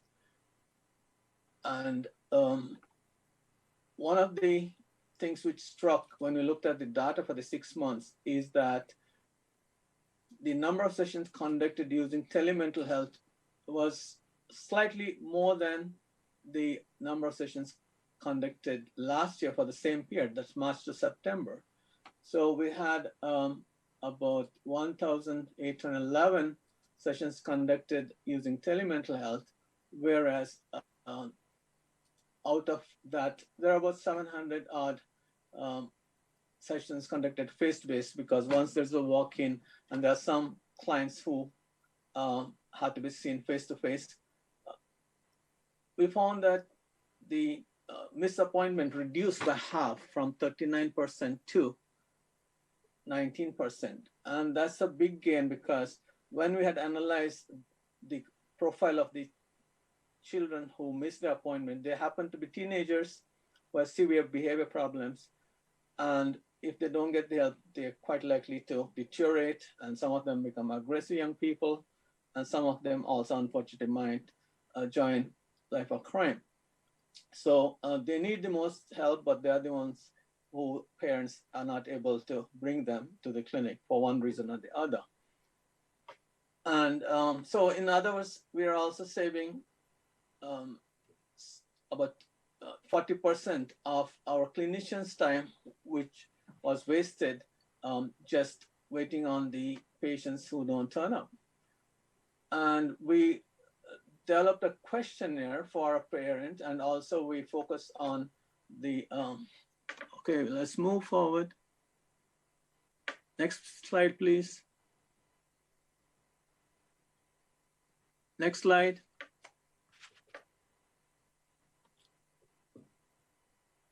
Next slide. Start moving. Next slide, please. Next. So I just mentioned about what we found in the literature.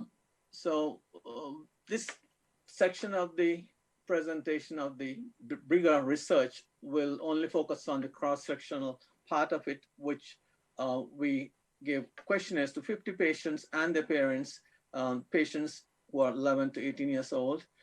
And we focused on 2 child guidance clinics in Kingston St. Andrew Health Department. Next, please.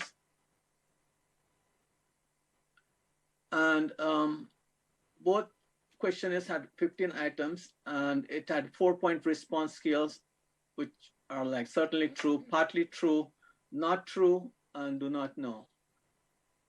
And there are also 3 open-ended items for the participants to express their views and likes and dislikes about telemental health, what they like most, what they like least, and so on. And the questionnaires were reliable with the reliability coefficients 0.959 for the adolescents and 0.837 for the parents and caregivers. And we use SPSS. Next, please. Of course, we got the permission and consent of parents and caregivers for the participants who are patients between 11 and 18 years. And of course, we deleted all the personal identifying information. Next, please. And the results for the research question, what are the perceptions of patients and their parents, caregivers on feasibility, accessibility, acceptability for the use of telemental health service in Jamaica during COVID-19? 13 of the 15 items were addressing this particular question and looking at feasibility in terms of economic cost reduced because of this modality, and also the scheduling consideration, waiting, and so on. And accessibility, whether they are able to access and use it comfortably and how they are satisfied or not. Next, please. These are 2 questions which were particular to COVID. The table looks a little weird. And you can see that 90% of the parents and caregivers to the question whether they thought having telemental health prevented unnecessary exposure of themselves to COVID-19. 90% of the parents and caregivers said yes. And similar number of percentage of patients, the children between 11 and 18, also said that it prevented unnecessary exposure to the COVID-19 because they had to come to the bus or take a taxi and wait in the clinic area, which is general area with folks with all kind of problems. Next, please.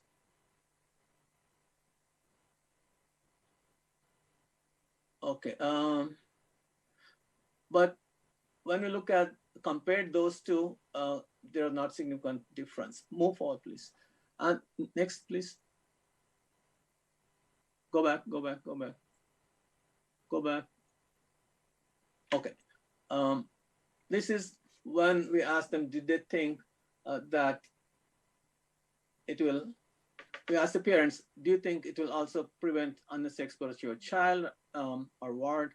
And we asked the children whether they thought it will prevent unnecessary exposure of the parents and caregivers to COVID-19, and most of them agreed, as you can see. Next, please.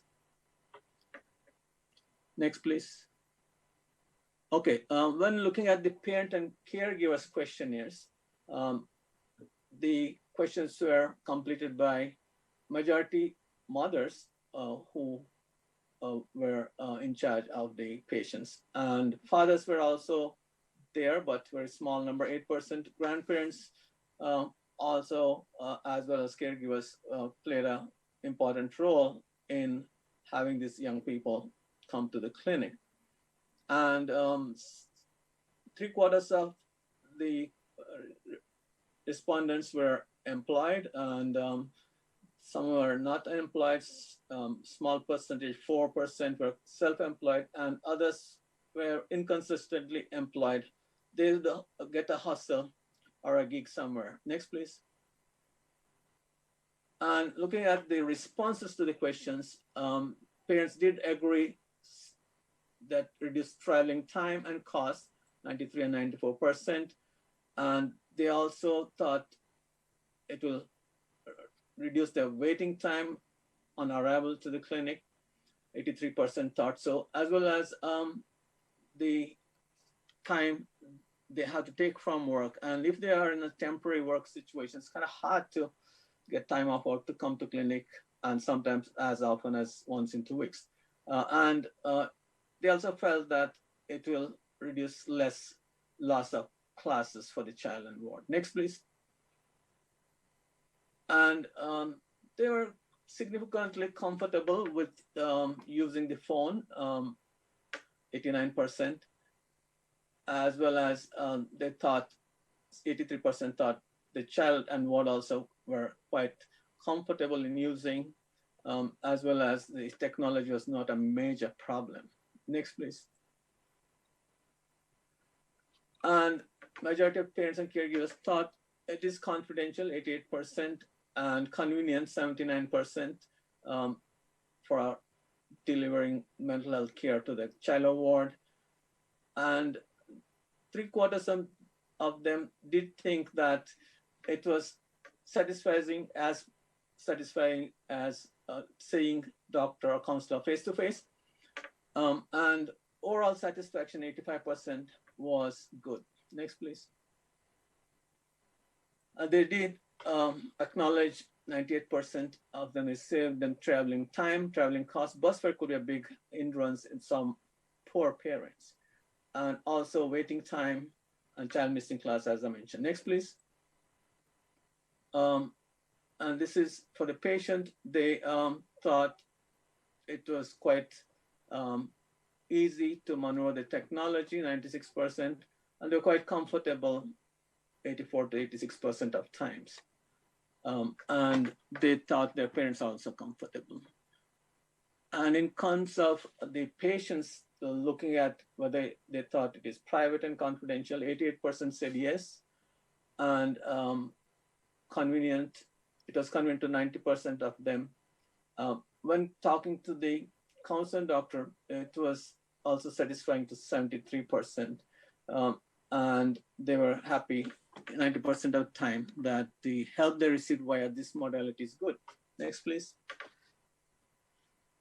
And when looking at, is there any difference between what patients and parents thought, caregivers thought about telemental health? When we looked at a couple of these items, which they're not significant difference. Next, please.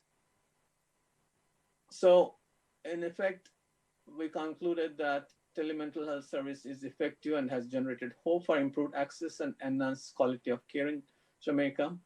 And it supports that child and adolescent telemental health services feasible, accessible, acceptable modality of sustaining the delivery of child and adolescent mental health services during COVID-19. And I would add beyond, and significant reduction in missed appointment, which will lead to loss of professionals' precious time, is also significant from the data of this study. Thank you. And also thank my colleagues in the Child Guidance Clinic of Comprehensive Health Center in Glen Vincent. And I would also like to thank the support I got from Kingston St. Andrew Health Department, particularly Dr. Debbie Carrington and Dr. Heather Reed Jones, and of course from the region, Dr. Chambers. And I thank again the Minister of Health under the leadership of Dr. Tufton, placing so much emphasis on mental health because it is important. Thank you. Thank you so much, Dr. Shetty. I think that that is another brilliant piece of work that has been described.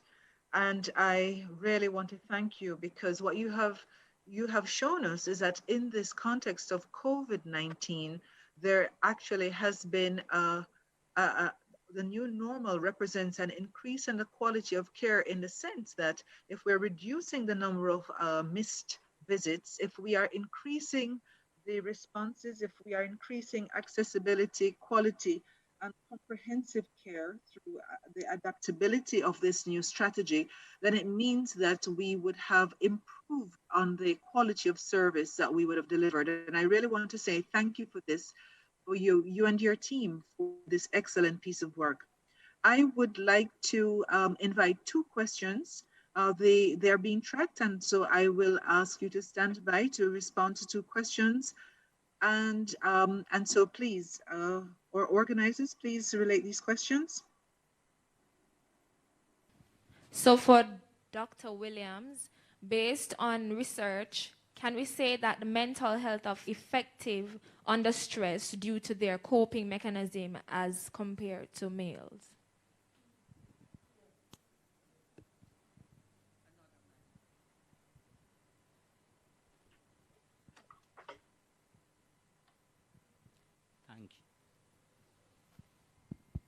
Thank you for that question.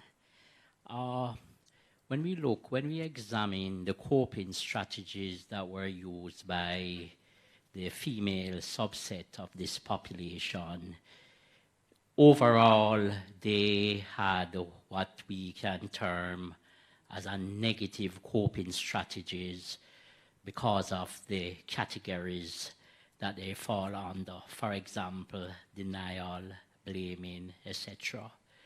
So in terms of if they probably would be considered to be at a disadvantage in coping, because these negative mechanisms do impair your psychological well-being, in that it creates conflicts, and as such it may hinder going over the stressors, so to speak, in general.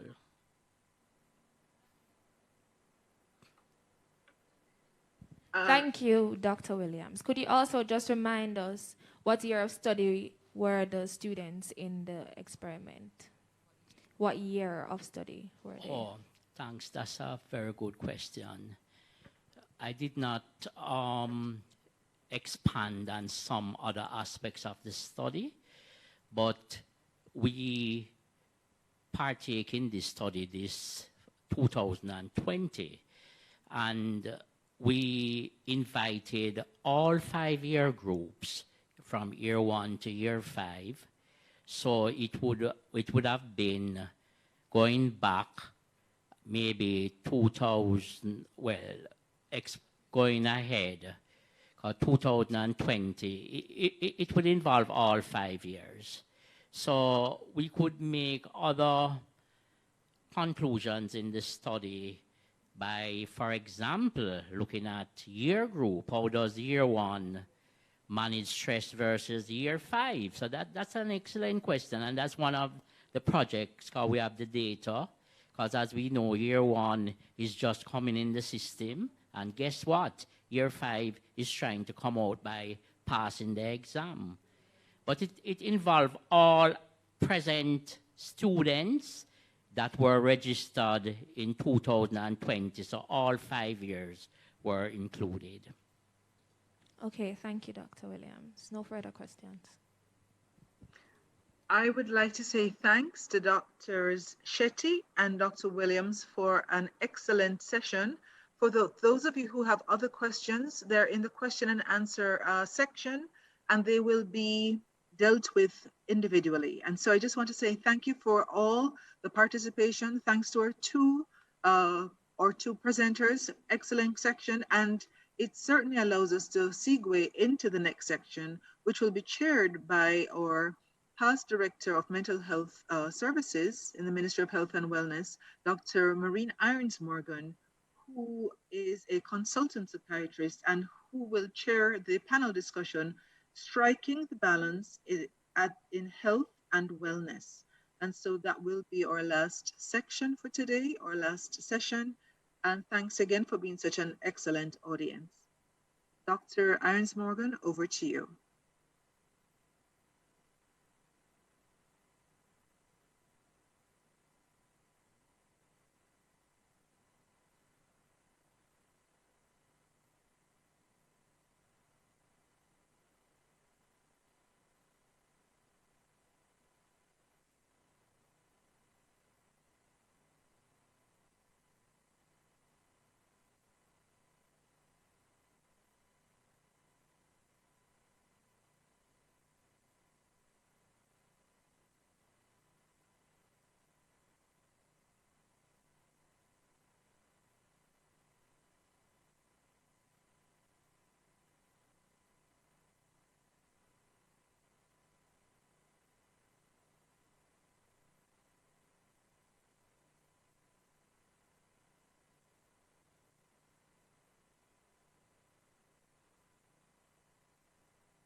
That's a 2 minutes break.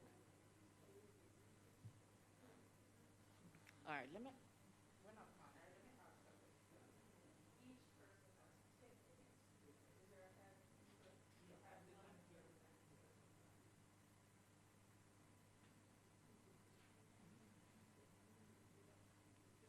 You guys talking with your mask on?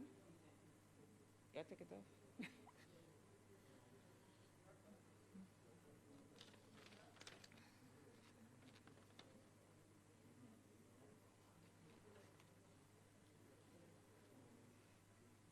So there'll be a short 2-minute break.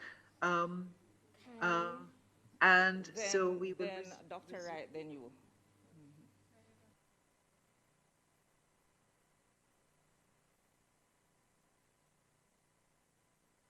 At the end of the 2-minute break. So I would imagine that by 1:40, it gives us time to stand and stretch and reach for the stars.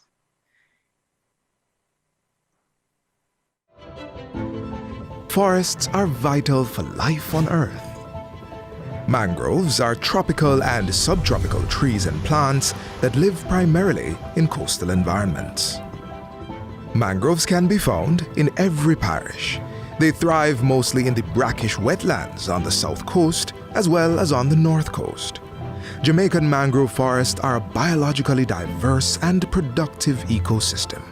They're very important to us as human beings who happen to live near mangroves. The mangrove is like a wall, we call it a buffer, that keeps back the strong force of wind that comes with an hurricane, and it also keeps back the high tide from entering into the community. Mangroves control erosion, improve water quality, trap soil and sediments, protect coral reefs, and build up the land. They provide a nursery ground and habitat for fish, shellfish, and other species, as well as a refuge for marine animals. Jamaican mangroves present ecotourism opportunities and support local livelihoods. The mangrove, it's where the fish them breed. Them hide in night, grow in night. No other predator can come and catch it. We have to protect it. Protect the fish that we can catch and make our money. Mangrove forests are among the most carbon-rich ecosystems globally and play a critical role in the fight against climate change. Mangrove forests can actually capture and retain and hold for an indefinite period the most carbon per unit of forest and prevent that carbon from causing harmful effects in our climate. Jamaican mangroves are hardy and resilient, but are under threat from urban area expansion, industrial development, and other human activities. Person used to use it for charcoal burning, feed animals or such. They didn't really know the importance. Now we know to protect it because it is protecting us. Mangroves are important for our quality of life. We need to recognize their worth, value them, and allow them to thrive. Act now to protect and preserve the mangroves.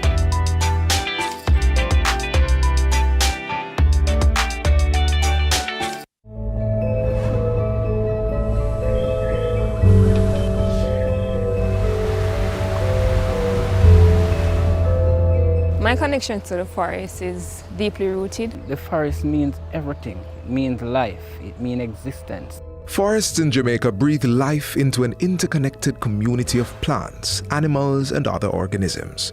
Covering 40% of the island, they form the backbone of the country. From the mountaintop to our shoreline, different types can be identified, including primary forests, untouched in their original state, the most biologically diverse ecosystems on Earth. There are also other broadleaf forests that have been affected by human interaction.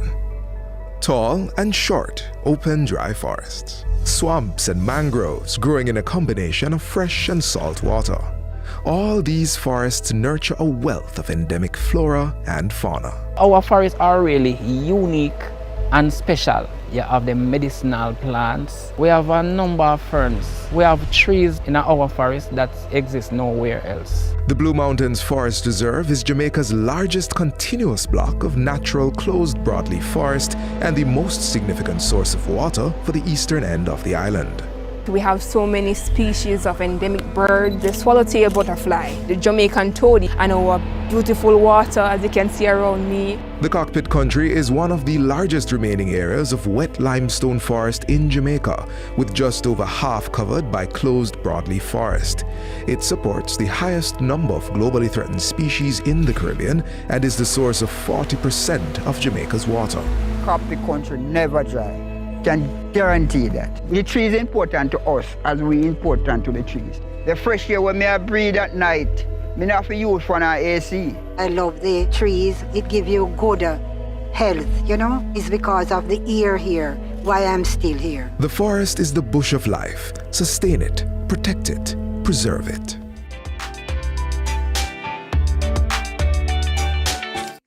She ventured into private practice and consultancy work, a family manufacturing business, an outdoor cinema, and mobile outdoor advertising business, along with her team of experts. Dr. Kai Morgan is currently the president of the Jamaica Psychological Society, and her research interests include sexual behavior, motivation, relationship dynamics, and anything regarding Caribbean culture and psychology. Please, therefore, help me to welcome Dr. Kai Morgan as she talks to us about striking the balance in health and wellness. Dr. Kai.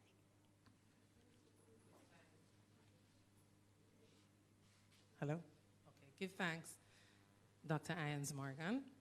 So, I am going to talk today about how psychology and public health interfaces. Not seeing my slides.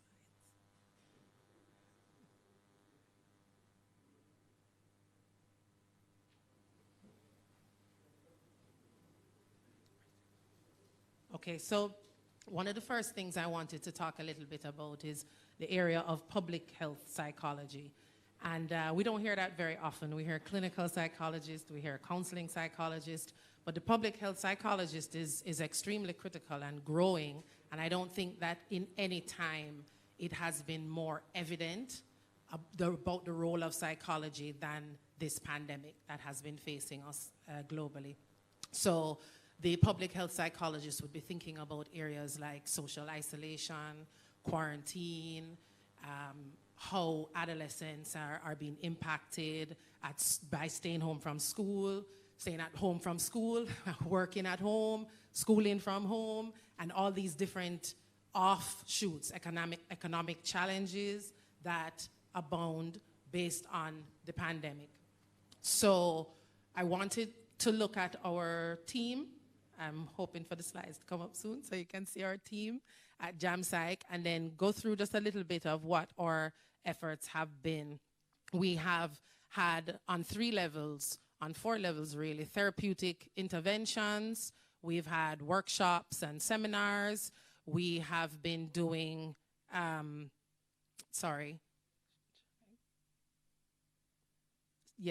workshops and seminars, a little bit of research as well, and a lot of alliances regionally and internationally.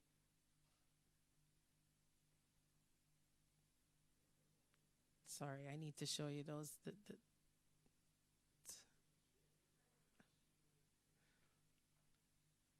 Okay, here we go. Okay, so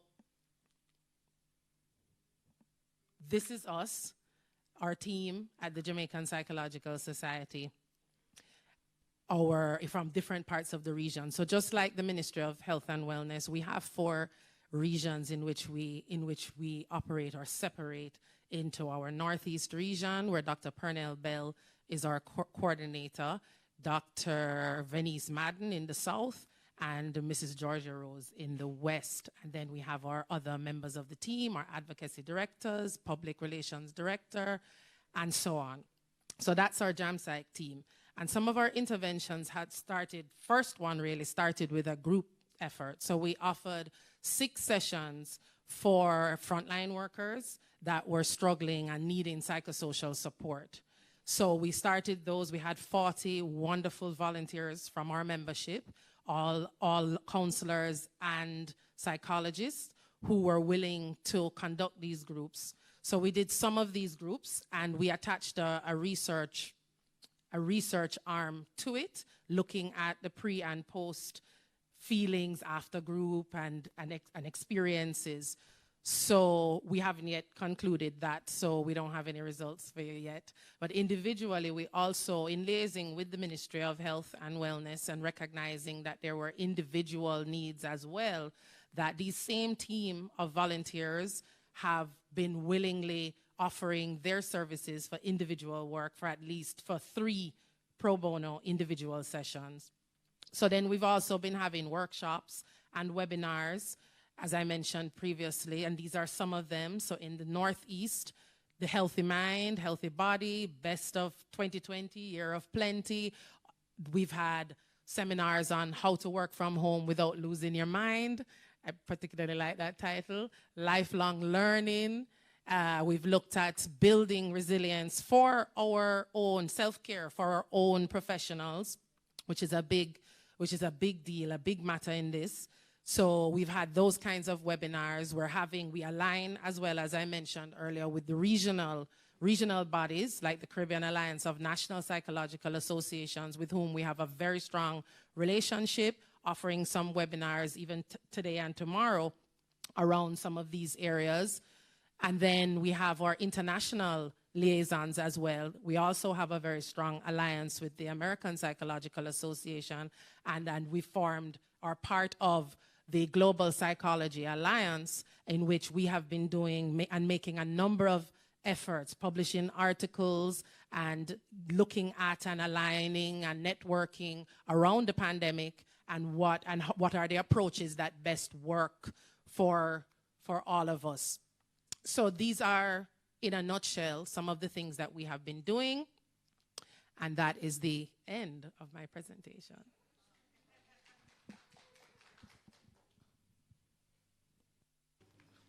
Thank you, Dr. Kai Morgan. That is indeed what we call short and sweet. Right. And so Dr. Morgan gave us an overview of what the public health psychology approach has been like in this COVID-19 crisis, as she has led the Jamaica Psychological Society team, the JAMPSYCH team, in different types of responses to the challenges that we've all been facing. Issues such as social isolation, quarantine, the economic challenges, and various therapeutic interventions individually and by groups. So remember, we look forward to hearing your comments and your questions as we go along, and you can send them into the chat room. Our second presenter is someone who is very well known to all of us, I'm sure. Dr. Earl Wright boasts a wealth of experience and has served in numerous senior positions, both locally and internationally, where he has been championing the promotion of mental health. Dr. Wright is a graduate of the Kingston College and the University of the West Indies, as well as Harlem Hospital and Columbia University in New York, USA. He is a consultant psychiatrist, president of the Jamaica Psychiatric Association, and chairman of the Mental Health Technical Group of the Ministry of Health and Wellness. So we look forward to Dr. Wright's usual excellent presentation. Please join me in welcoming Dr. Wright. Thank you very much, Dr. Hans Morgan. Striking a balance in health and wellness. Gonna look at it from the perspective. If we talk about health, we're talking of the usual definition, being in sound body and mind, and that's where we hope to be. But wellness is the purposeful, enjoyable living, a deliberate lifestyle choice characterized by personal responsibility and optimal enhancement of health, physical, mental, and social. So if we talk about balancing, and this is what we do in our group meetings with members of the health team, trying to balance work, health, career, friends, family, etc., and all the different things that we do in trying to manage our stress levels. And this takes volition, and we have to make choices. To bring our homeostasis implies that the organism, with a certain range of psychological parameters, remain in those parameters and don't move towards physical and mental health problems. And also allostasis, implying that the organism constantly adjusts to the parameters to maintain stable functioning. So we're talking about helping individuals to manage their stress level. And usually, if you don't have any stress, then you are bored. And if you have too much, then you move into distress. So it's keeping the individual energized, focused, feeling work focused, feeling good about themselves, and not moving into the fatigue exhaustion phase. And right now, many individuals are moving into COVID fatigue, moving into exhaustion, ill health, and psychiatric care. But one of the things we know is that if you don't manage the stressors, if you don't get help in manage the stressors, if you don't do it correctly on a daily basis, then you're going to run into physical and psychological problems. And one of the presenters, Dr. Williams, spoke about perceived stressors, but most of the stressors might not be perceived at all. So you have the heartburn, the rapid breathing, the cardiovascular problems, the fertility problems, the erectile dysfunction problems, and then you move into the insomnia, the immune system problems, high blood pressure, etc. So managing stress, the allostasis that one perceives is going to be important. So you don't move into get V0, moving into the anxiety problems, and they come into the primary health care with the lump in the throat, the shaking, the muscle pain, the lethargy, the racing heart, etc., etc. And the anxiety disorders, again, the fatigue, restlessness, impaired concentration, difficulty breathing. And then we move to depression. One of the most common problems in Jamaica, we know that 18% of the population will have a depressive disorder.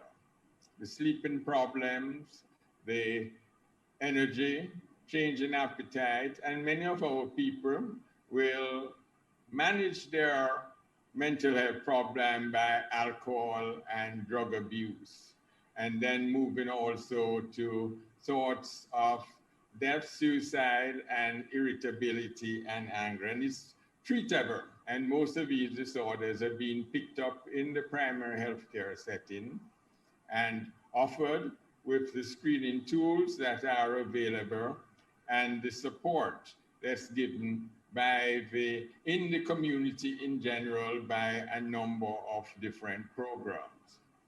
So we're talking about helping individuals to manage their environmental stressors, work, home, but this is also dependent on what they have inherited, their genetic makeup, and what has happened during the early stages of life. If you have had significant trauma early in life, then you are less able to manage your emotions, manage your physiological and psychological responses. Therefore, you will carry around a heavier allostatic load. And this is just a diagram of all the physiological changes that happens when there is a stressor. And remember, the only time that you're not having stress is when you are not around anymore. Any change in life at all, any change that you are adapting to, good or bad, is going to provide stress.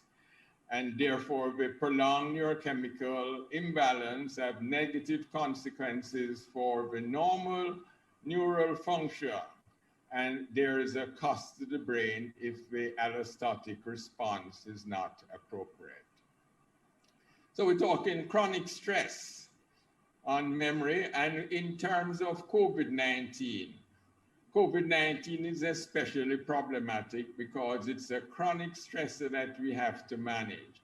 It's a prolonged stress. We don't know how long it's going to last, and it's life-threatening. Therefore, if it's prolonged, we are at a higher incidence. We're going to have higher incidence of anxiety disorders. And if it's life-threatening, we're going to have higher incidence of post-traumatic stress. So COVID is especially problematic. And many of our individuals will manage their stressor by alcohol, and therefore we have the drug abuse and drug addiction. And again, the affective memory consolidation due to stress and affecting the working memory. As we know, as everyone here knows, the stress affects the brain and therefore damages the brain, and that's why it leads to the mental health condition. But it was supposed to be normally in stress, you deal with it in a short while and you return to normal activity. You have the perceived stress, the high increase of cortisol in the body, travels to the brain, and the hippocampus shuts it down. But if it's not shut down, therefore you're gonna have the damage to the brain. And this is what we're talking about when they are over here. Now, therefore the recommendation, balancing your health and your stress and life in general to maintain healthy habits. And this a conscious effort to maintain healthy habits on every day. Therefore, the encouragement that we give individuals through stress management, seminars, etc., and webinars to stay on top of their maintaining their healthy habits through calories, what you eat, exercise, routine you love, increase of water consumption, get a full night's sleep. Tracking your progress is especially important, help you to motivate, forgiving yourself on a bad day, forgiving others. And this is especially important, not only forgiving yourself, but forgiving others so you don't damage yourself and damage others. Also, the recommendation of increasing your emotional intelligence through self-awareness, self-management, social awareness, and relationship management. Because if you're not aware of how much stress you are having, where you are on the stress level, then you are not going to do things effectively to manage. And also from self-management, if you are able to manage your stressor, keeping disruptive emotions, impulses in check, flexibility in handling change, achieving or motivating, reorienting yourself, striving to improve, and reframing to get a positive outlook. And most important, empathy.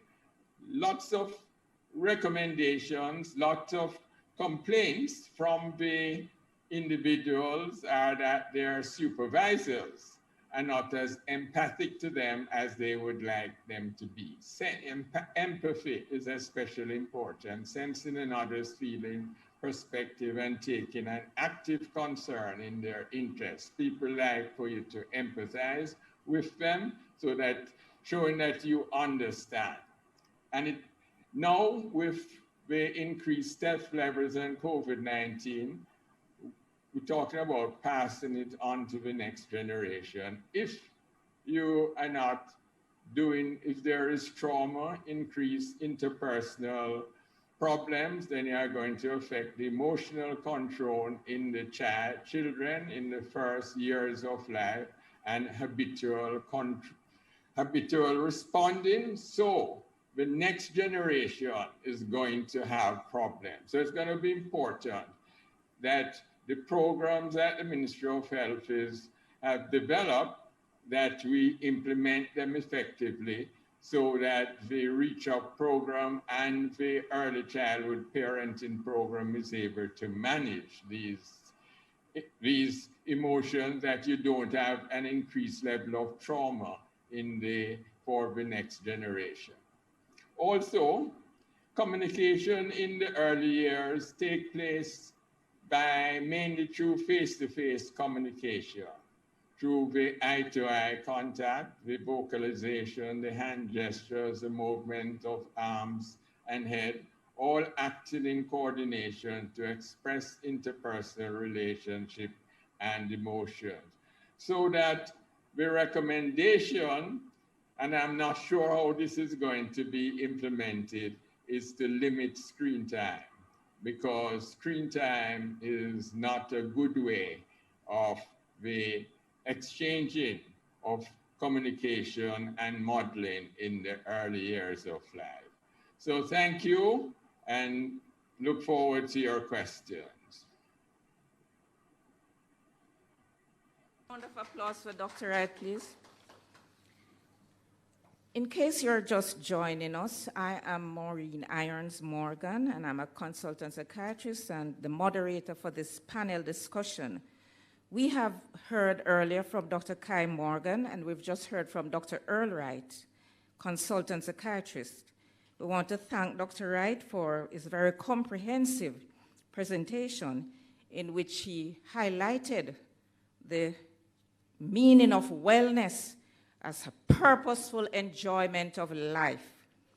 And really want to thank Dr. Wright for all the nuggets that he gave us about balancing health, work, career, achieving that important balance, warding off the COVID fatigue, and recognizing issues of anxiety and depression, which are so common at this time.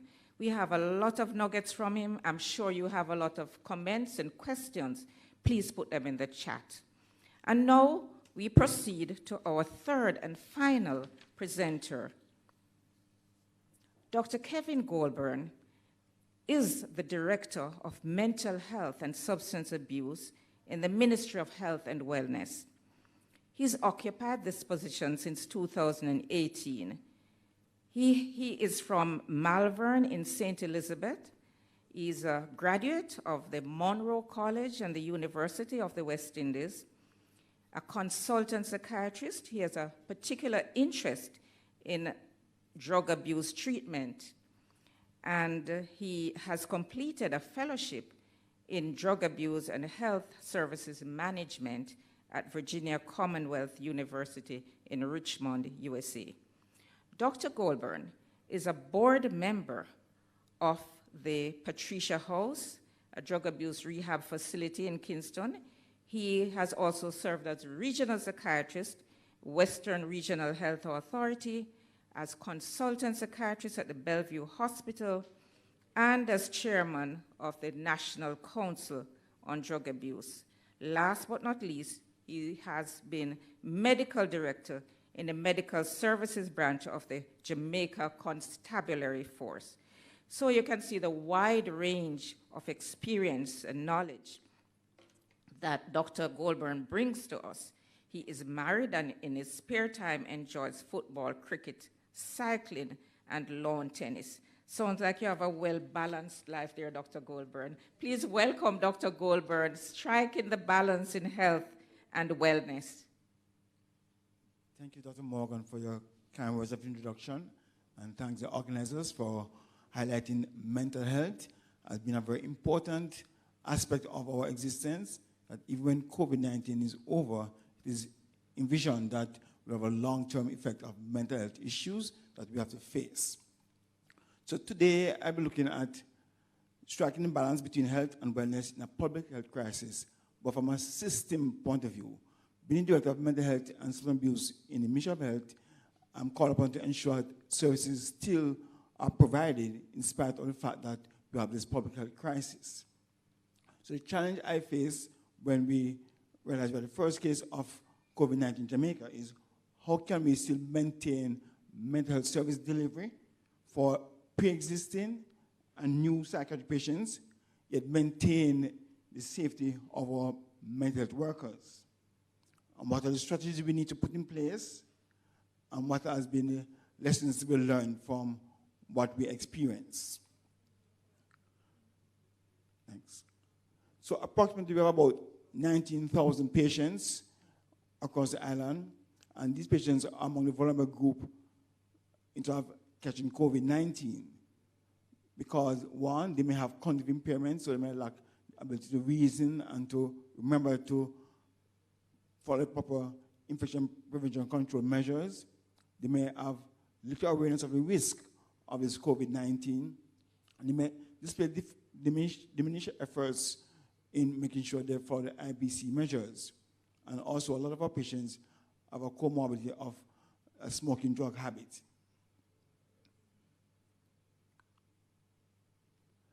And as related before, this pandemic-related responses may cause persons to have exacerbation of their depression and anxiety disorder they may have before, or person may become newly diagnosed with these conditions.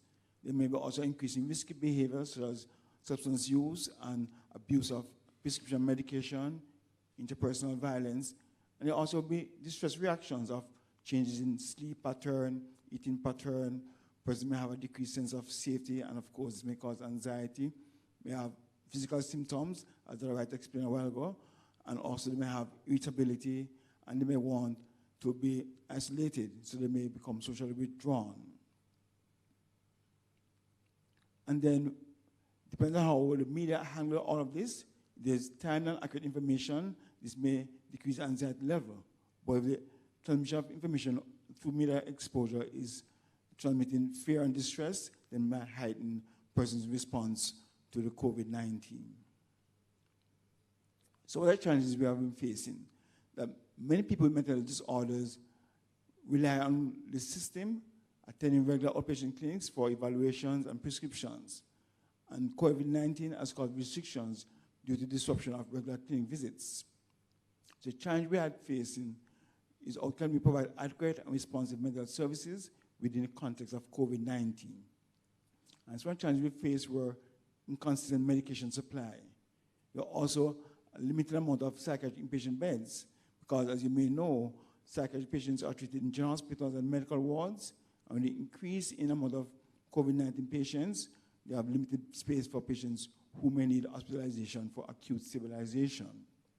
And then there are times when psychiatric outreach buses have been used for COVID-related activities and make buses less available for the necessary home visits and crisis response.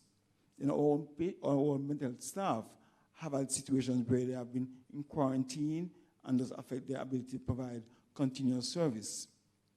And then there's also a fear of doing home visits and crisis calls in areas where there's a quarantine or lockdown communities. And also there's a situation where there's a lack of adequate personal protective equipment.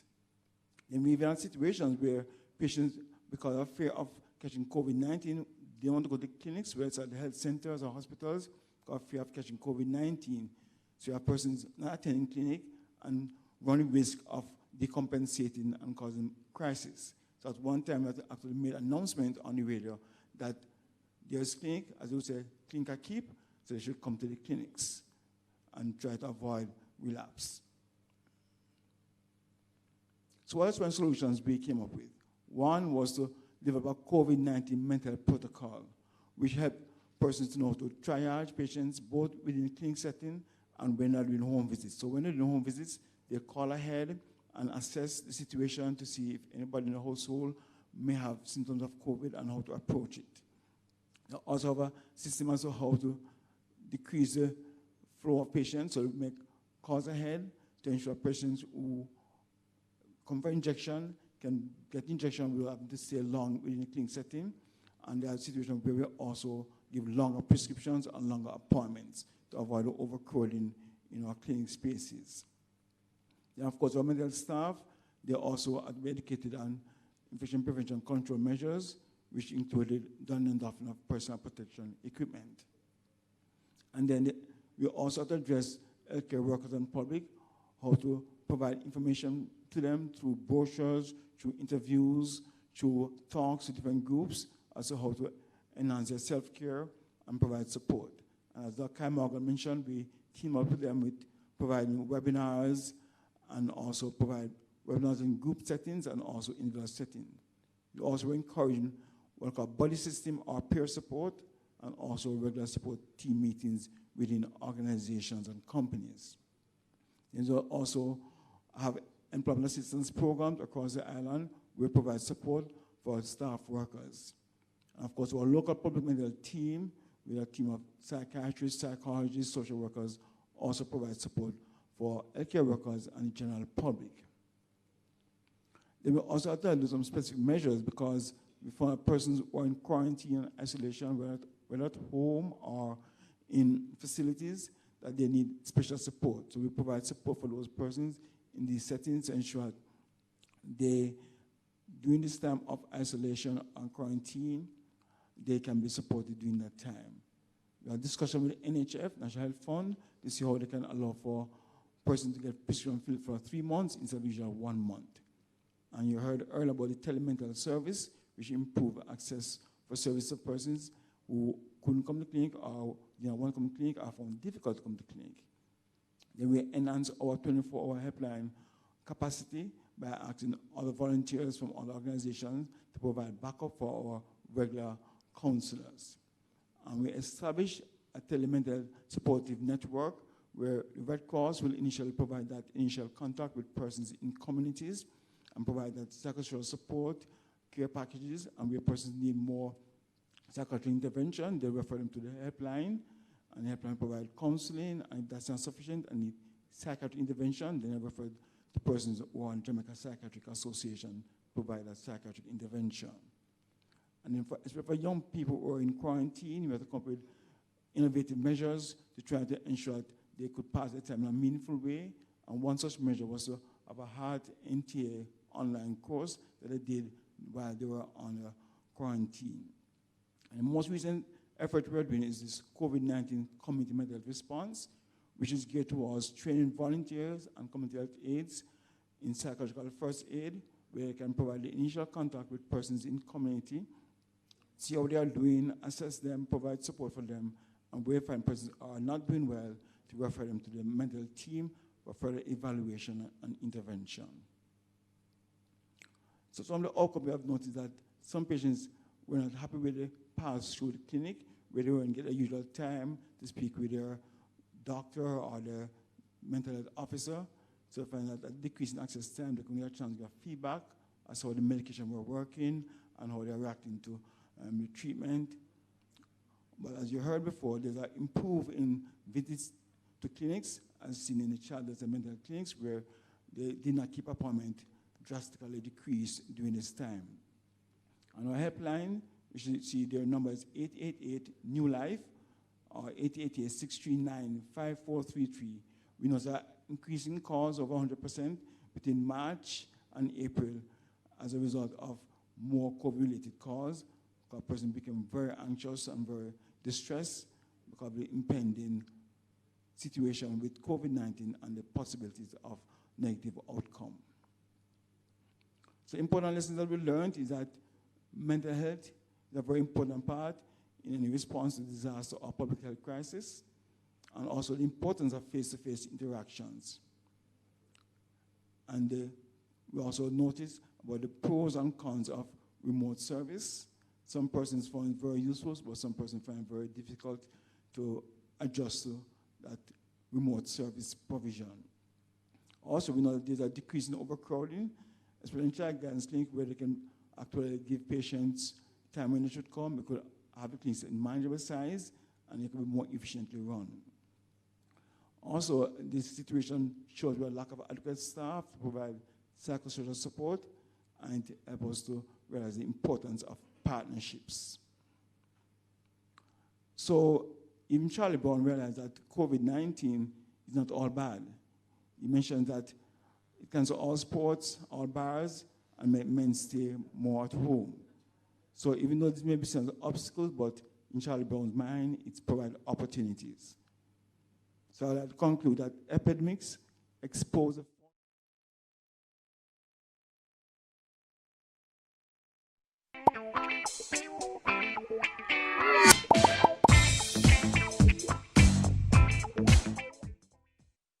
at a function that I hosted, and I want to use the opportunity to invite all the women here present to applaud the men who are in our presence today and wish them happy International Men's Day.